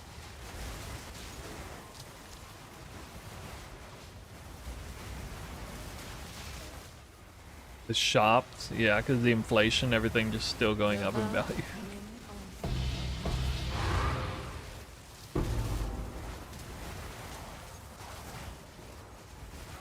Yeah, yeah.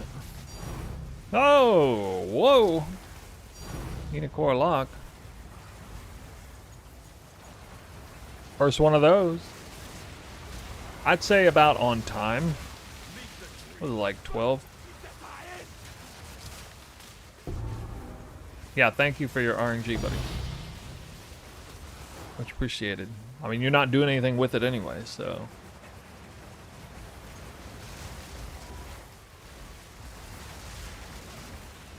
Man wakes up oozing with RNG, doesn't even do anything with it. I'm unable.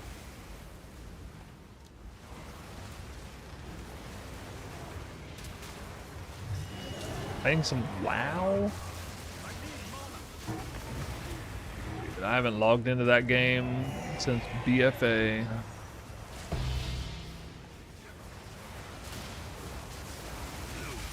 I wonder if I'm ever gonna play it again. Great mistake. Give in to your doom.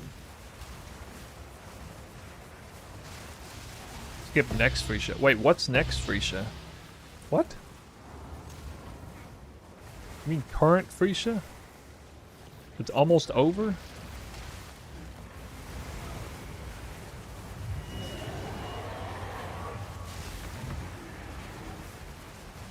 Did you play Freesia?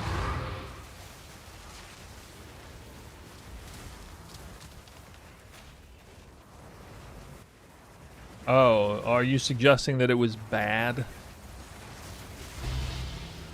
Yeah, it's too bad they tarnished the Freesia name. People loved that event last time. I need mana.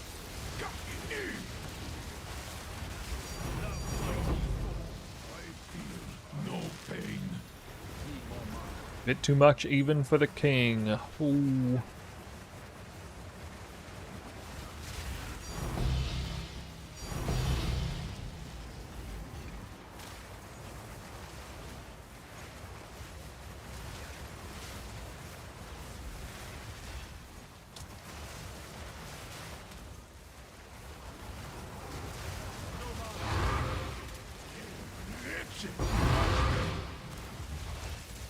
I don't know why you'd be overly negative though. Too many deaths. I heard it was kind of hard.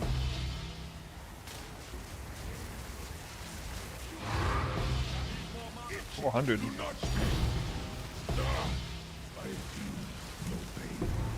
Hope I got a mirror. Well, I just got a lock, my 10th one of the league, but no mirror still.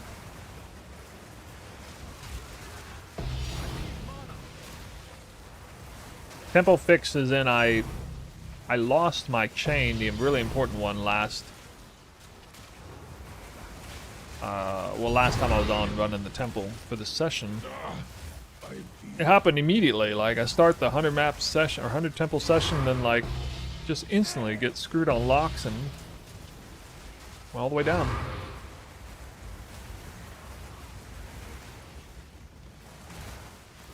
Completely ran out of locks. Both chains deleted at the same time. One of them is high tech, so cost me a ton of time. It took me like 50 plus temples to get it all back, reconstruct. And during that entire time, it was never difficult to sustain 2 locks or more. Go figure.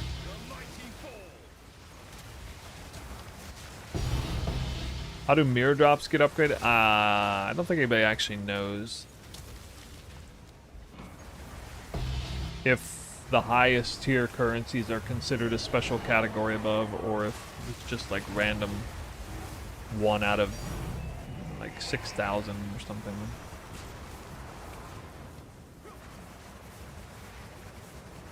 You reek of stupidity!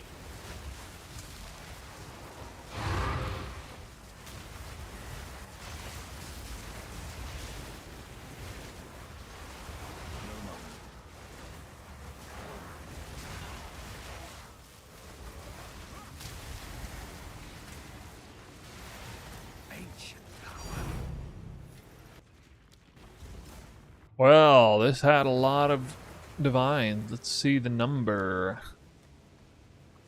10. Let's go back. Yeah, 10, 20, 30, 40, 50, 60, 70, 80, 93.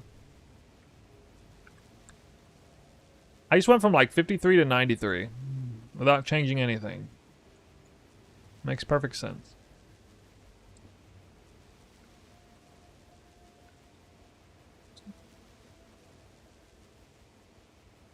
I used to think they were more consistent, but not now.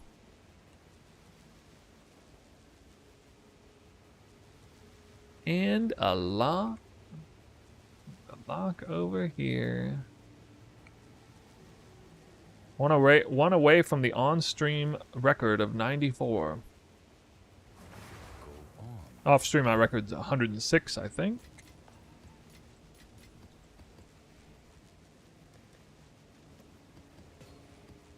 Oh, this is a bad omen. Already used 1 entire quad tab after 14 temples. Hey.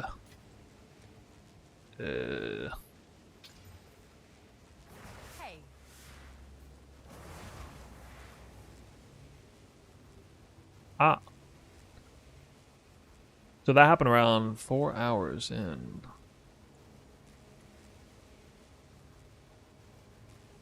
Good.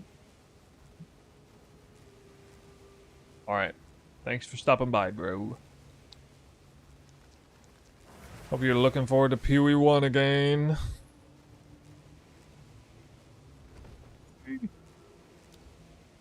If I'm full up locks, I go ahead and lock them all. Even this one.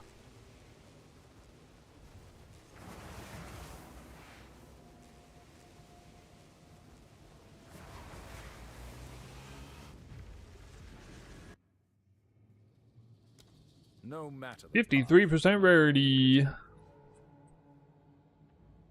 Okay.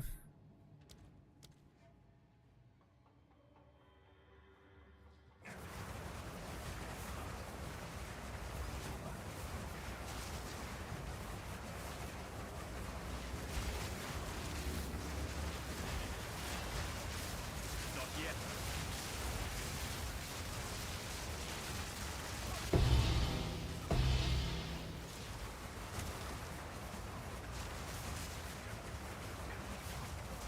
I predict 69 divine orbs.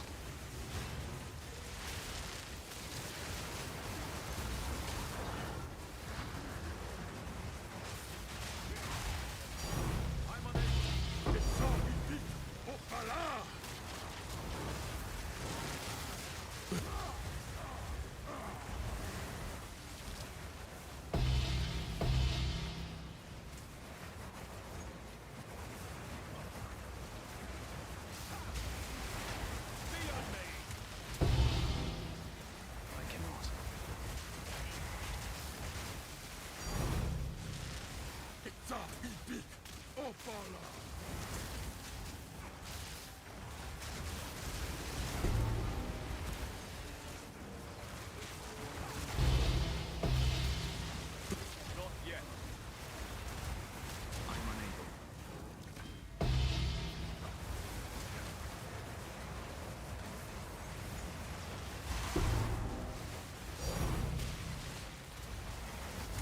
Not yet.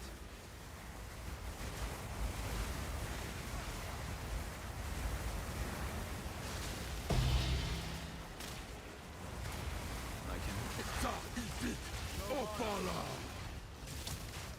God, I hate running into like 5 mana siphoners at once.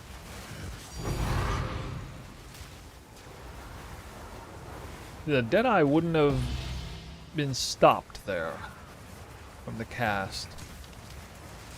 By 2. I was definitely surrounded.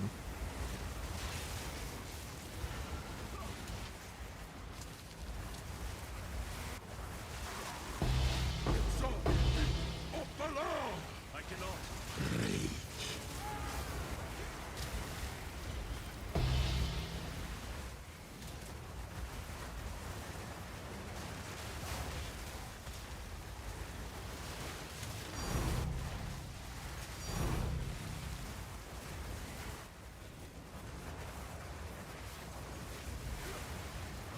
I cannot. Not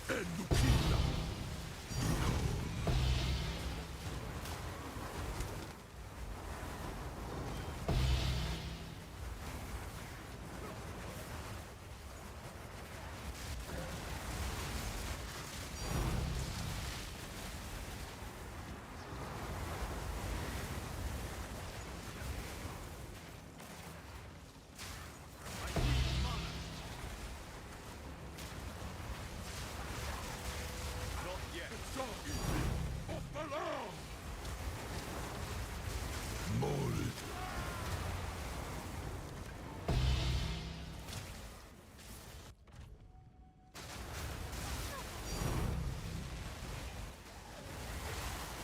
What?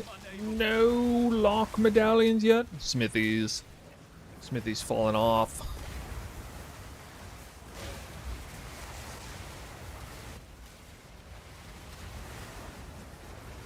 Smithies falling off.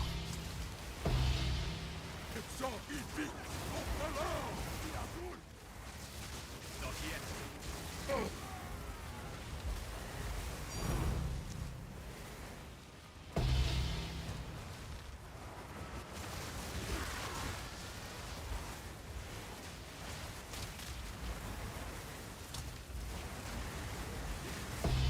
I'm unable. Reveal your worth.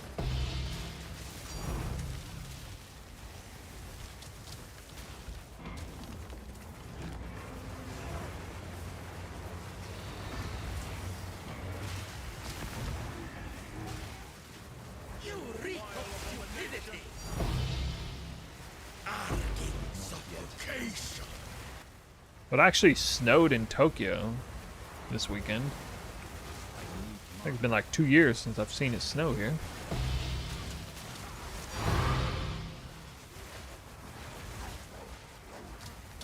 Only got like 3 inches maybe. What corruption am I looking for? 1800 plus life, so overroll on life. You reek of stupidity.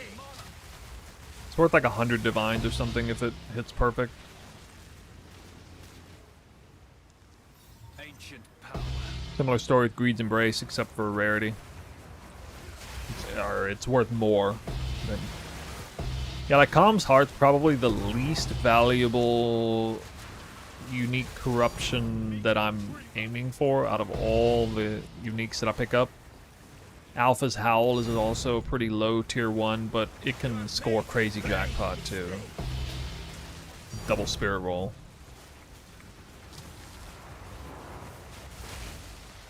Not yet.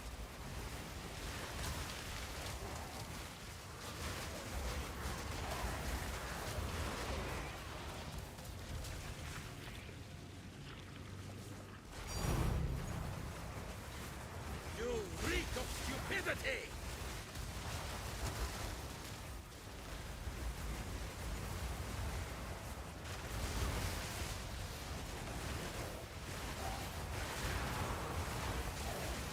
I can.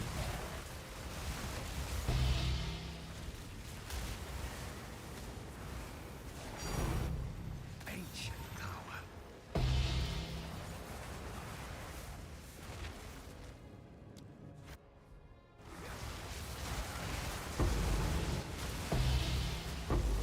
I'm unable.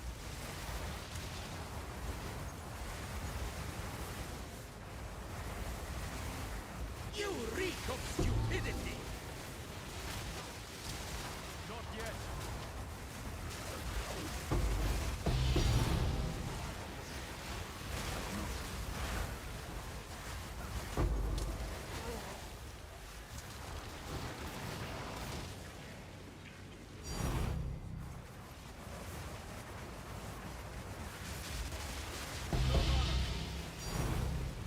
I can. Open your eyes! Funny with that one. This medallion. Alright, lock medallion off of the sacrificial chamber. Clutch. So clutch.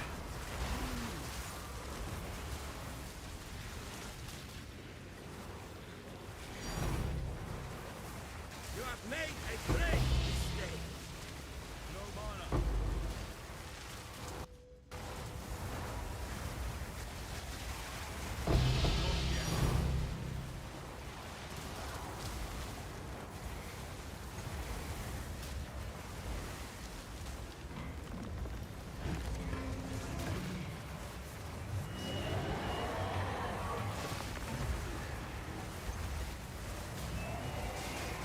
Need more mana.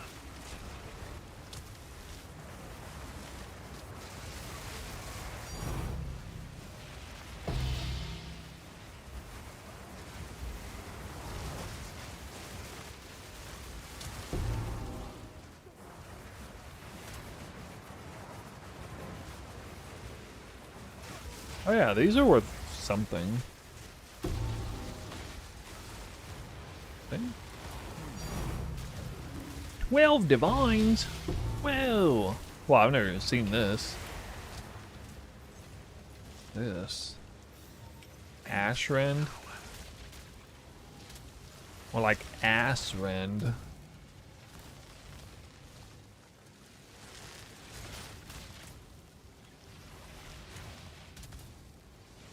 Wait, for some reason this is like 30 divines with 4 sockets. No way, dude. I'm not even counting that. I don't believe it. Misguided fool!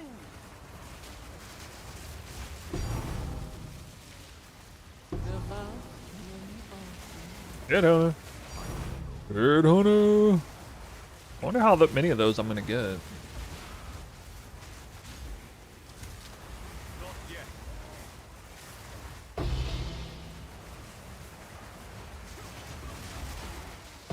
Make me!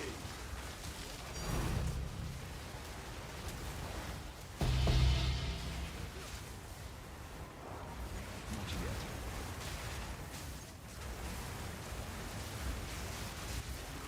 I cannot.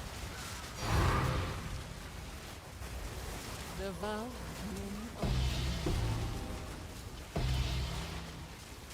Reveal your worth. I guess I'll just let Shroudwalker port me to all the right places then.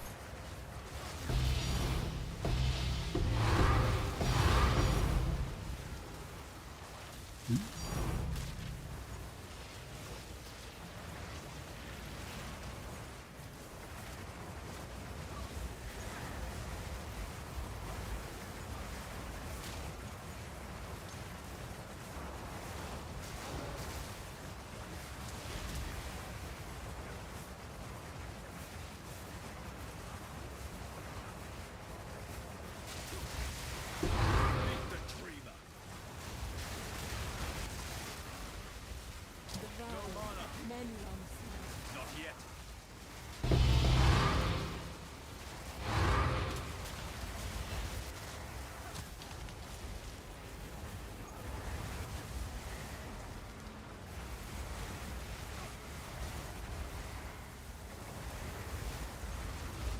Face me. Need more mana.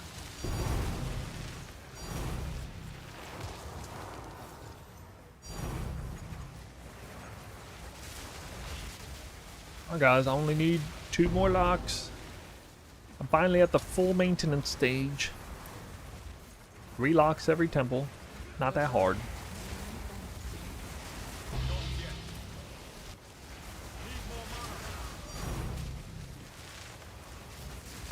I just got here. Don't fail me now.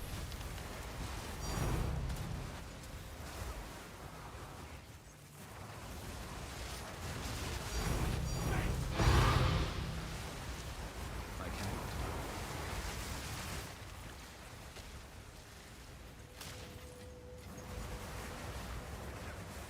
The vow of many arms. I cannot.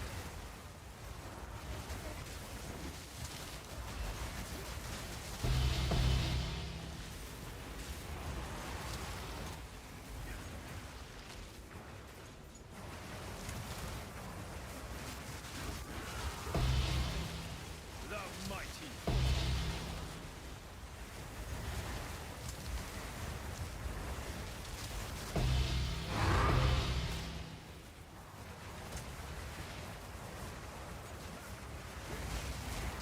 The vow of many arms. Not yet. Feels like my frames are getting a bit worse.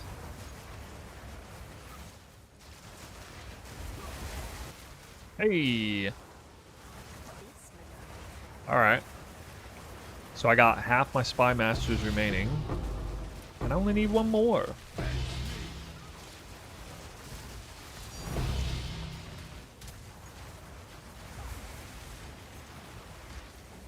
It's probably they probably got like tank mods.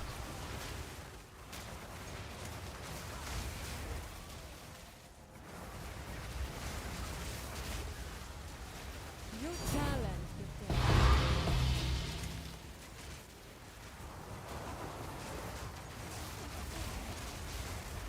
Foolish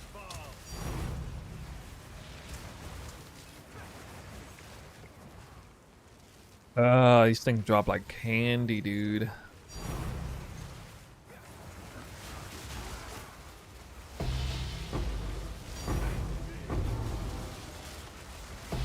Imagine next league on the temple.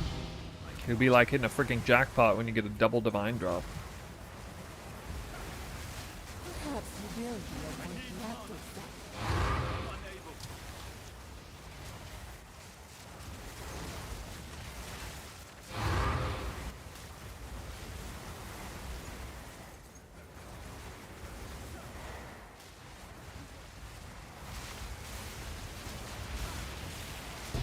Meet the dreamer. Oh my god, hit the 3rd one. Let's go. Let's go. Full maintenance temple. 3 locks in the bag. Do I think Deadeye would be faster? I don't know. That the whole like spark thing is so clean for clearing up this trash. Reveal your worth. But it's possible. It would move faster. Like Deadeye definitely moves faster. You've got Tailwind. The vow I would also probably dive into that harder with...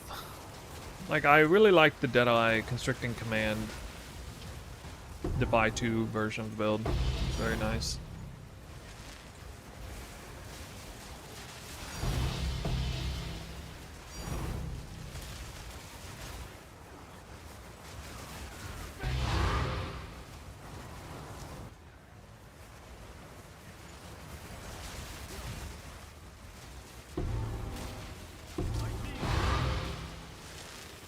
the vow of many long snow. I cannot.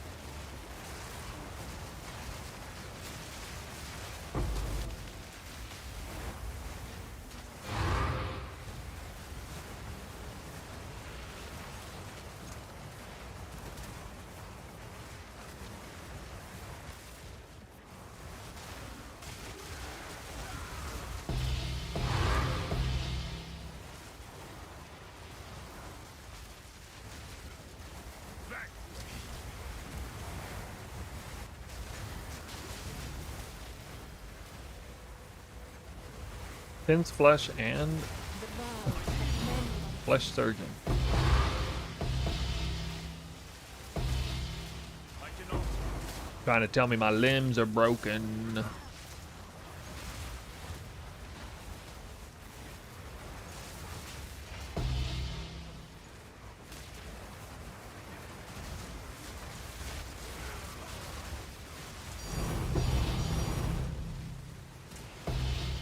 Boom, boom.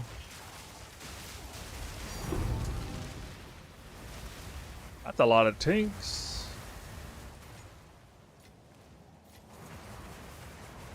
In one room.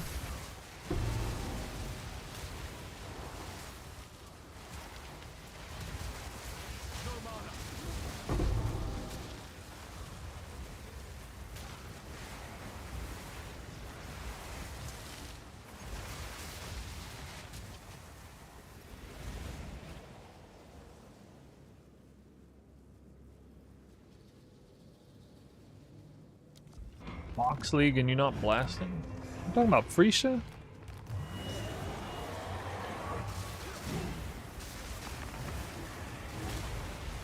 I regret to inform you, I'm definitely blasting.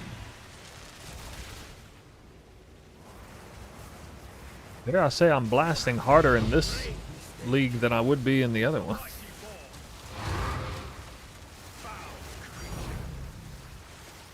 cannot.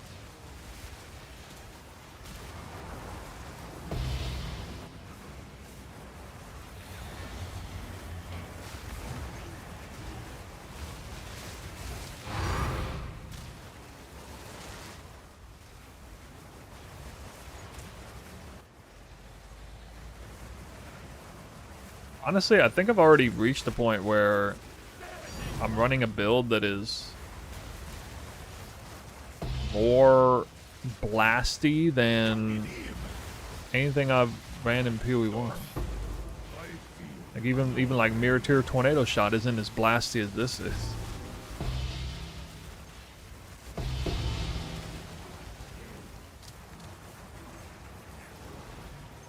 Maybe.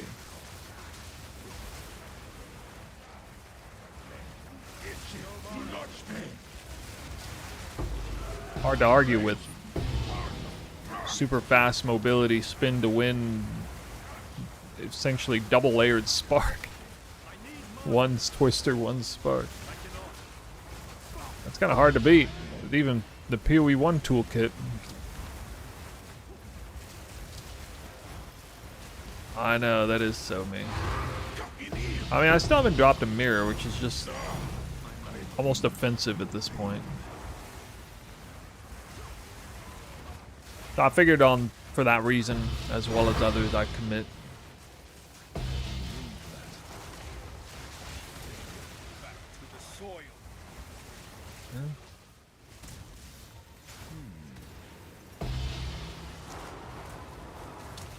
Mirrors have different color. No, they look identical. And you know what? I wouldn't want it any other way. The way it should be. Alk Lab. Alk Lab.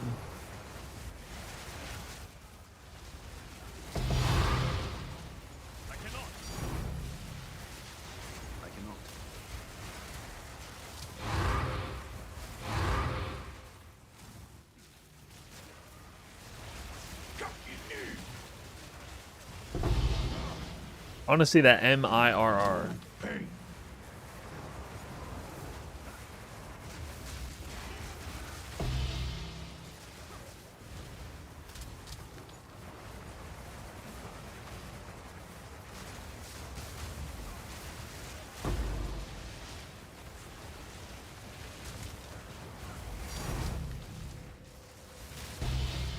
What about desensitized?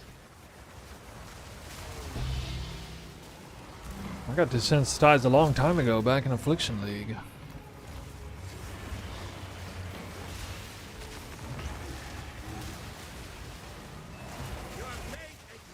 The last super special mirror drop I ever had was Total League Ghosting Crimson Temple. For the ghosted mob who dropped a mirror.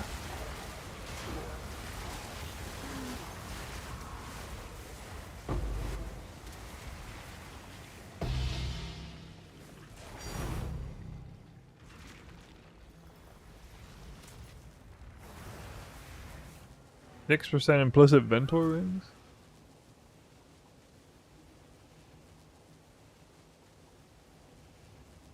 What is that? 6% implicit. Ventor's gamble on the...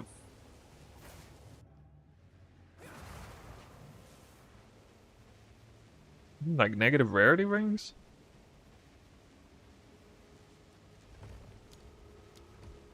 Alright, well I got 3 medallions.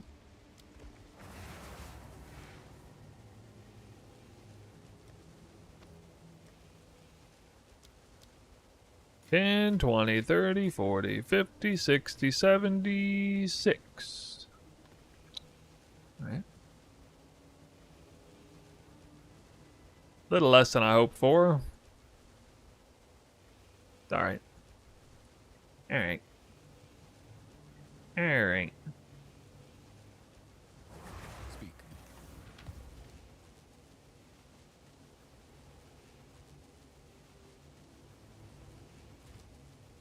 You see I'm currently at around 2.5 locks per.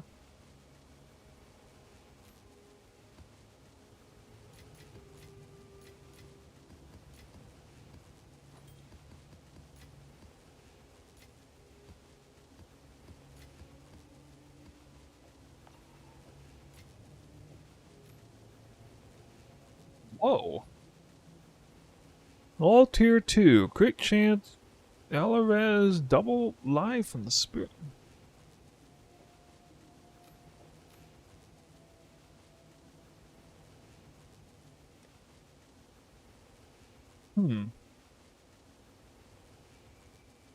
I guess you either hit spirit on this or it sucks. Hello there. Until next time.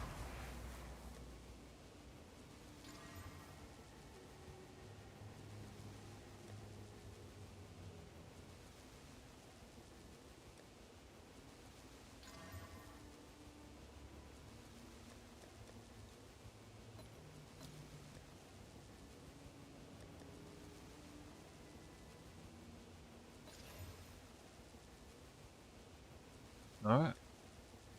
I'm gonna go for it. I'm going for it.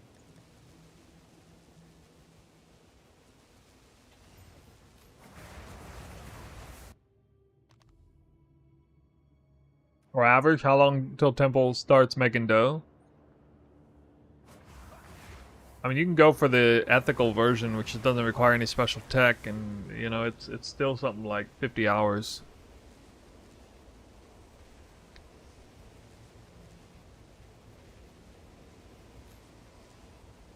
We're looking for tier 1 spirit. 38 spirit? 38? 38? 38!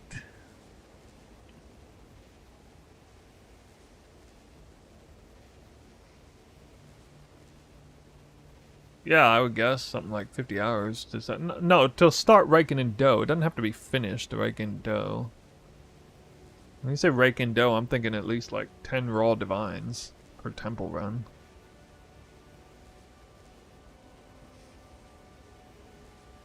I mean, use the phrase raking in dough. That's highly subjective.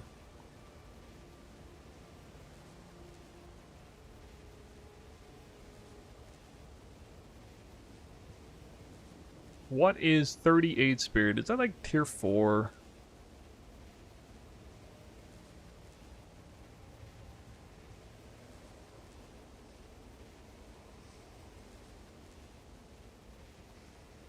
And my RAM is like cooked right now. Oh.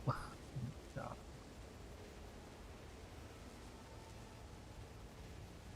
It's so stupid. What? I told it to plug in PoE 2DB and it went all the way to PoE 1.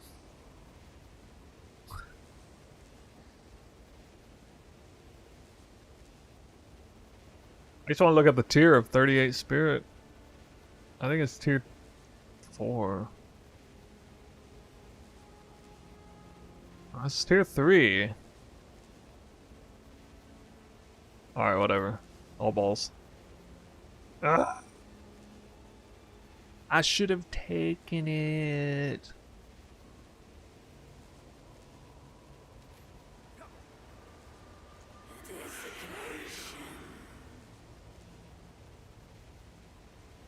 Oh.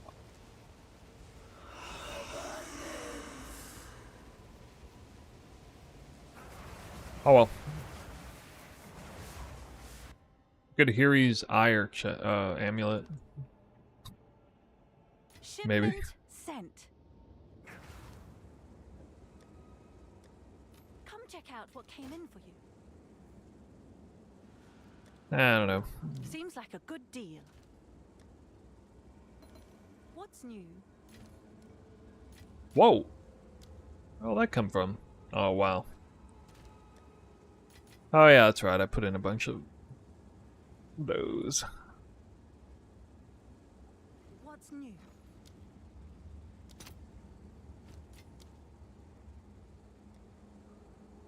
Gotta re-up on some stuff. I'll post it right away.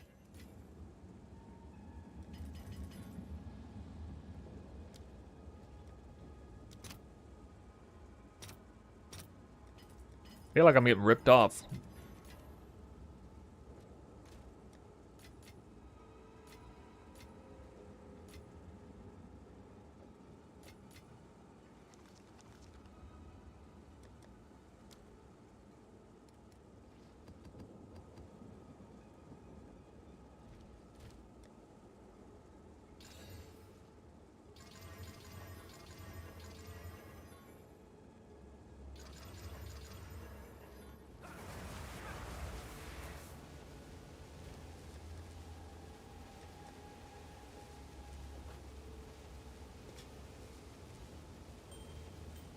Oh yeah.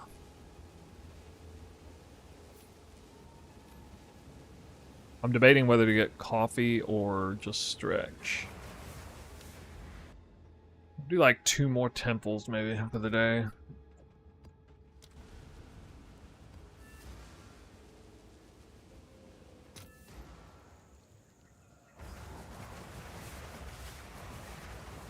Look at that light radius though. Holy. The freeze damage. That's so crazy. See the freeze. It's such overkill on freeze damage. What the fuck?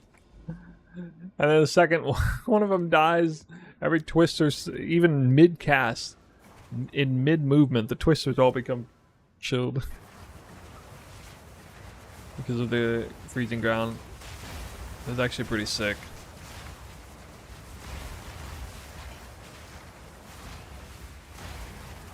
I do get a little certain satisfaction out of that. Perfect of haste. You know what? I'm gonna... Figured I'd go for it. Thanks again for the spear damage. Difference is insane. Wait, you mirrored my spear?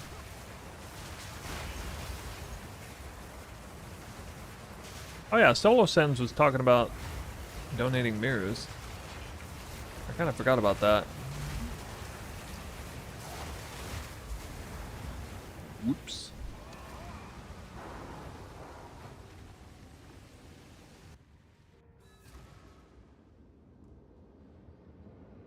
Ice shot. Khalil's Gambit chain. Herald of Ice explosion as well. Oh, nice. Herald of Ice, yeah. I mean, I do like the Herald of Ice on Deadeye version, but it doesn't make much sense for this one because if I kill an enemy with Spark, the Herald doesn't trigger. So that renders it... That's an actual, like, anti-synergy there. Cast on crit spell damage and Herald. That's okay, though. I mean, honestly, what difference would it even make if I had a Herald or not?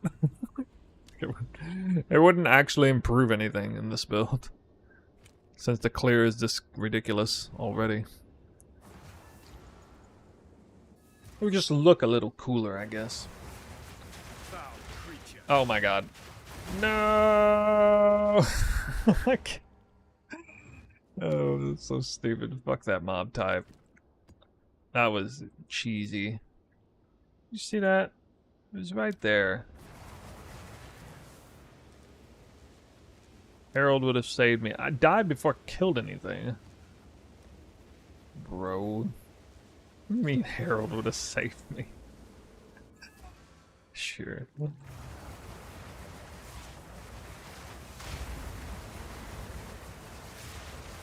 Yeah. Nah, that mob type always wrecks me, which is stupid because it looks like it's doing chaos damage primarily. Like, why? Oh, chaos inoculation, but I guess it's physical damage.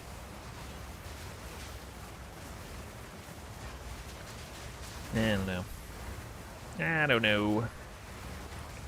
What do I know?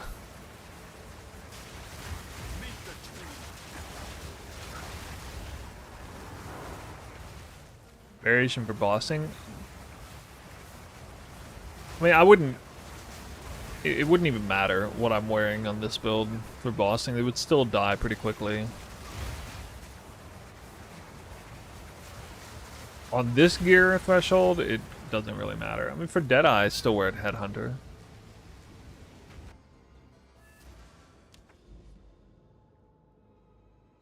May you ask a question about PoE 1? Alright, fine.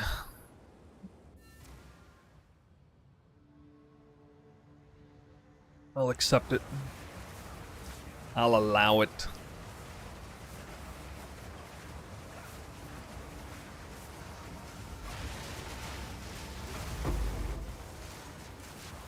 Good timing. The spirit is near. The hunt begins.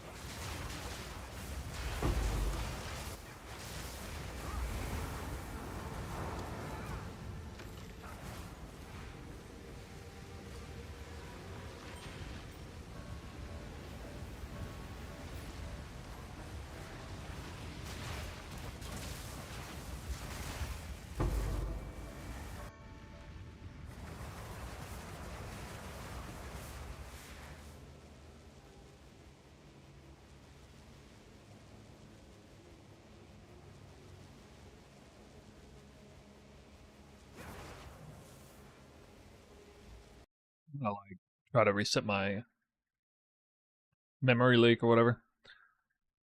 Following your temple, 35 down in and just got your first ever mirror. Everybody's getting mirrors when they're like building my temple. It's not even done yet. What is it? Grats, dude. Like happening a lot. I only have played PoE 1, both free share events so far, so not normal league. I'm not sure what to play. Tested your blind prophet frosted last year, loved it. Is it viable in normal league? No. No, it is not. It is highly specific to the blind prophet ascendancy. There's probably some way to make it halfway viable, but it wouldn't be anywhere near as good. So I haven't really looked at it. Nah, you probably want to do something else. It is, I think, the only non-bow build I've ever made. In like the last 4 years or something. Maybe ever.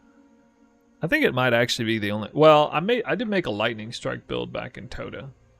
Lightning Strike League Starter. Ghosting Lightning Strike. The last Blaster, Easy Blaster League. Floor Affliction before 217. I'm going to go get a coffee. So I'm going to be back in like 10 minutes, 15. I got to go out to grab it. I need to stretch. I can feel the blood pooling at my feet. I haven't even stood up in 4 hours. Not healthy, yo. So, we've had a good session so far. 10 runs, actually floating locks. Got the tier 3 Golem Works even locked. And I dropped a lock as well. But no mirror. No mirror. What is my average Divine Orb count anyway?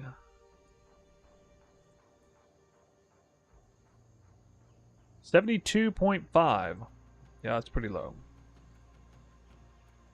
I mean, that's with and without the third chain room, I guess. 37 divided by 15, 2.5, right? 2.46, yep, okay. Yeah, we'll be back in a bit.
Whoa! Just got a raid. Sorry, I was AFK. Did I just get a raid, or did it happen a while ago?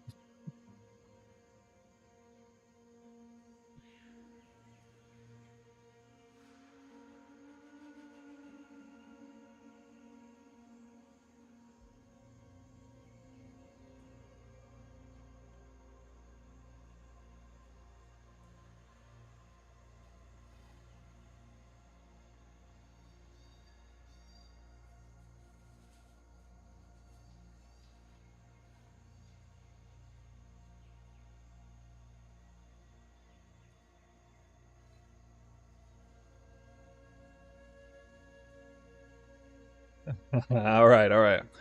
I'm back. Yeah, no problem. No problem. Thanks for the raid. Second raid from Princess Jiggleboom. I remember you raided the other day. Yeah, I was playing for like 4 hours straight. Decided to take a break, grab coffee real quick. Had to go out to get it. Not gone long enough to put it in the title of the stream. Hey, don't raid me, I'm AFK. You know. Yeah, I hope you're doing good. Still playing PoE 2. I'm one of the few left myself. So I'm in the middle of doing a massive 100 temple run project, fully juiced, with or without this room here. After 5 runs, a few days ago, it broke down. I ran out of locks, lock medallions. Tore my temple apart. It took me a couple days to build it back up, actually. But I'd gone several weeks without that happening. So a little bit of a fluke. Several runs in a row with no locks. It happens. Oh, you got an ad now? Yeah. Anyway, back to run a couple more. And yeah, you can see I'm maxed out on locks in terrific condition right now. Dropped a Hinakora lock last or 2 temples ago. Still no mirror though.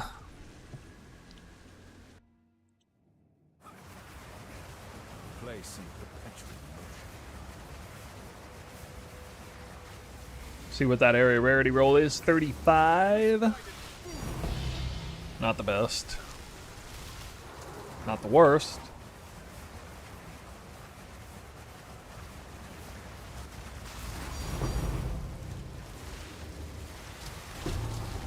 The dreamer provides.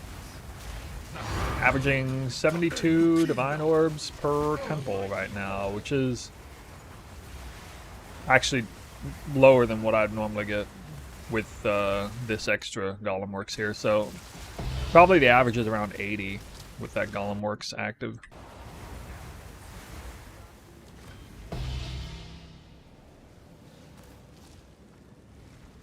Man, I spent all weekend leveling up my first character to endgame, just realized that in the end I wasn't having fun just shooting frost bolts with a crossbow endlessly. I'm sorry to hear that. I'm pretty blessed as I usually end up enjoying the build that I set out to make initially. It helps when you make the build though. You've got more sense of agency over it, as well as better knowledge to adjust it to your liking.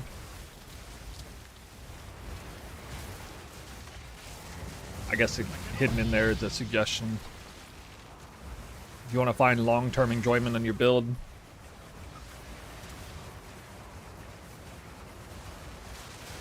try to be creative on your end with it. Just follow a build or you'll never make it to the end. I'm just letting you know what I attribute to my success in enjoying especially the longer I play these games. That's what I attribute my enjoyment long term in any given league.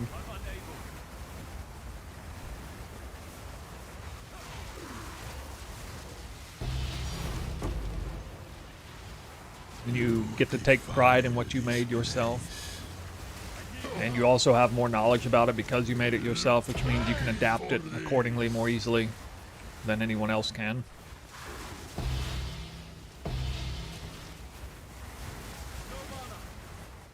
It's two very good reasons. There are two very good explanations for maintaining enjoyment of a build long term.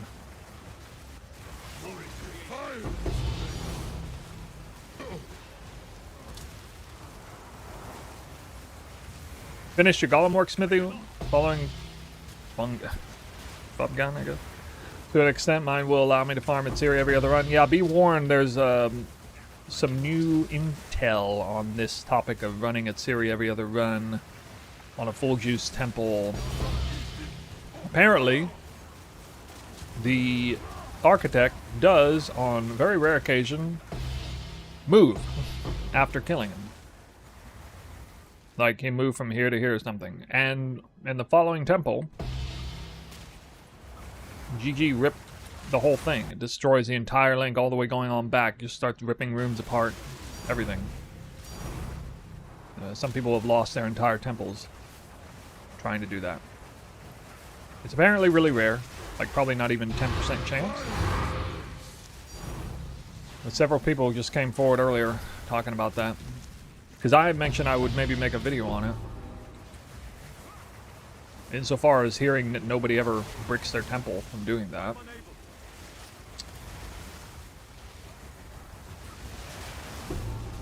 Well. Turns out people brick their temples doing that. Alclab? I don't need that. I don't need that crap.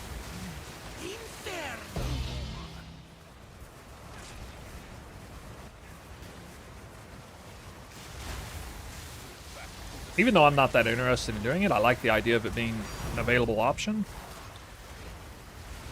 But it's just too much risk if you have a real temple. There might be some other way to set it up. I don't know.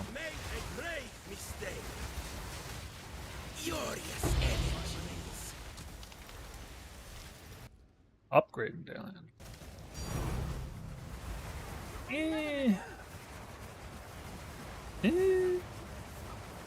Yeah, sure. I'll hold it for now.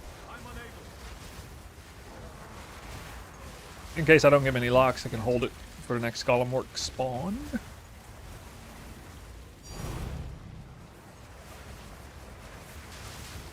You have made a great mistake. I cannot.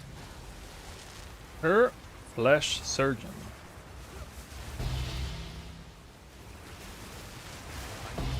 Yeah, so it's officially not advisable to do that. 2-in-1 temple running. Bing. Oh, overclock max life again. Well. With high energy shield too. Right.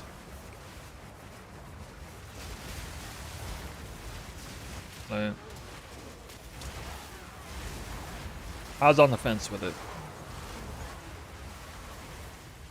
Then it got destroyed. Okay.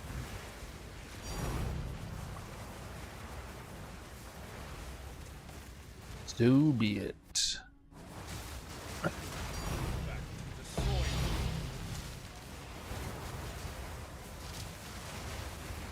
have made a great mistake. I'm unable.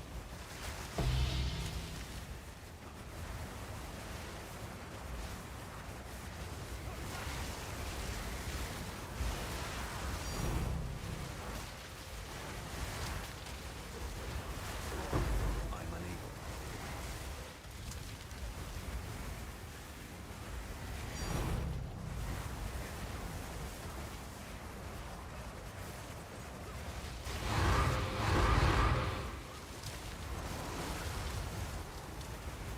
Doing full temple.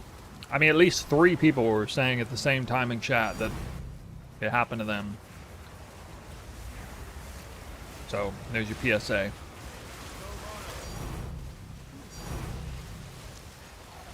Look at those divines popping out of nowhere.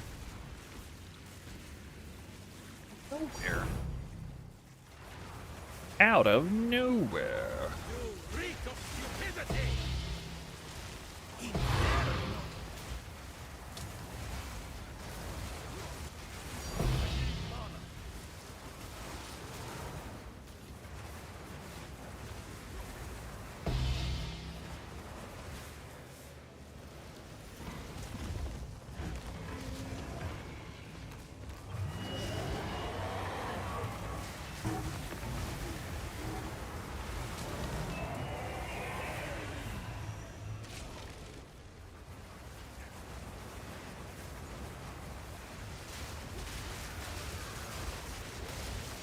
The mighty fall.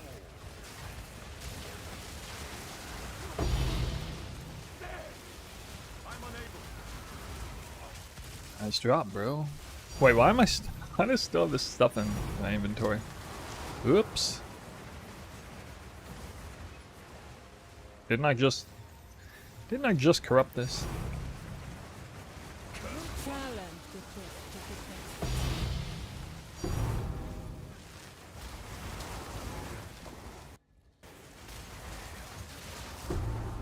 Now at the mercy of the lock medallions. Use 3, gain 3, hopefully. I cannot.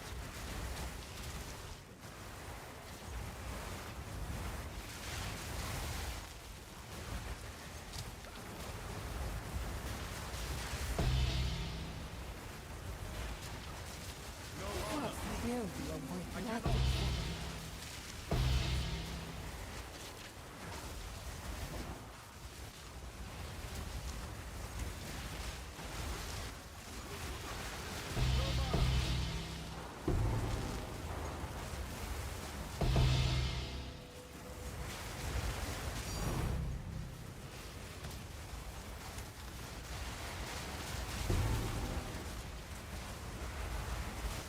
Need more mana. What will be nothing. Not yet.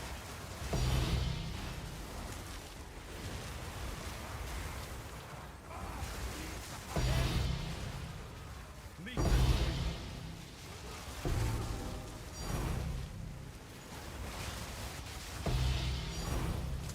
I cannot.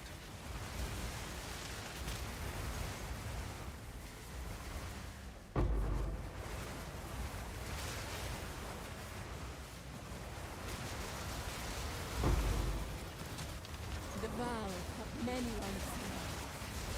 not yet.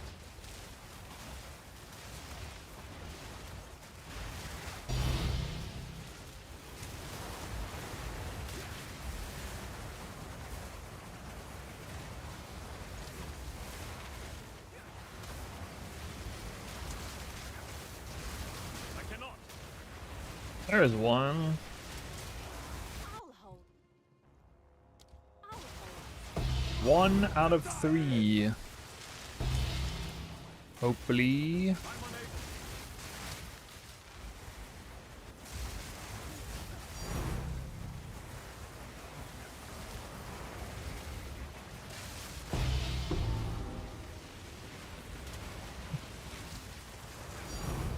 The vow of many Resocketed Widow Hail. I cannot.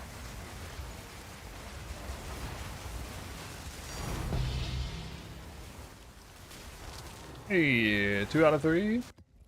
Let's go. Another medallion. 3-socketed Widow Hail, huh? Oh yeah, that's worth like 22. Huh.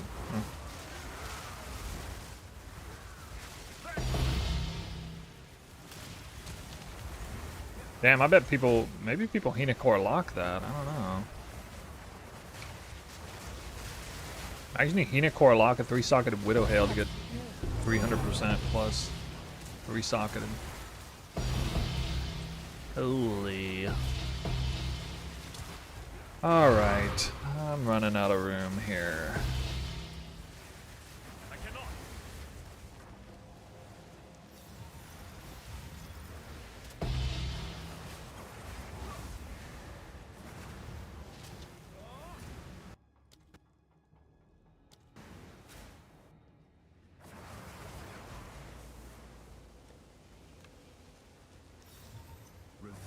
speak. I don't know what I want to do with these.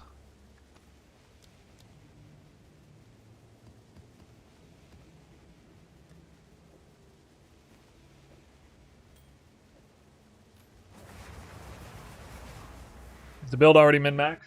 Yeah. Yeah. Yeah, this is min-max. Magics. I could have slightly better corruptions, like for more rarity, but that's basically it. Would sanctify my mirror tier spear. Maybe. But I don't think I'm going to.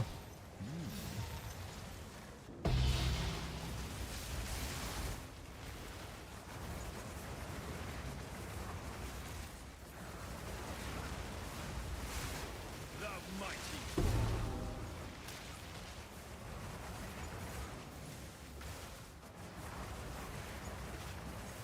The vow. We're not really farming for currency, we're farming for science and the love of the game. Maybe about a 50-50 split there.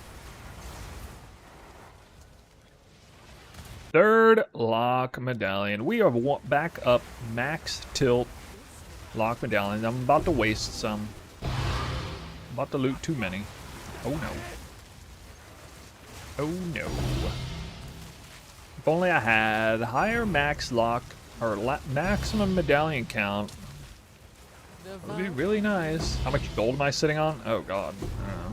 3 billion. Yes, I do mirror service. Can do it after this temple run if you would like. Already mirrored about 10 of them.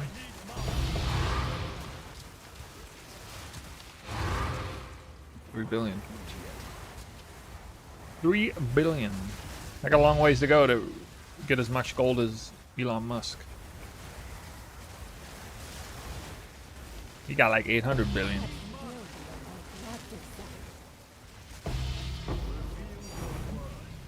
Oh snap! Resocketed.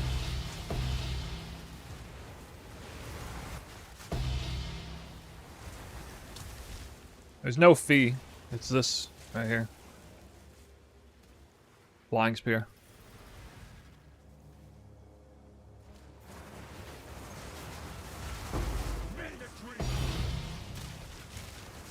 Currency?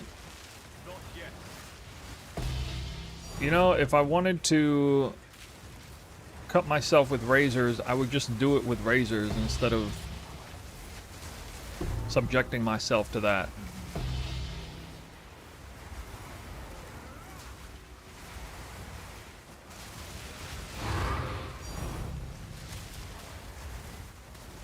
The vow. Sorry, that was a little dark. A little dark humor for you. 6 socket regalia often? Yeah, usually like once a run. Maybe. Should I corrupt it for a 7 socket? What? Is that even possible?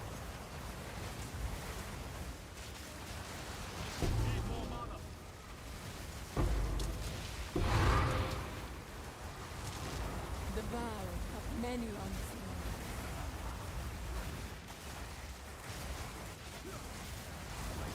Adonia goes for mirrors. Well, yeah, but I gotta hit plus. I gotta hit 4 skills first.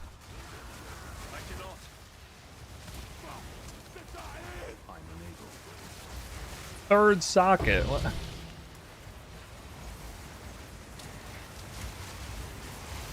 If I get a 2-socketed clean uncorrupted one of those, I will, of course, pick it up.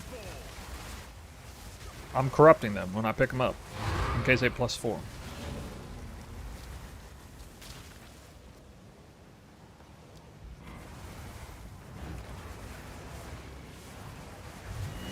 No, no. I mean, that's all I'm looking at. It was 2-socketed after corruption.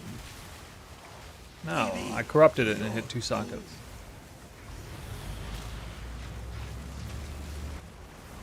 I did it very fast. Lightning fast. Couldn't see it. Too fast. Like a hummingbird's wings.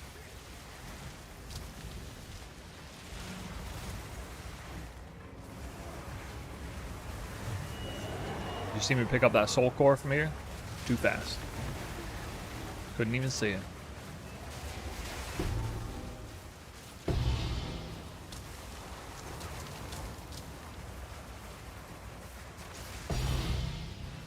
Why do I feel like I have temp chains on me?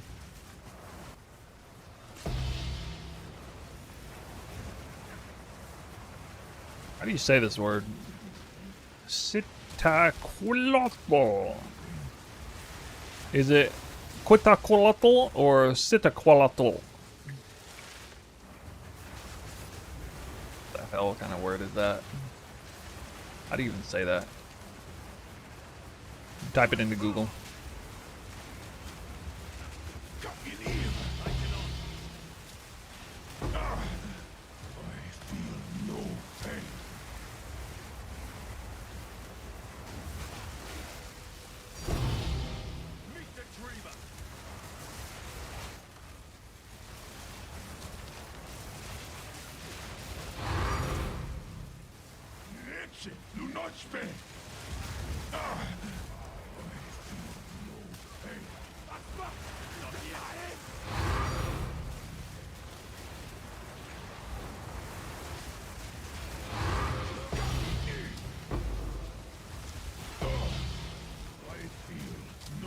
Treasure vault, wow. Triple red, what?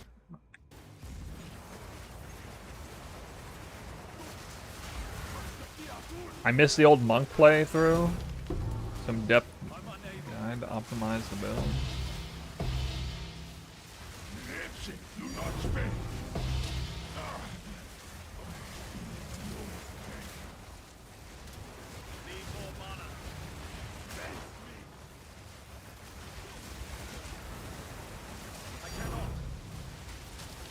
Yeah.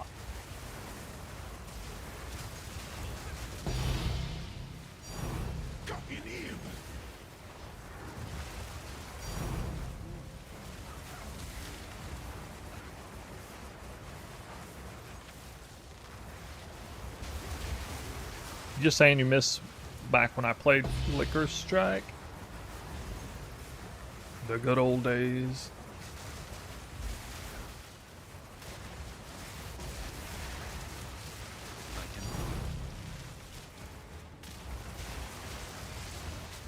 $75% nerf at the top end.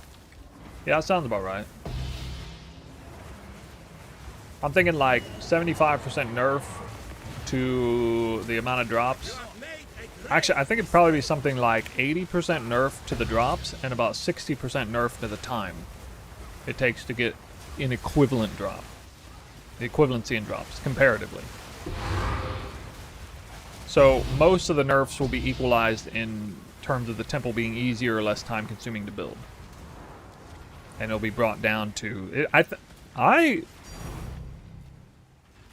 mean, there's a major X factor in that we're having a huge in-game rework coming, so I can't say for sure, obviously. But I anticipate, based on how this mechanic works, and what they would have to do to nerf it and everything that would entail, there's probably a decent chance that they will... That the temple will still be the most lucrative farming thing in the game, aside from like Trial Sicamus and stuff like that, and maybe the Trial Chaos. Deaths? The answer is a lot. 644 times. Ew. Most of those deaths were prior to like level 90.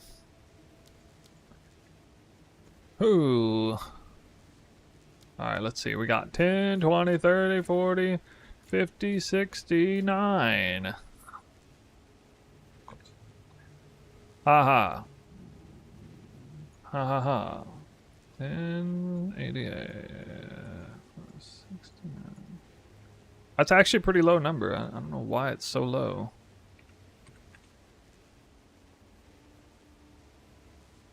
Three lock medallions. Oh well. Speak.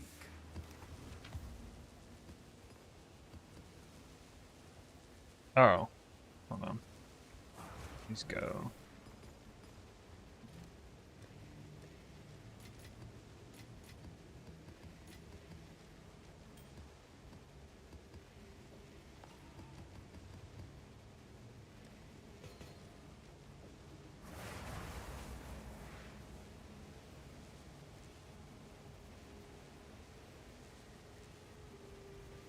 Well, I think medallion. I'm hoping that medallions will be itemizable next league, which means you can trade them through the currency exchange.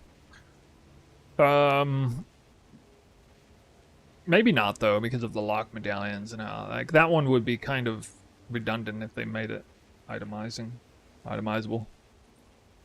Perhaps just like rune medallions would be itemized.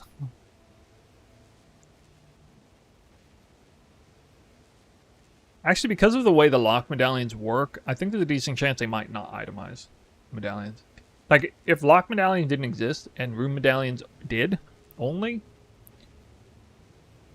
that'd be a great opportunity to itemize medallions.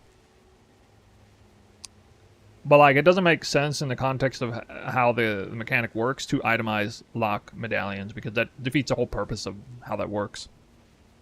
So, maybe they would anyway. I don't know. I do expect major changes to the temple.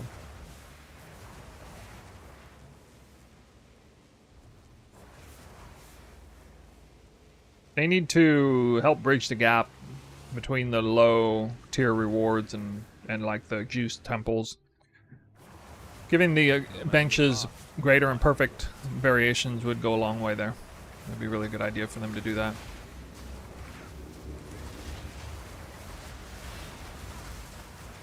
Nice new. I hit Merciless before +5 proj in the spear. How would you suggest finishing that? Not yet. What, you mean like chaos spamming? I don't know if it's really better in the long run, but you know, you could try to whittle in +5 proj.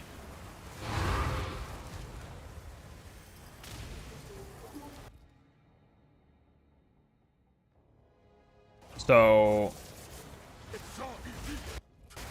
in this case, you'll random suffix, get the onslaught mod in. Another random suffix and start whittle omening.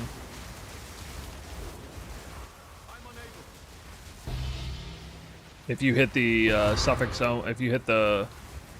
if it's going to target onslaught, you just go through it anyway and then re-onslaught it with the suffix that you had remaining. You just keep whittling until it's only one suffix with onslaught. You just keep putting onslaught over and over and over again when you have a safe suffix to transfer over there. But I mean, it's going to front load the cost of it a lot. But in the end, it'll make it so you only have to whittle one prefix, not two. So maybe it's worth it. I don't know. But I mean,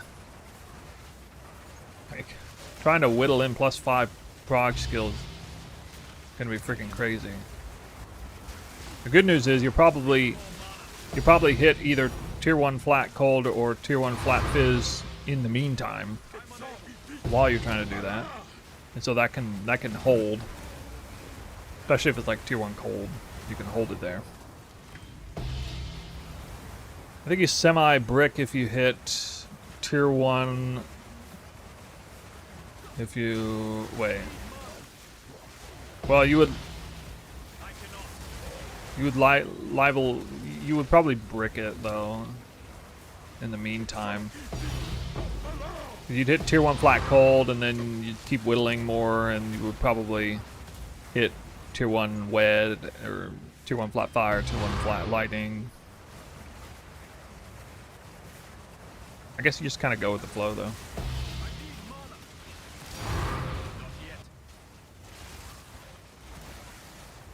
Good to see you on, mate. Hey, thanks. Oh yeah. We back on the grind. With a full up temple. Absolute max temple.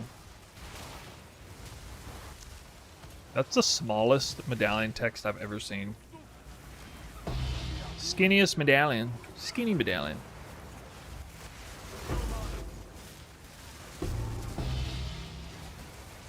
I cannot.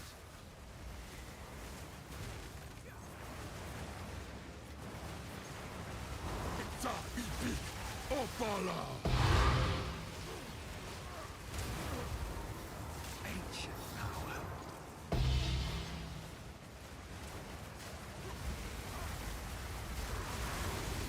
Elden Ring? No. No, I haven't. I've never done a Dark Souls type game.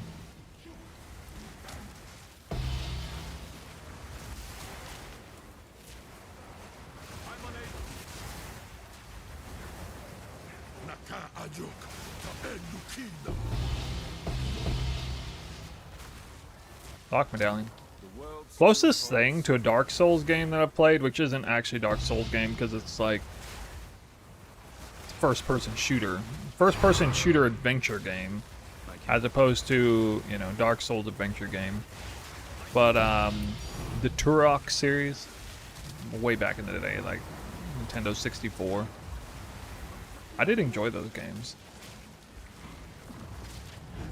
With all the hidden areas and all that crazy weapons. But that game also has like insane weapons and stuff. You reek of stupidity. But you don't really like level.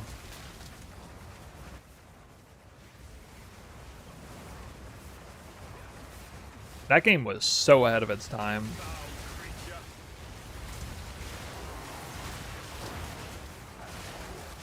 Turok 1 in particular. So ahead of its time. Oh my god. It was an incredible game. Turok 2 was a major improvement too. They gave they put like, I think that was like one of the, if not the first game that had checks for which part of the body you hit. So like headshots actually did like 10x damage, you know, and then like body shots did like triple damage, that kind of thing. Not 10x, but like like headshot did like 5x damage, body shots did like 3x damage, as opposed to just like arm shots. But then it also depended on what weapon it was. Like certain weapons. My favorite weapon in that game was the plasma rifle. Because you could kill like absolutely insanely high health enemies with a plasma rifle shot to the head. But then like it would take like 40 hits on the arm to kill them with the same weapon. So you really needed to like aim at the head with that weapon. But then there were other weapons that like didn't matter as much if you hit them square on or, you know, clipped them.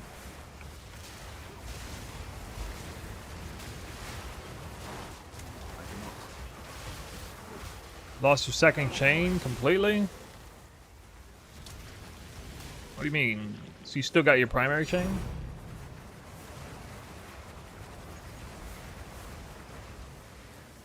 The important one? What do you mean you lost your secondary chain completely? That would be like Spy Masters. Reveal your worth. You have made a great square. Not yet. Oh. Okay.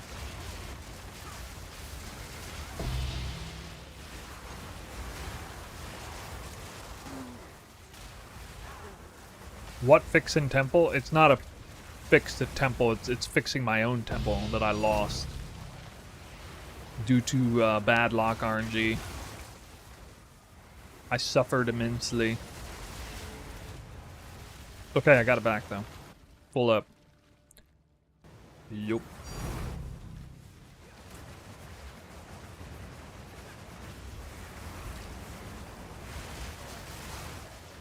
If they keep all that crazy tech in here, I'm really curious how I'm going to approach the temple next league.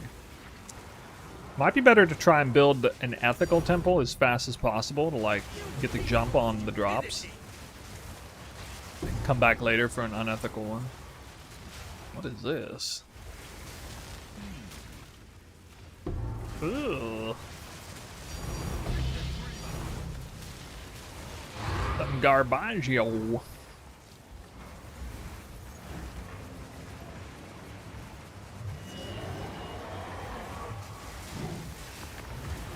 Go unethical.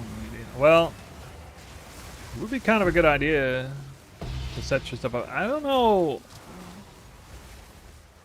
I guess it depends on how serious I am at like League start.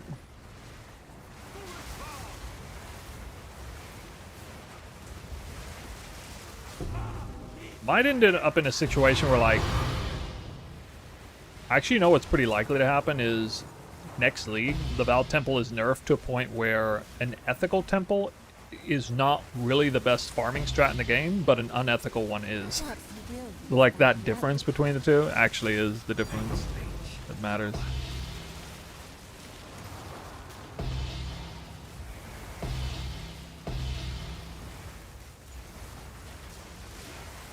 Could be. Could be the case.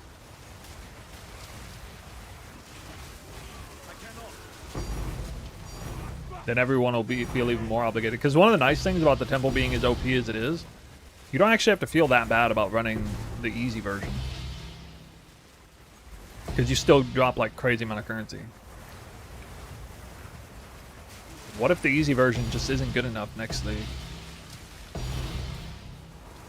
Ooh, might be some severe FOMO.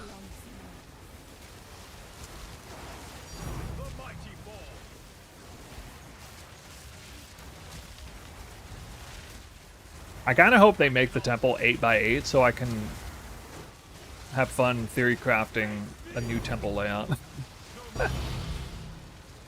I think they might do that, maybe 8x8.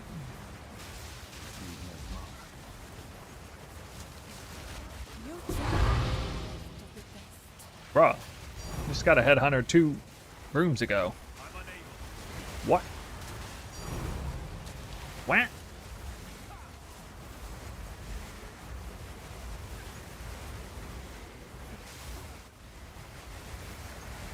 I need 2 more locks.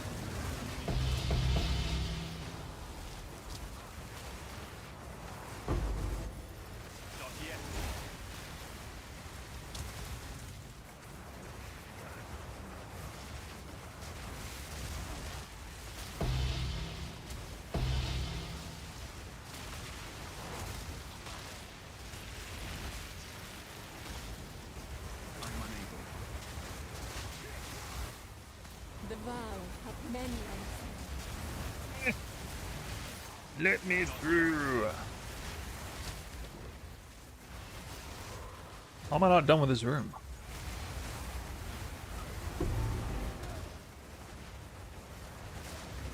Third one? Nope.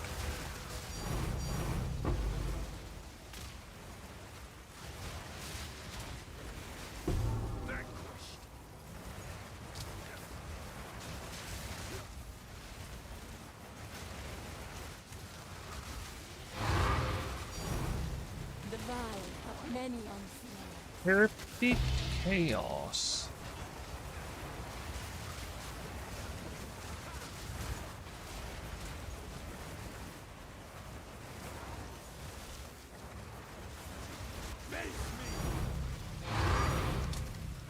I'm unable.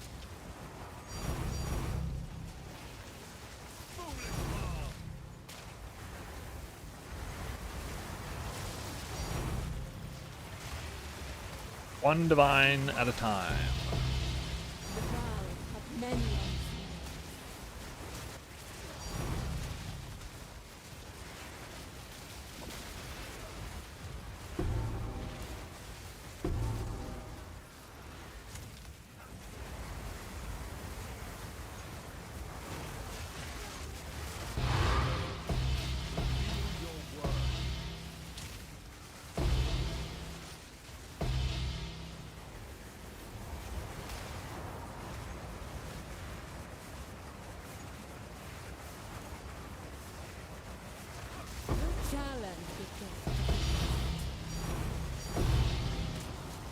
I just want the alpha strap back.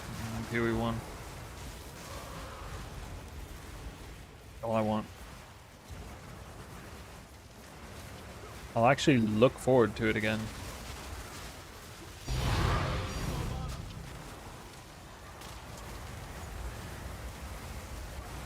No way it's ever coming back though. I need mana. The mighty fall.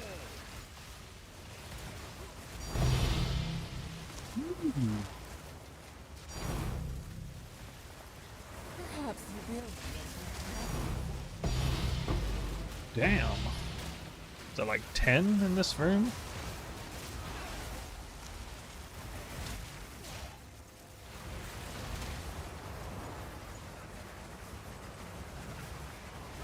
I'll trade all 10 of those divines for a lock medallion.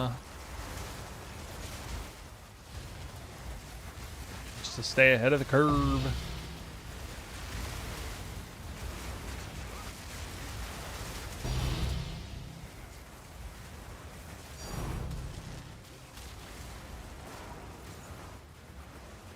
You challenge the things to get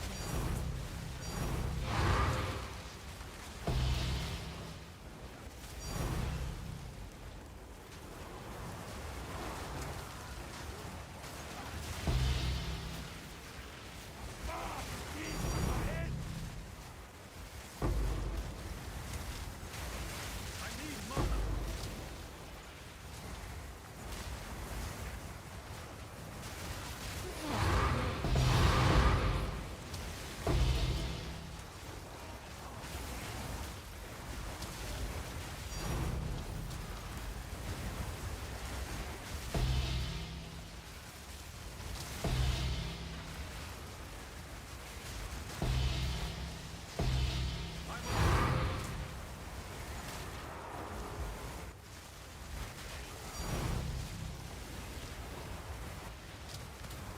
Hey, lock medallion from the Legion Barracks.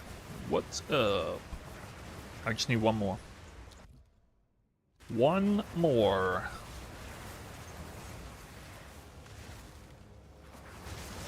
you challenge the things to Let's maintain a fine balance.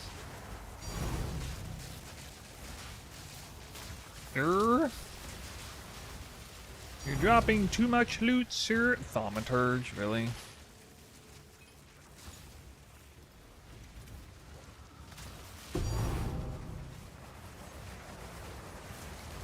Misguided prevents me.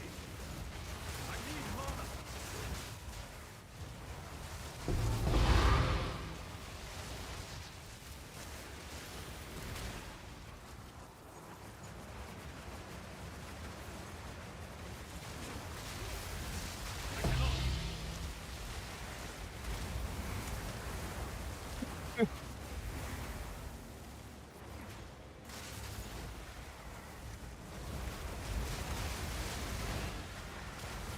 I cannot.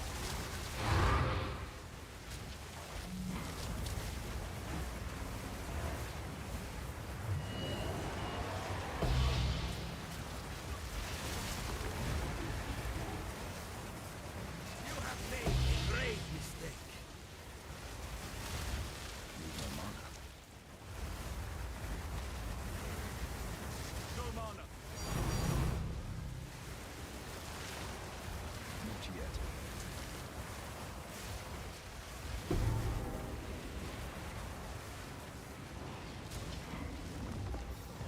Ancient power.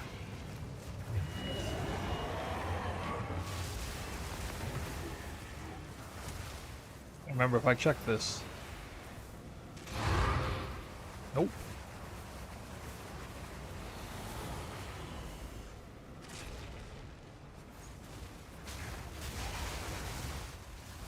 Only one potential lock medallion room remains. I cannot. Vanquish. Got you new.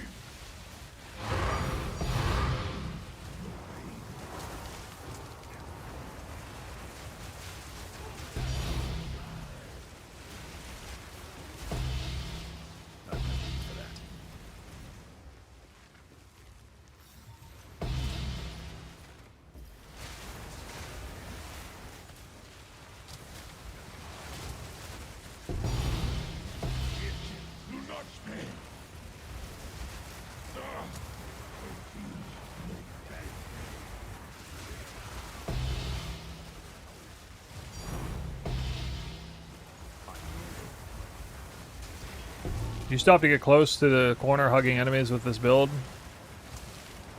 No, except for knocking them out of stealth. So you do for the sake of stealth.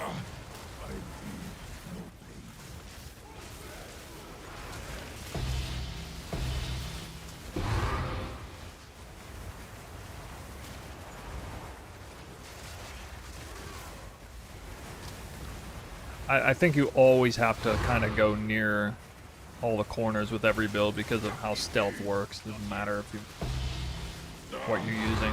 So even if I have projectiles just slamming all over the walls near them, they don't take any damage because they're stealth. It's kind of dumb.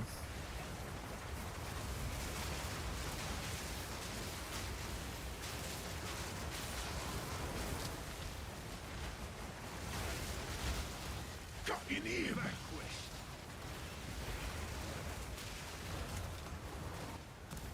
But it seems like the Hall of War has no stealth enemies at all, so And I don't have room for that.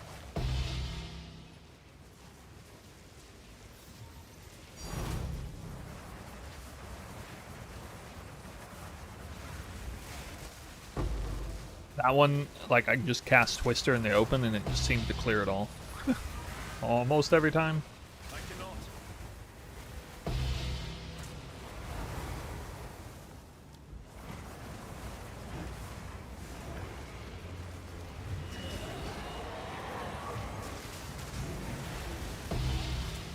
Is Invoker best for Twister build? No, it's best for Twister cast on Crit Spark You have made a great. because of how I set it up, but there's a lot of different ways to set up a Twister build. This variant is best with Invoker, but I still say Deadeye is overall better, especially if you factor in bossing capabilities.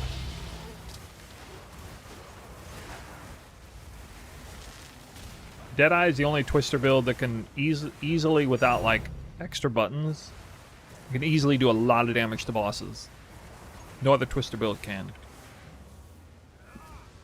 Probably. I mean, there might be like a weapons swap tornado shot Twister spam build or something that could still be good against bosses, but I mean that's pretty niche.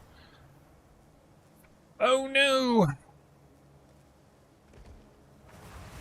Short of luck. I speak. It's all downhill from here. 10, 20, 30, 40, 50, 60, 70, 6.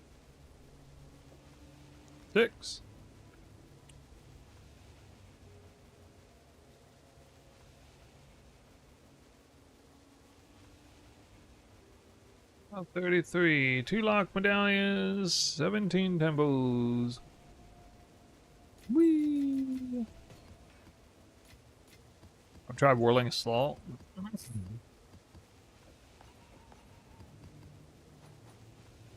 Not since they buffed it. I mean, I can see it. I can understand how good it is. I still don't like skills that have a hard cap on their animation time. I despise that. That's such lazy game design. So I hate the fact that that exists. I mean, it says like plus 1 second to animation time or whatever. It's so stupid. Or even half a second or whatever it is. Hard coding it in like that is super lame. Not dogging on it that it's good or bad or anything. I just hate that. I really detest the idea of playing a skill that is hard coded in its animation time, like minimum animation time. It's super antithetical to the ARPG godlike, feeling like a god scaling fantasy of this type of game. I think it's an outright mistake as a game developer to hard code animation times in. Or, well, at the very least, if you're going to do it for one skill, you have to do it for like every skill. It needs to be done like uniform. I'm building your layout and I have a spy stuck on level 1 in the top corner. Is there anything I can do? I don't know, it depends on what you have with rooms beside it, but no, you gotta keep blocking. Like if you have it like set up like this quadrant, you have to keep blocking it until you get another one. Supposedly now, I mean, people are hearing that if you have only one, if it's the only spy master at level 1, you have a pretty good chance of spawning another spy master, apparently. So you can get a second one, and you can sacrifice this room here to hold the chain. Otherwise, you gotta keep locking it and hoping it deletes this room. Kind of at the mercy of that. Else you're gonna lose it. But then you can just put it back in when you get another one.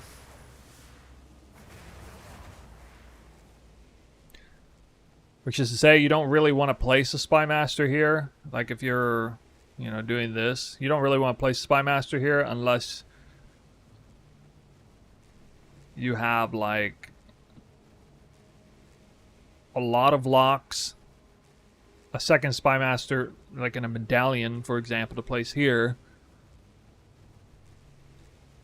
You definitely want like several locks before you place your first spy master in a corner, because you kind of need to do two at once. Not sure there's a way to level it up now. Well, of course there is. You just get more spy masters. They level each other up. Doesn't matter where it's at on the board. It has to be not vulnerable. You have to get this room to destabilize if you're in the corner. If you just somehow get a straight shot and by itself, well then, fine, just put a barracks down. You know?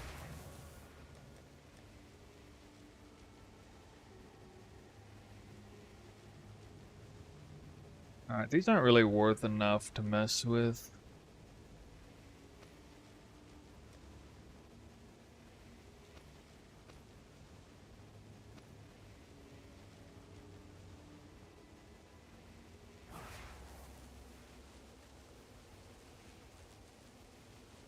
You've got some goods in.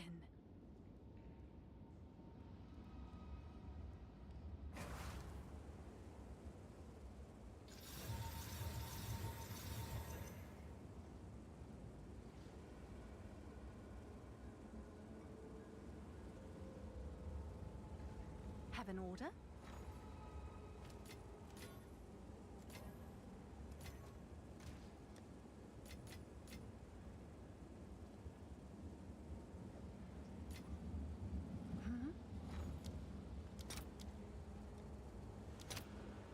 So I've decided I'm not going to keep Theory's Ire. Right. Your order is registered.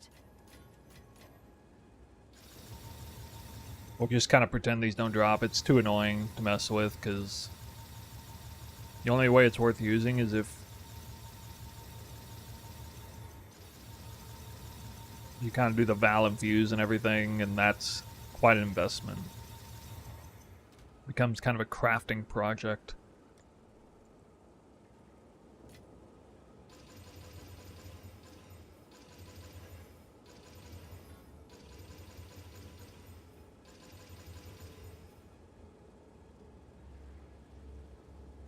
I got two. Oh, this one's actually worth slamming.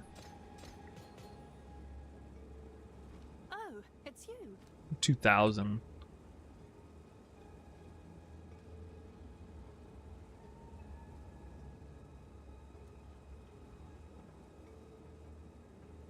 $2,000 evasion.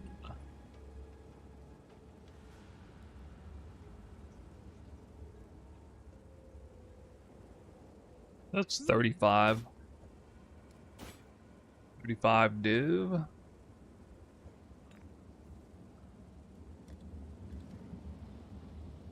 Someone is Actually, bound to buy probably them. more, because cold. Okay, about that. Yes? That's garbage. Garbage. All the best. For these? Pull it till it's good. Okay.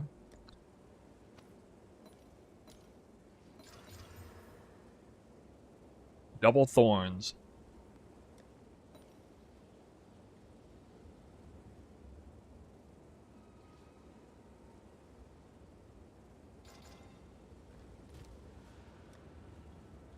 Yeah.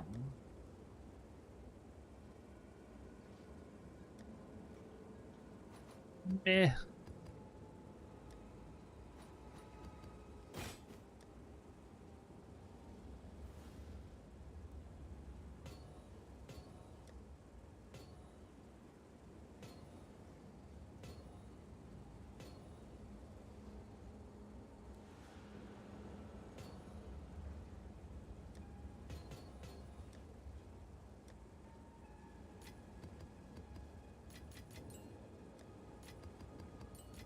Waystone. Definitely don't need these. I'm gonna have to do something with my dump tabs.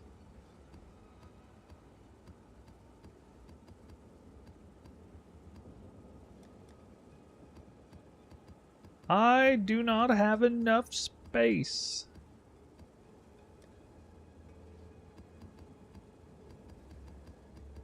Even with 5 quad tabs.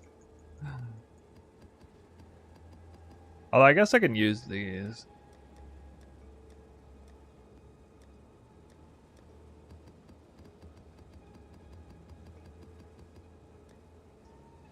Really don't want to buy another quad tab.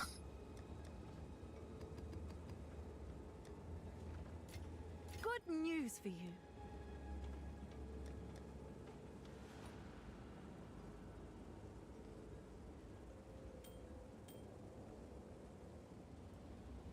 Actually, unique rings.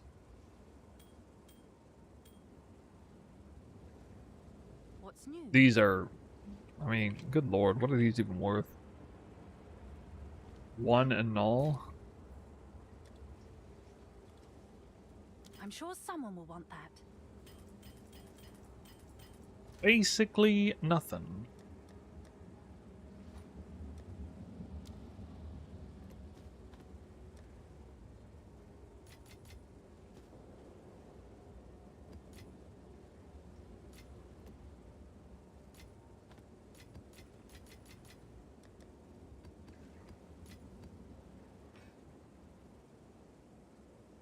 Reliquary key, what?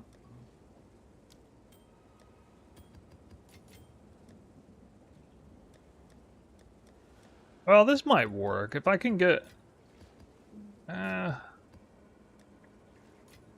of need to try and get a dump tab per 20 runs.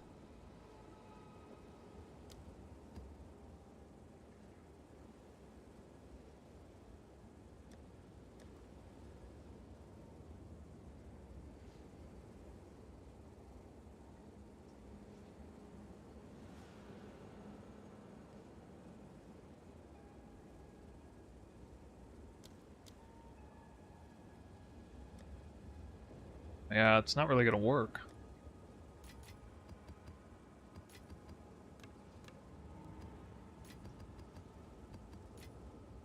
Maybe I can fit all that. I could also drop the Grand Projects. I could just drop Grand Project.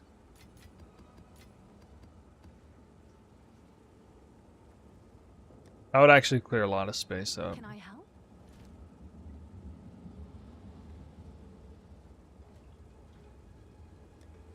They're kind of borderline worth using. I don't know. We'll look at that later.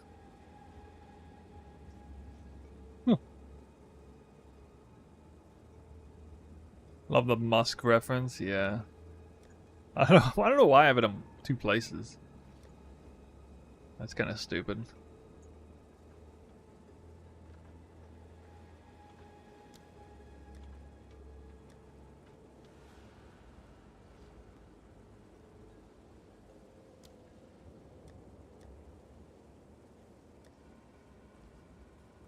Hail.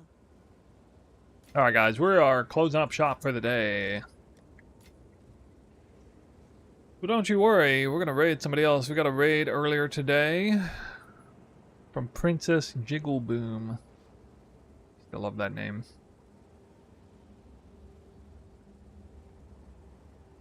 Leaves much to the imagination. I'm hungry for some dinner. Yeah, so few people playing. Maybe raid somebody new again. Temp 01.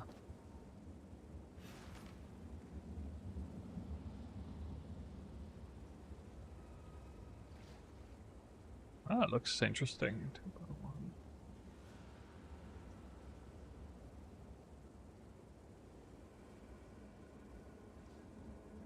Temp 01. Something about exclamation mirror and spark build. Ah, it's just another Temporalis spark build, I think. Hey, dime a dozen. Alright, guys. All the Twitch viewers, we're going to raid somebody I've never raided before. Temp 01 is his name. And let's go say hi. If you're on YouTube, then sorry. No rating system over there. You get lost in the ether. Go wherever you will. No problem with me. I will be on tomorrow, and we will do at least another 10 temple runs. Same time-ish. Maybe I might log in a little earlier tomorrow. No, actually, no. No, it'll be about the same time, I think. Basically, we'll do the same thing over again tomorrow. How's that sound? Except instead of dropping a Hinacore lock, I'm going to drop a Hinacore mirror. Alright? That's what's going to happen. Sorry, I didn't mean to shout in your ear there. We are out of here, guys. Temple back up and running. We had a great RNG with lock medallions, at least. And so we will continue next time.